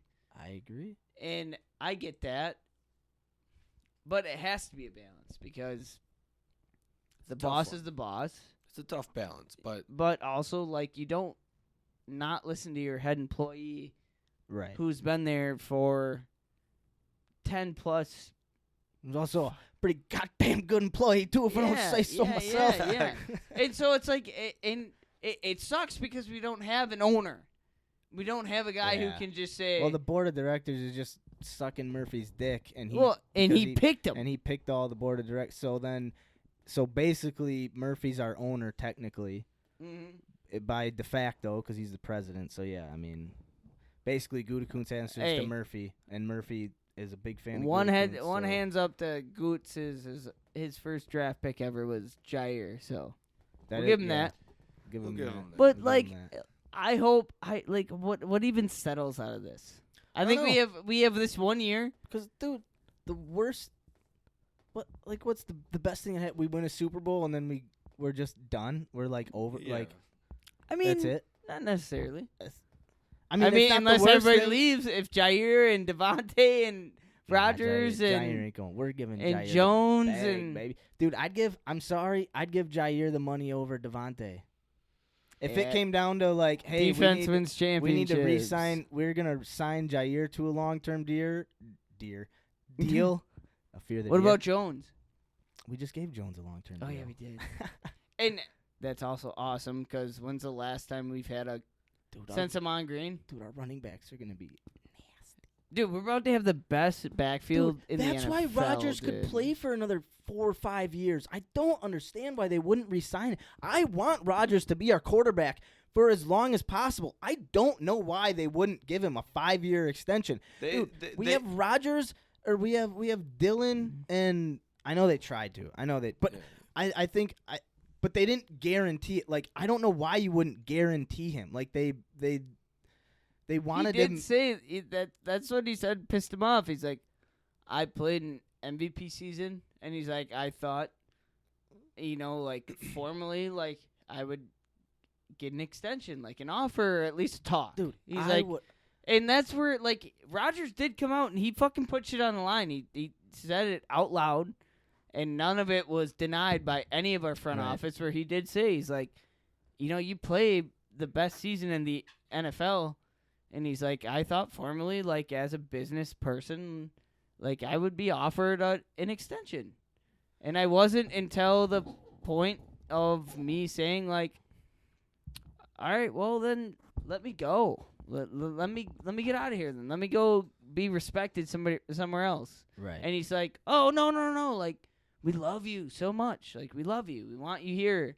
Yeah. And he's like, I don't. well, dude, that's not this fucking same. I like, definitely think our front office fucked this whole shit up. I'm Oh, yeah. not on our. After hearing But Rogers Gucci's talk. been here. Gucci's been on the Packers staff for. Well, and that's exactly why that's years, exactly why I man. think they fucked it up, because they haven't had a player like Rodgers. They've never had to not deal with it, right? That's a bad word, but they've never had to like interact or try to work with a player like Rodgers, who's, you know, Favre was just a fun-loving, like, you know, I don't like. Favre kind of just stuck up for himself. Where he's like, He was like, put anybody around me. I don't care. I'm gonna win game. Like that was his. but my also with mindset. Favre, like it's such a different. And Favre was in the midst of retirement. He came Well, out and no, I he know, but- proclaimed it, and he said But he was gone. and he probably also never had a really bad relationship between him and the front. Like Him and Ted. him and Ron. But before that, when it was Ron Wolf, like yeah. Ron Wolf he traded for him. He's like, the one who got him out of the you know, Falcons. So yeah, I don't think he ever had that bad of a relationship. So I definitely think it's way different. But I you know, when you say like players are probably like hesitant if Rodgers doesn't get to that point where they're like, well, if we fuck up, then if Rodgers is at this point where he's like, you do what I say or else I'm gone, then it's like, oh, we can't fuck up around this guy. We can't miss a play. We can't fucking do anything wrong or else. But I also do on the other side see where I feel like Rodgers is like, these are my guys. It's the only reason he's here. I agree. Rodgers isn't the guy who's like, you make one mistake and like you're No. in trouble. No, like, I don't like, think that it's at not all. that. It's just not that. Extreme. But you do see the power where like he's like, yeah, I would like Randall Cobb. And Yep. you saw how fast that trade happened. literally. Like he said that, and 2 days later, Randall Cobb was, A Packer. Yeah. "Hey, I'm literally. happy to be back." So that's all I mean is that like now players go, oh shit, he just wanted Cobb and he got okay, like he Alright. really does have okay. So but you also as you much should like- have that like championship mindset Yeah. though of like I don't want to fuck up. This is my Exactly. job. As much as that, like, kind of like we were talking about, like that disconnect is like, oh, don't tell me. I feel like it also brings like that kind of winning mentality. It's like you gotta, if you want to be on this team, you gotta play your play your heart out. agree. Like, And I I think agree. brings everybody's that many. kind of got that vibe. Like, I mean, Yeah. everybody's kind of. I think everybody kind of has that understanding of like this could be the last run for us. Right. So this could be the You last better ride. step it the fuck up. And I mean, you know, as much as we take heat for the management and for the we've drafted guys. After Clay Matthews left, we picked up the Preston brother. I mean, or the Smith brothers. I mean, we got Jair. We got Rashawn Gary. They're not just sitting on their hands. No, they're not doing nothing, dude. Right. Like we got ball players, dude. We got Elton Devontae Jenkins. Adams. We got Elton Jenkins. We got like for the first time in Packer history, we probably have one of the best offensive linemen in the league. Yeah. Not only that, we have top 5 backfields. Yeah. That's never happened since Right. Amon Green in his prime. We have the number 1 receiver in the league, I mean, yeah. Devontae Adams. Yeah. I mean, So yeah. I honestly say we see how this year plays out. If we don't win the Super Bowl, I still want Rodgers back. I want Rodgers back. But that's what I'm saying. Like, if we don't win at all, then it's a whole different story. Like, I just don't want to go through this shit again next year. It's gonna be a tough season. I mean, like as far as like Dude, if as we far lose, as things go, when like we it's lose a like two it's a ga- critical season. if we ever lose like 2 games in a row, it's gonna be like the sky's falling around here. Like it's Dude, gonna be and that's how Green Bay is right now, insane. dude. That's how Insane. everything is. All eyes. But that's not gonna happen. We're gonna go 17-0. We're not gonna lose a single preseason game. We're not gonna lose a single regular season game. We're not gonna lose a single postseason game. We're gonna go into the playoffs. What would that be like? Fucking 18-0 at that, 19-0 at that point, 20-0 at that point.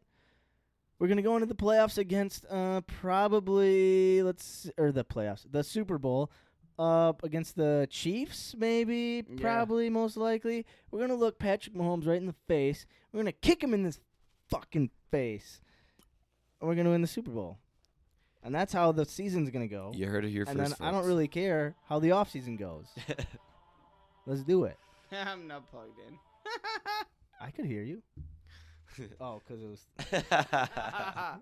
Say it again.